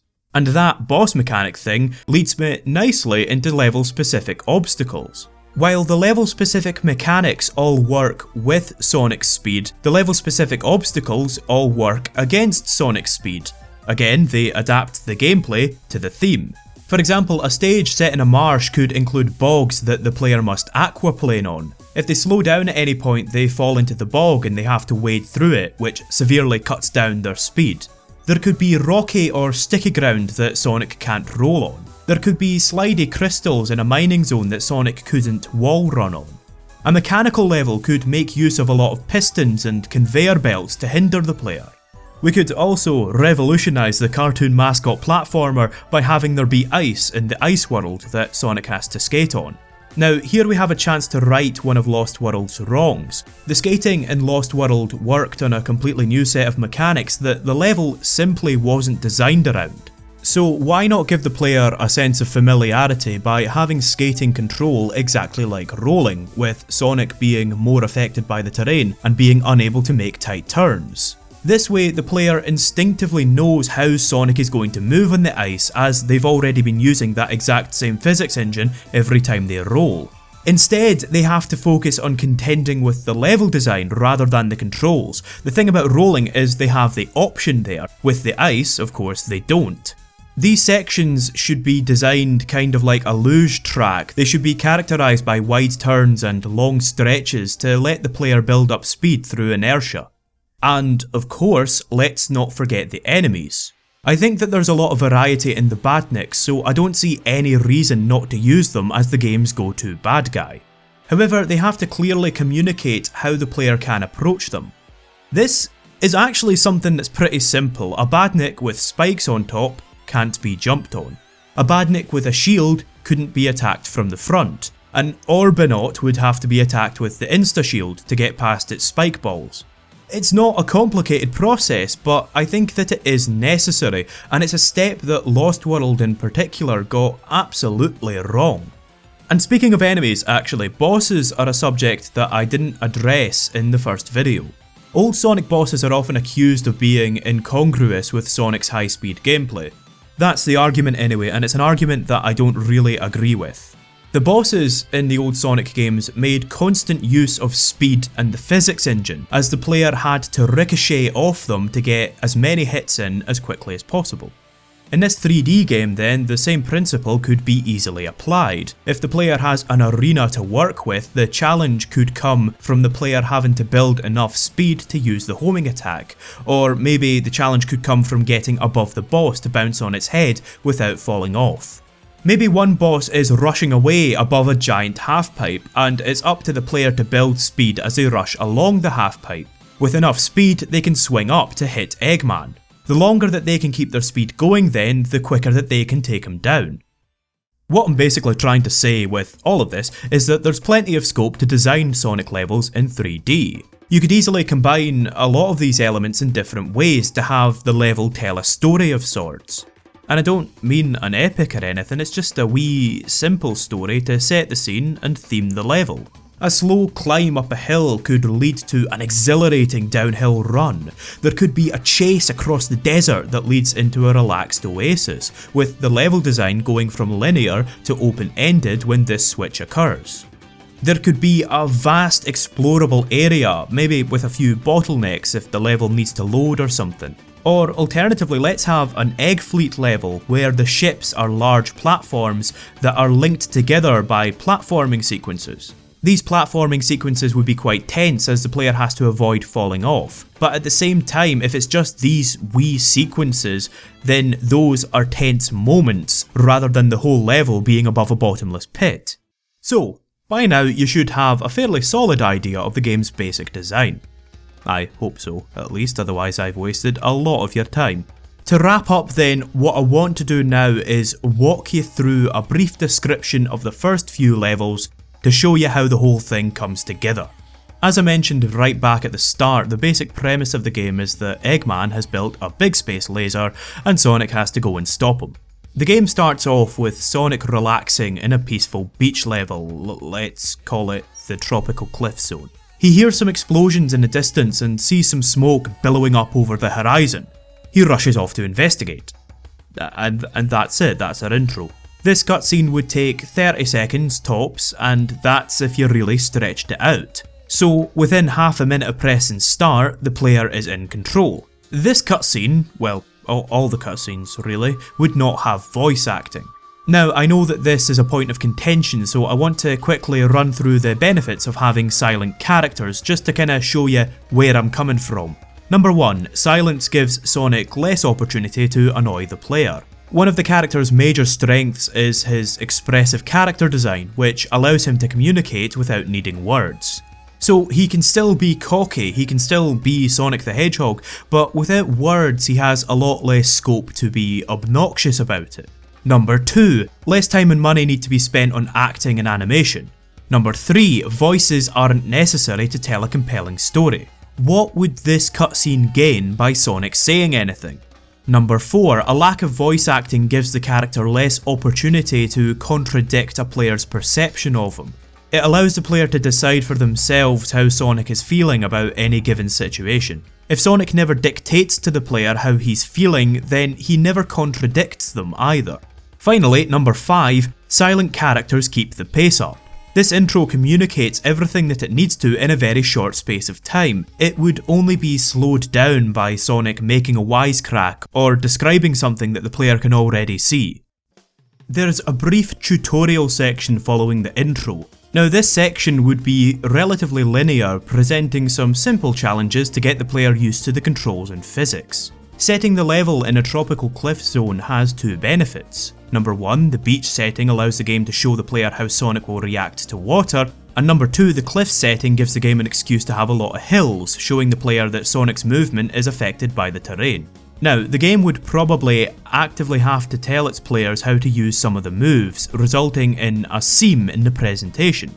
People aren't going to work out that they have to hold L and press R to homing attack, for example, they would have to be told. A simple, non-intrusive solution would be to have carvings on the walls, explaining to the player how to use Sonic's moveset. This could have an additional benefit if, to find the carvings, the player had to look around and explore, just a wee bit just to get them in the right mindset. However, the major benefit of this is that expert players, when replaying this level, need never heed the tutorials. They can just blaze through it and get to the rest of the game almost immediately. So at this point, the game is accomplishing a few different tasks. It's creating tension by funneling the player down a linear route. This tension is emphasised by the smoke that hangs in the sky. The player should be anticipating danger and excitement. Finally, the game is giving the player a safe environment to get a feel for the controls and mechanics. Once the player reaches the explosion, the tutorial ends. They find Dr. Eggman with a group of badniks who are just being the worst. The explosions could contrast the natural colour scheme of the zone with fiery reds and oranges. The badniks would also contrast the natural aesthetic of the zone with the mechanical aesthetic, emphasising the fact that they're the bad guys. And what amazes me about this is that none of it is original at all. That took absolutely no effort on my part to come up with. It is strong storytelling that is inherent to the Sonic series. Anyway, Eggman sets his badniks on Sonic and zooms off towards the end of the level, giving the player a direction to follow. And at this point, the player has everything they need. They have context, Sonic lives on a peaceful planet that's being threatened by Eggman. They have a direction, follow Eggman. And they have a handle on the gameplay. As the player takes off after Eggman, the level should open up and become less linear. Now, the level should be fairly lenient and easy to navigate with simple enemies and no bottomless pits. At the same time though, it should accommodate some lateral movement. The player should be allowed to experiment with the speed and platforming skills that they've just learned in order to explore more of the level. After a certain point, the level builds to a climax. Often, Sonic levels just kind of end, rather than build to any sort of meaningful conclusion. An easy way to circumvent this is with a boss at the end of every level, but that's not always necessary. Some levels, like Green Hill Zone Act 1, end quite fittingly. The physics here are put to use to build speed and send the player flying in a really satisfying manner that also really drives Sonic's physics home. Angel Island Zone Act 2 ends with a climb up a waterfall, followed by a chase sequence and then the boss. City Escape? Well, I think my point is proven by the fact that you all know what I'm going to say. The truck sequence is a really memorable end to this stage. So maybe this first level could end with a downhill chase sequence where Sonic runs down towards the beach, chased by a large flying badnik. We have the opportunity here to better a lot of the series' more iconic moments. This isn't an auto-running section and the player can't just run away from the obstacle. Instead, imagine something more like Water Hazard from Half-Life 2, as high as that bar is to set. In this level, the player has to avoid the helicopter's attacks as they whiz along a linear route. Maybe we could do the same thing here, maybe Sonic has to dodge bombs and bullets as he runs down the hill. But at no point is this automated, at no point is the player just able to learn a pattern or have 3 splines to run along. Eventually Sonic reaches the bottom and he ends up in a clearing next to the beach, which ends the level. From here, the game should transition as seamlessly as possible into the next level. The player should always know where they are and how they got there, making it feel like a seamless adventure across a huge world. Now, obviously due to the nature of discs, there would likely be some immersion creasing as the game has to load. That's just the nature of the beast, unfortunately. But there are ways that the game could achieve a more seamless transition between levels, even with a loading screen. Perhaps the room that Act 1 ends in could be the same one that Act 2 begins in, or perhaps Sonic could be shown bursting through some trees as if he was coming out of the clearing. Sweet Mountain from Sonic Colors did this perfectly. You finish Act 1 and begin Act 2 in exactly the same place. What I would avoid though is the game transitioning to a map screen or a level select which would compartmentalise the world. It feels like less of an adventure if you get a bird's eye view of the next neatly divided chunk. These level transitions could easily work between zones as well. We start off in the tropical cliff zone. The obstacles here include ziplines and bungee cords. After fighting the boss in Act 2, a landslide results in Sonic falling into an underground cave. Let's call it the Coral Cavern Zone. The Coral Cavern Zone could have a lot of water slides. After beating the boss, Sonic emerges in a sewer underneath the Stratospheric City Zone, which is a sprawling metropolis filled with skyscrapers. The second act of this zone begins with him emerging from a lift before he runs across the lush roof gardens, hang gliding from rooftop to rooftop. I think this would be a nice wee bit of progression, as you would spend Act 1 looking up at the skyscrapers and Act 2 looking down on the city. And again, none of this is complicated or particularly well thought through, it's just a wee bit of context to tie the whole experience together. So the game could progress through a few more zones exactly like this. After a wee while, the game could have a lull with the Moonlit Forest Zone, a more peaceful, tranquil forest level. The level is softly lit and full of harmonising colours, and so the player has the opportunity to take a break and explore the level a little. There's a little bit of contrast here with no enemies and no dangerous obstacles. Everything calms down for a moment as the player explores. Of course, the peace doesn't last long. Suddenly, the moon is blotted out and Eggman's big space laser lights up the forest. The player is then forced on a mad scramble through the trees. Again, the controls don't change, but the level becomes more linear and the player has to evade Eggman's laser. The section climaxes in a big chase where the player can only run away from the laser as it chases them. Eventually, Eggman stops firing and the level becomes more sombre as the player runs through the ruined forest towards the goal. This sequence is designed to create a wee bit of emotion. While doing so though, it should also maintain an appropriate tone for a Sonic game.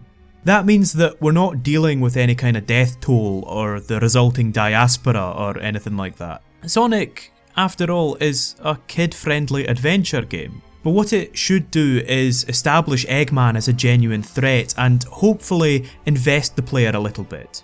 It should motivate them to get up there and give him a thorough seeing to. The player has spent the whole game up until this point exploring a fantastical, vibrant world. Now they're seeing the danger that the fantastical world faces. They've seen what they're saving, and now they're seeing what they're saving it from becoming. And even if they don't care, this sequence at least shows the player where Eggman is and where the endgame will take place. The game could build tension by having the space station get closer in the background as the player advances through the remaining zones. It would hopefully be a compelling story, but without being too serious. If it gets its hooks in the player, it could be an adventure, but if not, there's no problem, as it complements rather than interferes with the gameplay. It should hopefully invest the player a wee bit, but without shoving it down their throats.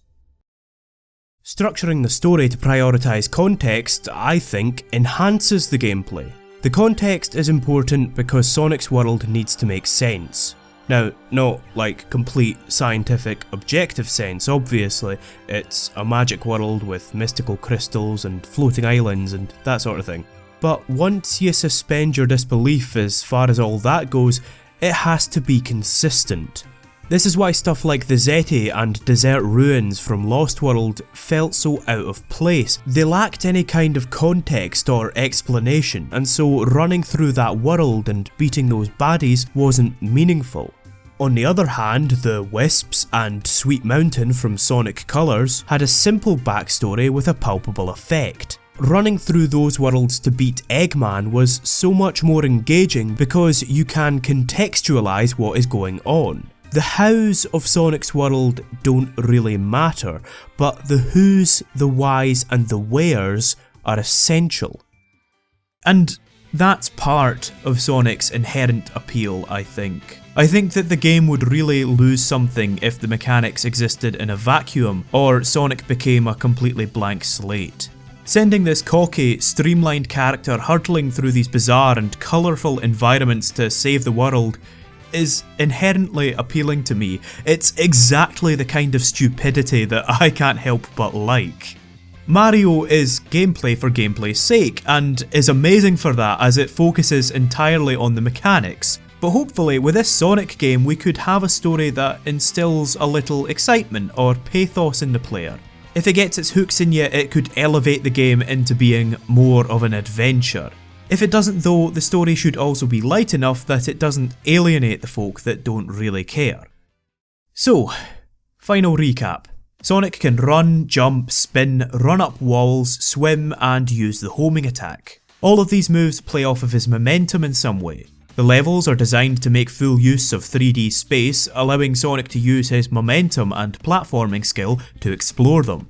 At the same time, they're designed to present different atmospheres which complement the simple story. The story itself is designed to be unobtrusive and to drive the player forward. As such, it's very lightly told. It's mostly conveyed through the visuals and level design, which work to create different moods. I could probably go on forever with this. I could take you through the zones up until the ending, I could talk about new moves or obstacles, or I could introduce more playable characters. I actually had some ideas in the drafting stage for this for Tails and Knuckles, but I opted not to include them. The fact is, I've already made almost all of the points that I wanted to make in this video. Besides which, I want to keep this focused on the core design rather than becoming distracted by anything superfluous. And that is my final point that I want to make.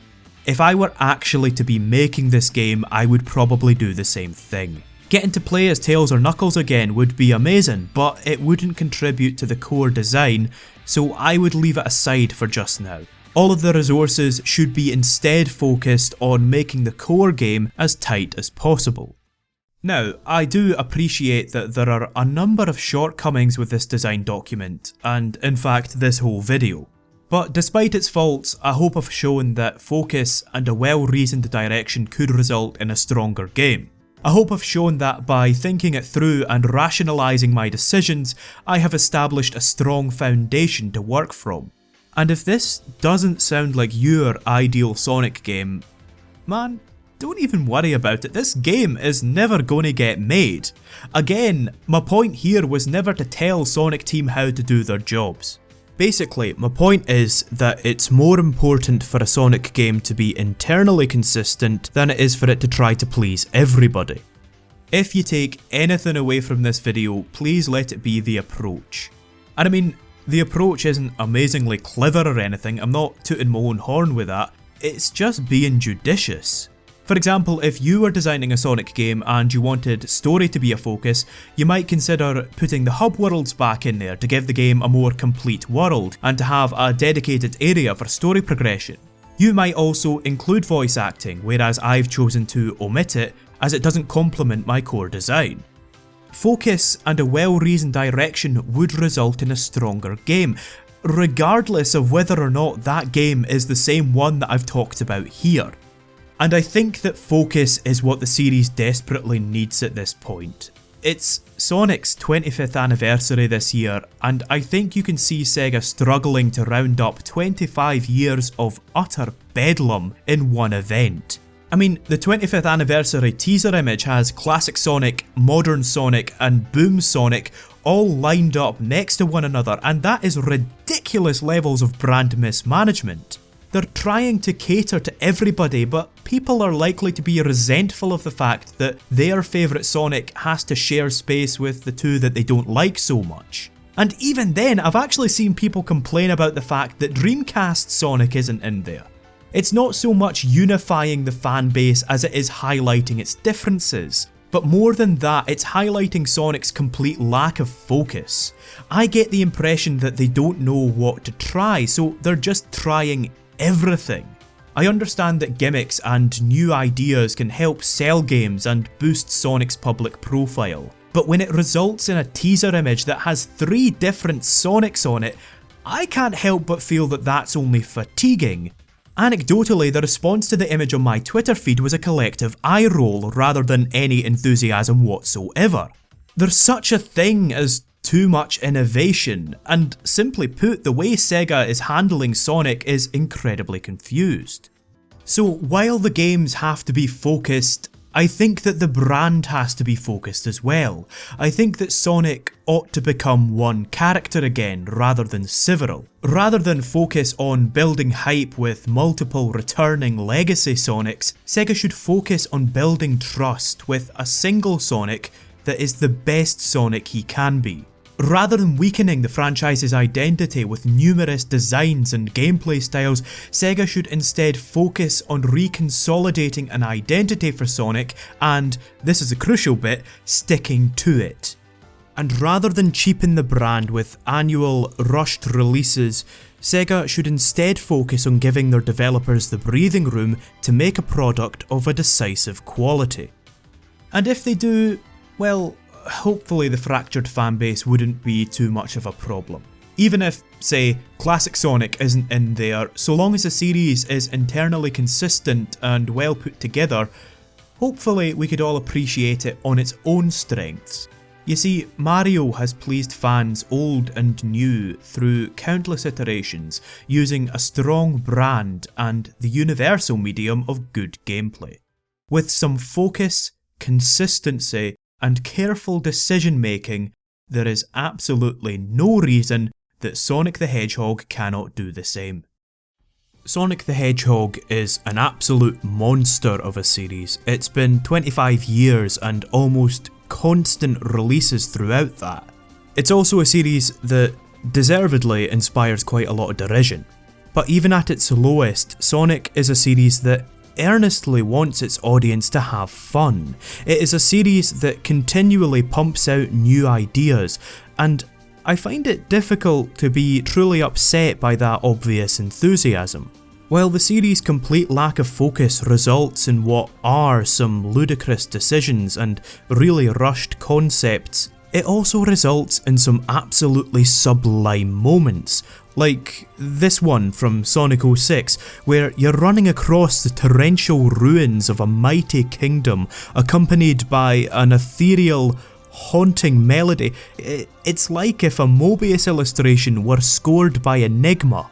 Sonic is a series that is characterised more by its detractors these days. It's all about the ironic memes and the journalists who proclaim Sonic's death every second week, and I kinda resent that that's what it's become.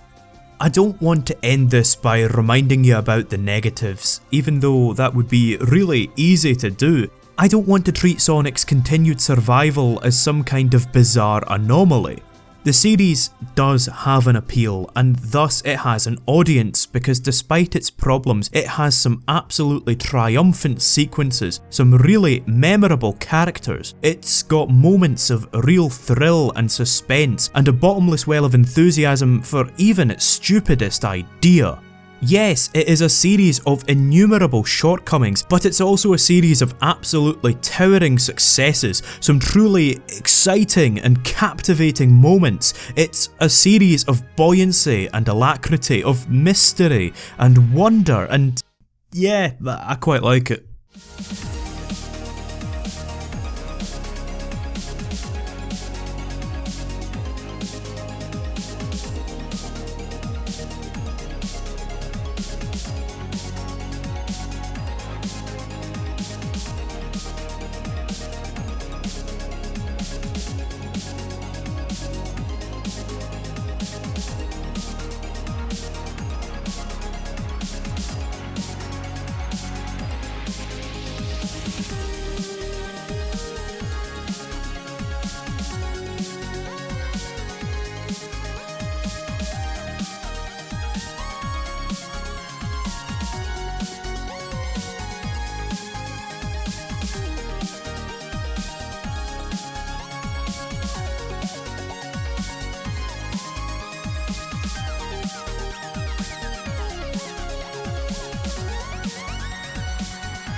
So I'd say that Sonic Spitball was a success. The response to the series completely demolished my expectations. I'm really happy about that, thank you. My favourite responses that I got were on part 3 with people saying that they actually wanted to play that game. Now, I'd convinced myself that the video would have no appeal outside of the rhetoric, so those comments were a really welcome surprise. And with Sonic fan games' recent surge in popularity brought about by the likes of Sonic after a sequel, the hiring of Taxman, Stealth and T. Lopez to work in Sonic Mania, and even a Sonic fan game being played in Game Grumps, it's really great to see this kind of passion project gaining recognition. Hang on a minute, doesn't that look familiar? The crescendo of the enthusiasm for me was finding Green Hill Paradise Act 2, which uses mechanics that might seem familiar to you if you've seen Sonic Spitball. The game is a sequel to the 2012 version of Green Hill Paradise, which was a fan game that aimed to bring the looser, physics-based gameplay of the classic Sonic games into 3D. Act 2 attempts to accomplish much the same thing and boasts such innovations as Boost Mode, which the game calls Max State, a momentum-based homing attack, a turn circle that adjusts Sonic's speed depending on how much you turn, reduced control in a ball, and even signs that instruct a player on proper procedure after they fail. The creator of the game, Supersonic 68, cites Sonic Spitball as an inspiration, which is really humbling. But I have to stress, I didn't have anything to do with this project, I didn't do any of the work on it. Full credit goes to Supersonic 68 and his team for, actually making a proof of concept rather than just describing a game to you using words. While I'm stressing things, I also want to stress that Green Hill Paradise Act 2 is by no means a carbon copy of Sonic Spitball. Nevertheless, due to their similarities, I think that the game's worth looking at on this channel. I also want to note that I can't really promise an unbiased review. The thread of logic that I follow to reach my conclusion here is tightly knotted with my experience making Sonic Spitball. And I think it would compromise my integrity, so to speak, if I didn't first note the bias in this case. The game has a lot of negatives that I'd like to address first, as they're more self-evident but less interesting as a result. They're more or less inconsequential to what I took away from the game. Now to start, I don't really want to criticise the glitches and technical issues as they kind of come with the territory, and also it's a fan game. Wait, I got 'em. Fans working in their spare time on a passion project simply aren't going to have the time or resources to produce something with the same level of polish as a professional company, so I think it'd be pretty fruitless to focus on the glitches beyond noting that they do indeed exist. I do have grievances with some of the actual design though. For starters, the controls overlap awkwardly in a lot of places. Sonic seems to be based on his Unleashed physics, so he's pretty sticky, feeling like he's running through tar when he's taking off. Now, credit where it's due, he never feels as much like a car as he did on Unleashed thanks to the clever use of his turn circle. Like in Adventure, he'll keep momentum on wider turns, meaning that he can still make tight turns and doesn't need 3 triggers to do it. No, I draw comparisons with Unleashed largely because of his jump, where his turn circle is practically non-existent. It feels really natural for those long leaps when you have a lot of speed, but it's ill-equipped to deal with precision. Sonic is also unable to turn when in a ball, which really limits its usefulness. You can uncurl by tapping the button again, so it's not a problem, but it means that rolling is pretty much only useful in downward slopes when you want to hit max state. Max State itself functions like boost mode, but also allows the player to destroy enemies by running into them. This further marginalises rolling, it's not an effective attack option at any speed. Now, as for a homing attack, the small addition of making Sonic carry on after using it instantly makes it a lot more satisfying to use, but the fact that you have to jump beforehand, again, limits its usefulness. You move really quickly in max state, so you don't want to be killing your speed by jumping to use the homing attack. And finally, the camera's refreshingly hands-off, but it doesn't turn to follow Sonic if you're moving at speed, making it a bit awkward. I also have a few complaints with the level design. It's a big sprawling map, excessively so. There's as much scope for confusion as there is for exploration. There's little thrust or direction to the level by design, so it's easy to find yourself going in circles. There are also a number of claustrophobic areas that are completely at odds with Sonic's loose controls. You have to be really precise to hit some of these ramps, and I think they could be made a bit larger to account for Sonic's high speed. One section, for example, sees Sonic launch upside down off a half-completed loop, whereupon the player can follow one of two directions, but it's simply too squashed to give the player time to react. They have to prepare by pushing right in the loop, and then suddenly jerking left as the perspective changes. It's just too ambitious a sequence for the engine and the perspective. I think that loops and corkscrews could be enlarged in general. They work better both visually and mechanically when they're bigger. Some edges wouldn't really go amiss either to stop you accidentally sliding off with the shifting perspective. Speaking of corkscrews, sometimes the terrain isn't built to accommodate them. There are at least two that I can think of that have no opportunity to build speed beforehand. Half-pipes are also a problem. They're low cut, so you have to manoeuvre yourself back onto the half-pipe at exactly the right spot to gain back all your momentum, which isn't very free or exhilarating, it's fiddly and precise. And finally, the enemies are often clustered up, so if you have speed, you'll simply bypass the enemies rather than stop to deal with them, and if you don't have speed, the momentum-based homing attack often sends Sonic past the next enemy in sequence, making them difficult to chain. Additionally, Orbinauts are a poor enemy choice for a game that lacks the insta-shield, as you have to wait around for them to become vulnerable, not an appealing prospect when you're usually trying to build speed. So, as a game, Green Hill Paradise leaves a lot to be desired, but nevertheless I like it, and that's because it's a stunning proof of concept. You see, if you're just trying to play this as a Sonic level, it doesn't really work. There's simply not enough of a structure to be led through. But if you're just trying to muck about in it to see what Sonic can do, it's incredibly fun. You can decide that you want to go somewhere and then take off at top speed towards it. This isn't like Sonic Unleashed where you bolt through incredible looking sequences that you can't interact with. Here, if you see something, you can go and play with it. More selfishly, it also vindicated the number of design choices in Spitball 3 for me.